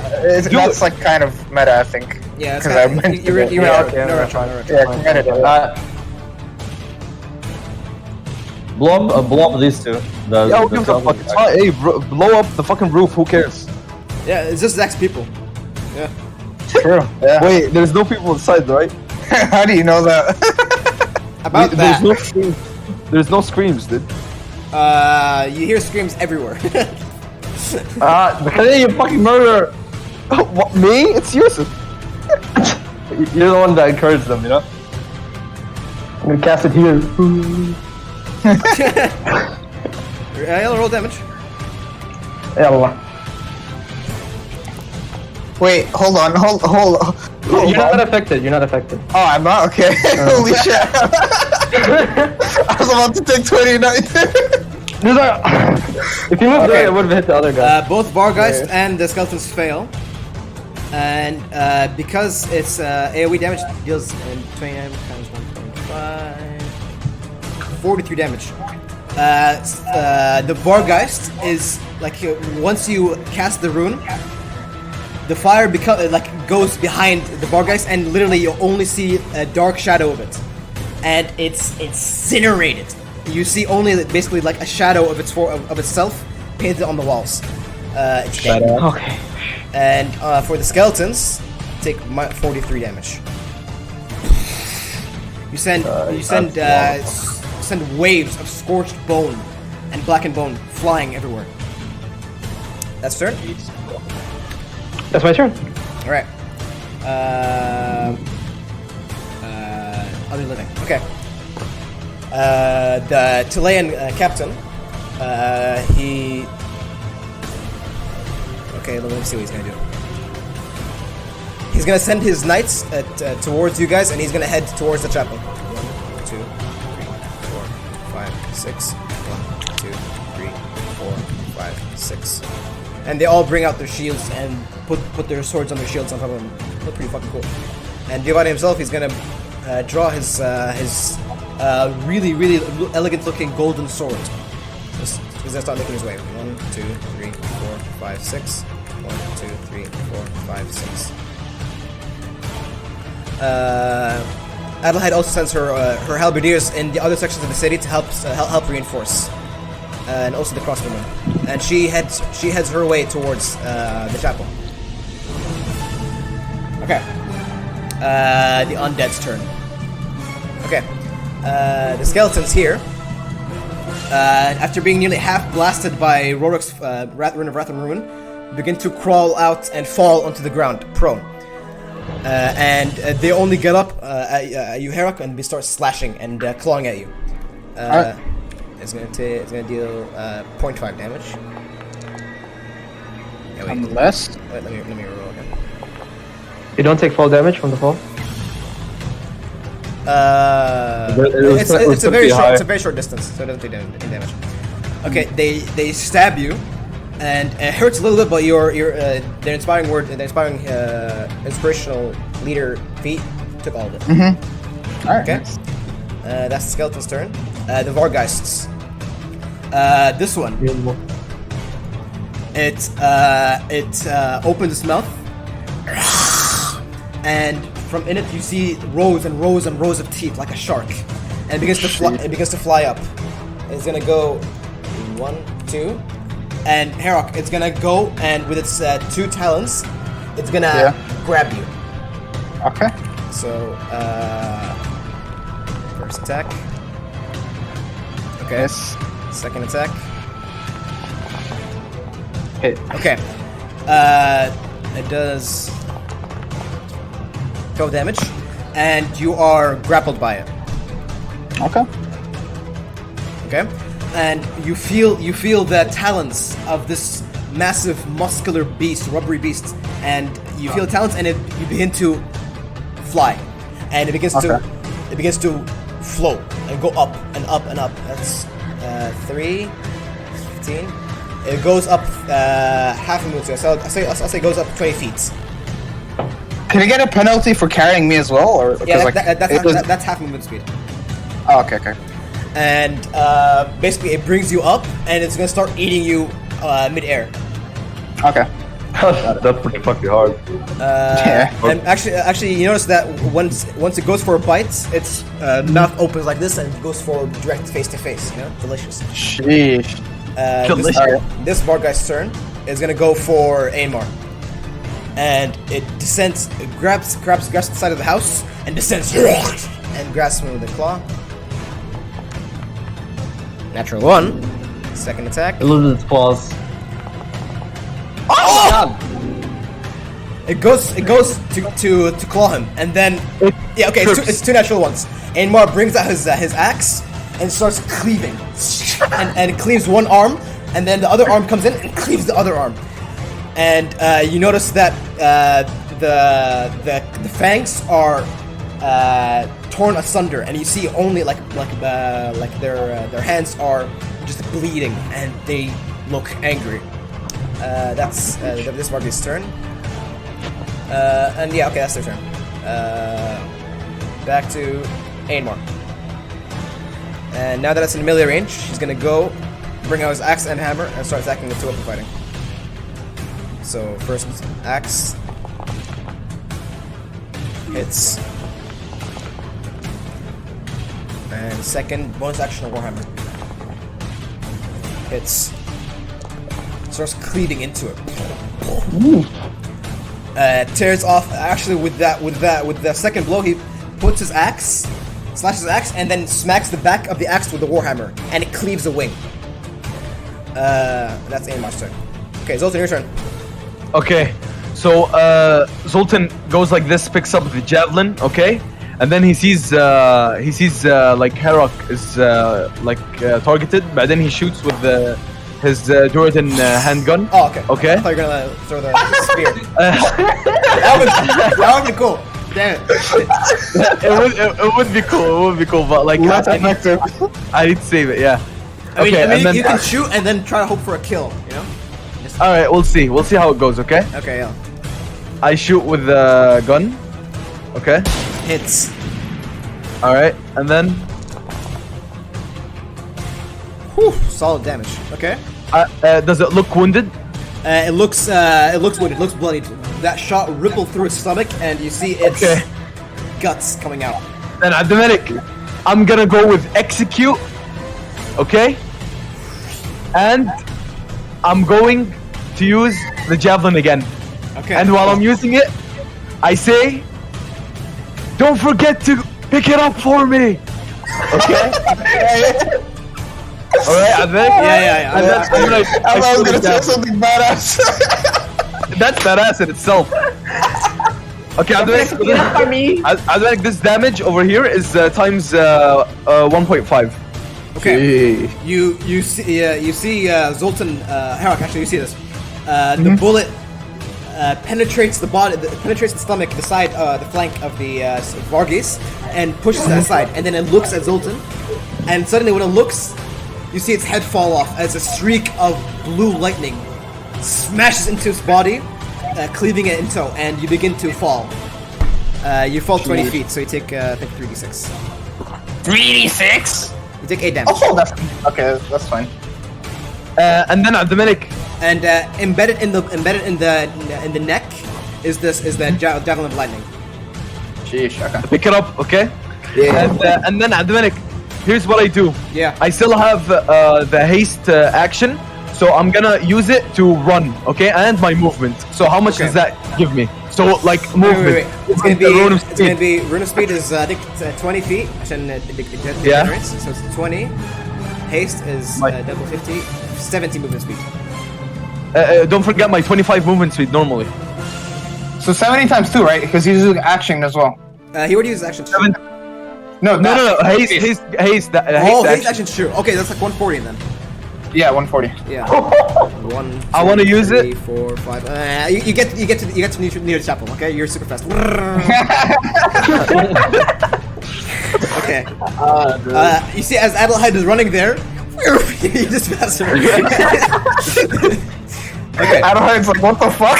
Why is this guy suddenly so fucking fast? That's your turn. Harak, your turn. You're no longer grappled. That's the body of the heavy of Varghese is above you, and you start pushing aside. Yeah. And you're Alright, playing. so I'm just gonna take the javelin first of all. Okay. And you stand up.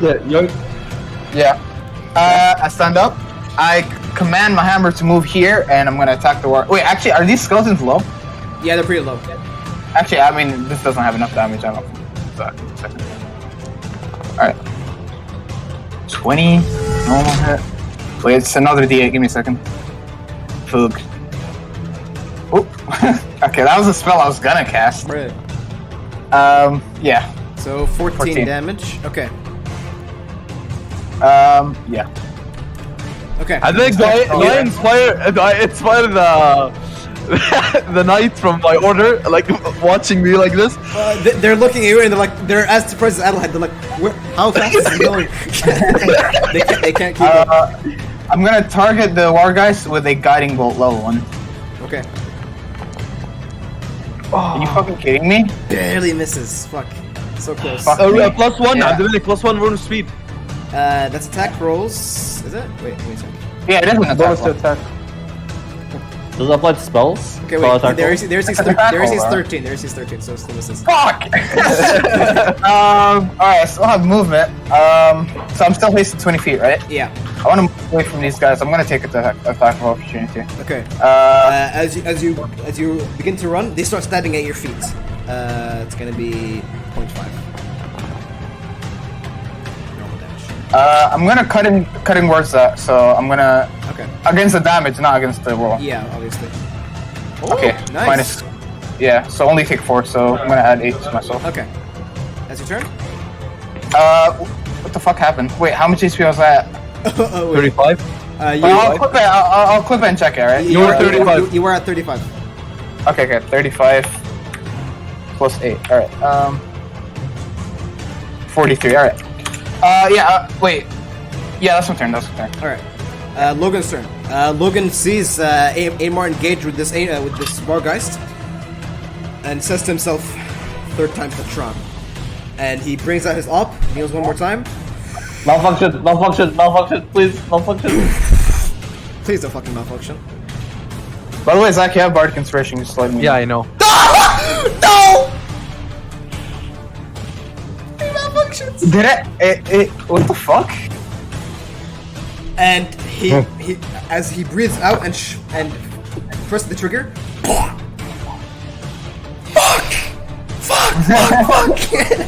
And that's Logan's turn. He's gonna walk 1, 2, 3, 4, 5, 6, 8. Yeah, 8. He's gonna catch up with Zoltan. Alric, wanting to get out of this mess, he's gonna disengage. 1, 2, 3, 4, 5, and Yo, how you have like no mana left? Yeah, no. and he's gonna cast the firebolt at the Vargeist.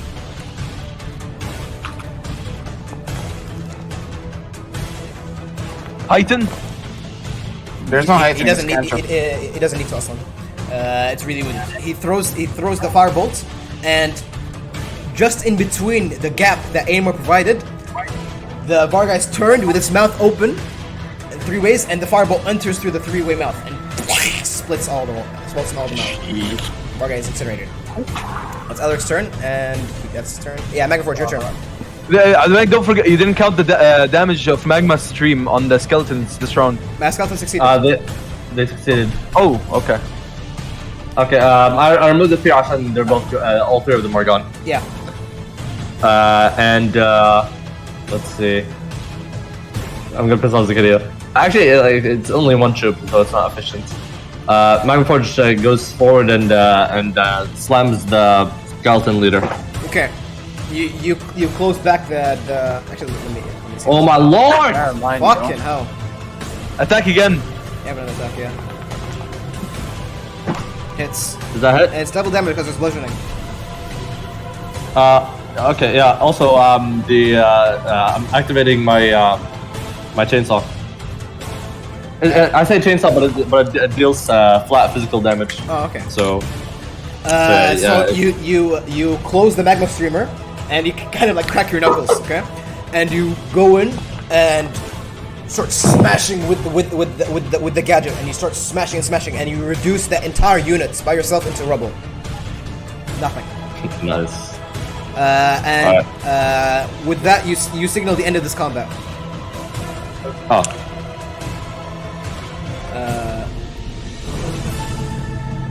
Okay.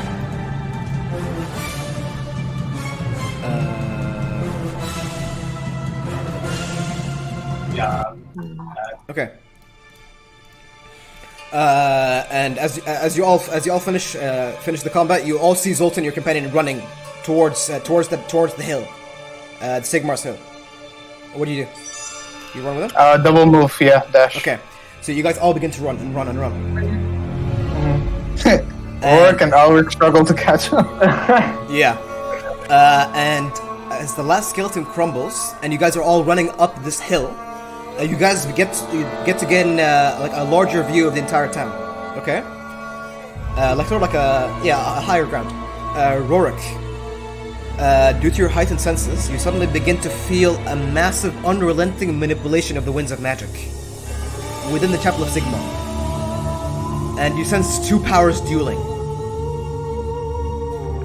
And I want to see Conrad fight. Like, I want to see how he's doing. And as you rush upwards, you find Zoltan at the door of the chapel.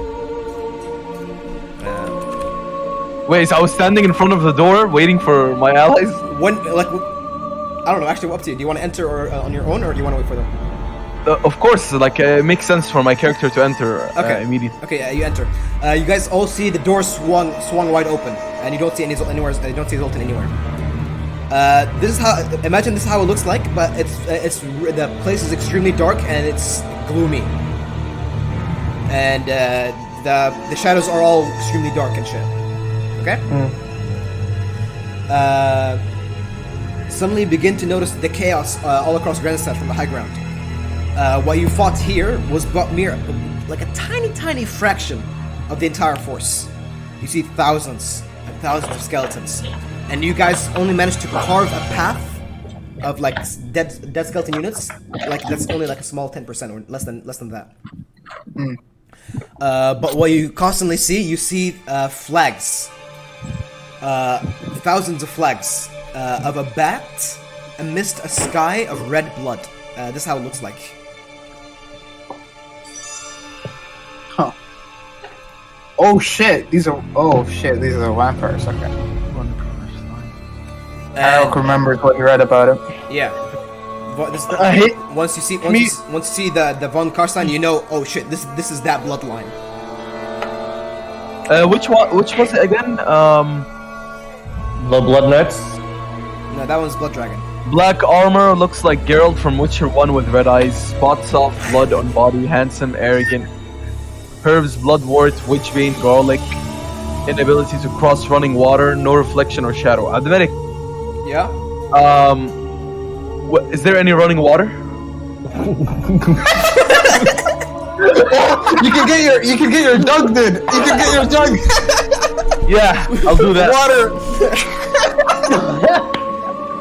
Anyway, so the rest of you all begin to enter, okay? You finally see the chapel, and you, Zoltan, you see it first. It is dark and corrupt, reflecting the environment surrounding it. Upon closer inspection, it seems that from within, deeper in the heart of the chapel, there is the source of the corruption. As you all enter and rush up, the haste spell finishes as you are running up. It's only 1 minute, and you're left stunned there, and that's when your allies catch up. Okay. As you enter the halls of Sigmar, you find the statue of the warrior god, the human god, defiled. You see blood of his worshippers decorating its architecture. Atop, you know how the Sigmar is carrying his hammer like this? Yeah. On his shoulder, you see the body of a worshipper.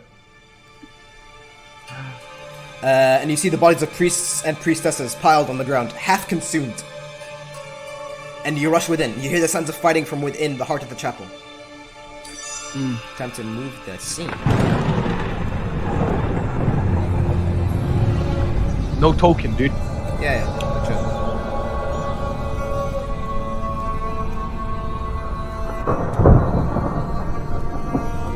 Oh my god. Holy shit! Where was Zoltan be? Suddenly we're dealing with Castlevania. What Yeah. the fuck? How badass does Conrad look? Wait, chill! Let me explain! What the hell happened to his face? Let me explain! Wait, sorry, let me remove all the buffs first. Guys, remove all the buffs, okay? It's time passed. Okay. Okay. You enter the chapel hill, and what you see is basically rows of wooden seats and a large, kind of like a procession area. And in the center of it, you see a large altar.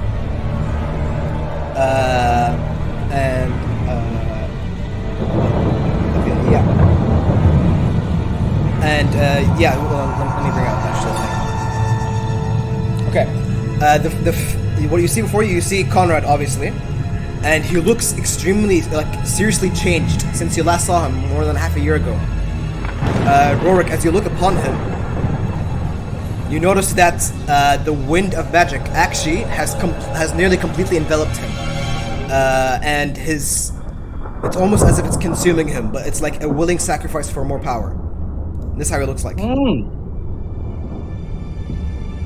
Sheesh! Holy shit! You can feel actually emanating from him like never before, and his hair is literally a beacon of fire, an unquenchable fire. And you see his facial hair is also a tuft of pure flame.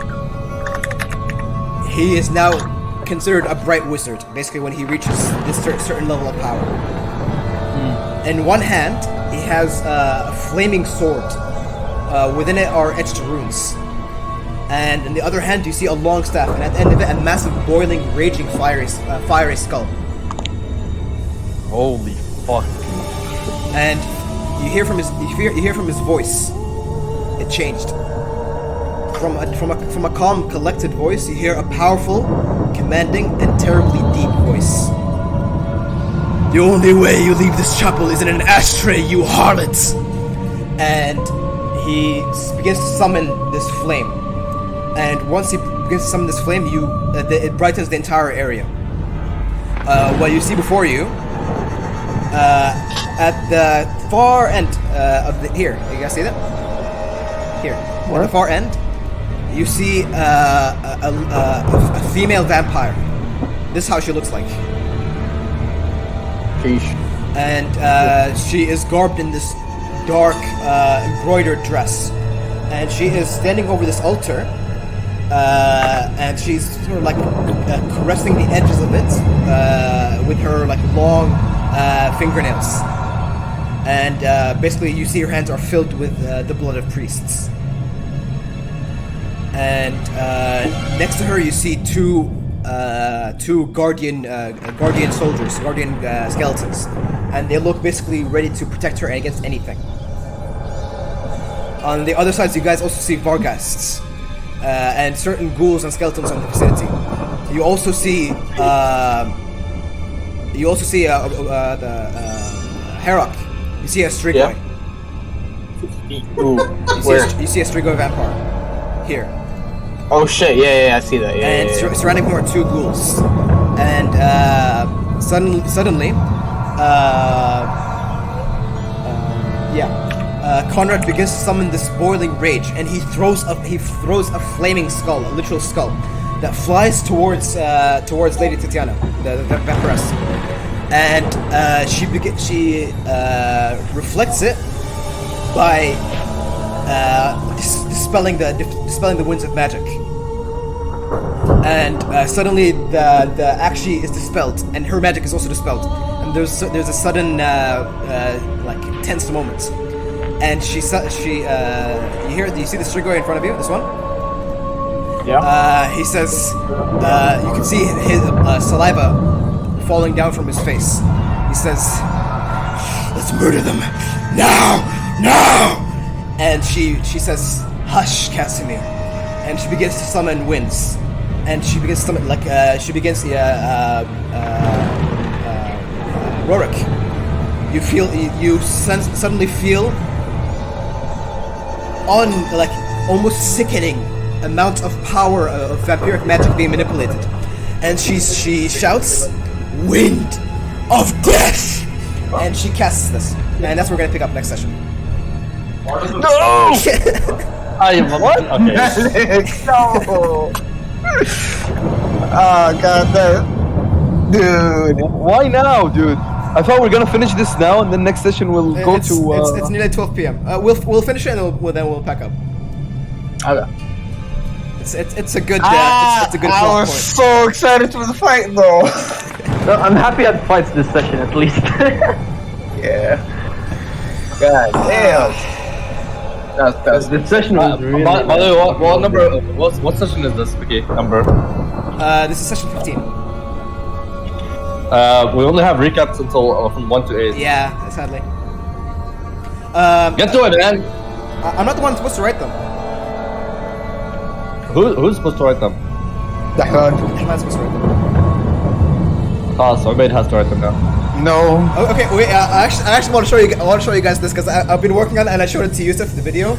But I want to show it to you Okay. because I want to show it to you. Okay, it's pretty cool. Yeah. I'm gonna show you what Rorik saw, his nightmare. Okay. Okay. Oh. Okay. Okay.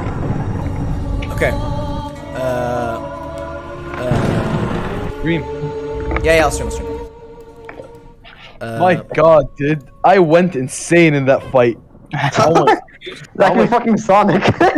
Dude, like there's like 4 or 5 troops there, and then you just single-handedly took down 4 troops in a turn. I was going insane, and then I saved you and ran towards my friend too. Like, it's like I'm saving 2 friends at one time. Also, what the hell happened to Conrad? Dude, Advenic, what the fuck happened to Conrad? It seems basically in the whenever you kind of like level up, at least in the terms of like human mages, they have to they have to give more and more to the wind that they use, and they become sort of embodied by it. So, for example, a mage that's attuned to the wind of fire actually will become more fire and fire until they eventually fizzle out. There are other ones like death, the amethyst one. They basically look like purple and shit. Let me show you the video first. Where is it? Abdullah, why when you wanted to attack and say, "Oh, I'm gonna piss off Zakaria," I don't get why was that gonna piss me off? Because he got Okay. Because he got angry when I was using my gadget. Holy shit! Zach, watch my damn stream. Where? Where? Shit, what the Where? fuck is this? Stream, dude. Monka fucking S. Oh my god, I'm gonna have nightmares. Wait, What wait. the hell? I'm not done. I'm not done. Is that Pudge? Abdullah, you watching? Okay, yeah, sure. Yeah. Rorik, I'm just gonna describe the atmosphere. He felt as if his past will never stop haunting him, but through sheer force of will and him succeeding the wisdom saving throw, he peered through the magic and went through the he peered through and penetrated the past to look into the future. And there he saw a dark sky under Karakadrak. And he saw basically a column of darkness emanate from where the Anvil of Doom would be, and it went to the sky and started cracking the sky open like an egg. And then you see basically 4 colors break open from the sky: green, purple, red, and blue. And then he heard the voice of his master, of his mentor. The dark gods still feed on the world's transgressions. And this is what happens. Corruption. Obsession. Deceit. Rage. That's what he saw. Holy shit! Dude, the maggots part was so fucking nasty, dude. What the Oh fuck? my god, what the fuck? Why did he see that? Rorik and the rest of the Kazazir are destined for interesting things. Pitiable death. Sheesh, dude. Dude, what? So far from what you gathered, Yusuf, Rorik, you have obtained the name of one of those figures that you saw. Wait. Sinash? No, the name of the greater demon that Bluebeard said. Those were the greater demons, right? Those were greater demons. They're basically, you could say, manifestations of the greater gods. Sheesh. And you guys heard of the name of one. Four of those lights are in Karakajak. Yeah. Damn, son. Yeah. Wait, 4 of them or 1 of them? 4 colors: purple, green, black, red, and blue. They're all there in the north. Yeah. Some shit's happening at the Dude, north. Advenic, there's so much we have to do, dude. That's the look of the future. Maybe you guys are already there. So much work. dude. Does the party knows this vision or no? Because you took it to private No, call. this is out of character. This is out of character. I just want to show you the guys like that. Oh. That was a cool cutscene. Where'd you get it? I shamelessly stole it and edited it a lot. Let's go. Okay, actually, let me speak to Snasian in private. Dude, Obaid, Yeah? it felt so good, dude. the haste.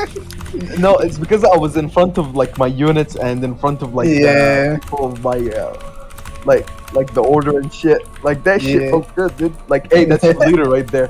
Like, Hell yeah. like they would be inspired. You know what I mean? Yeah. They just saw you like kill like probably like 50 skeletons. Advenek, I killed more than 50 skeletons. صح Advenek. Yeah. Wait, I'm typing with Yusuf. Let me see. That's toxic as fuck, I'm honestly. sorry. I'm sorry.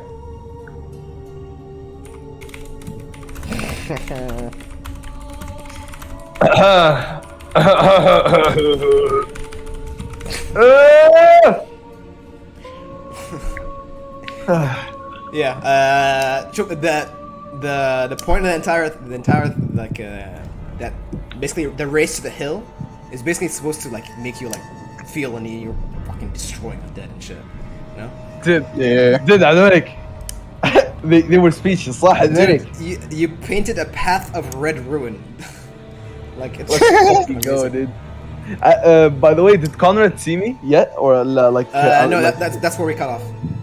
We'll catch up. He's too focused. he's dueling the vampiress, dude. True.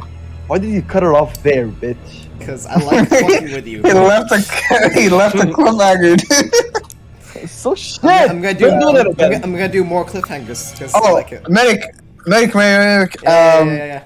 Well, actually, let me stop the recording. I realize. Let me stop the recording. Yeah, I realized something.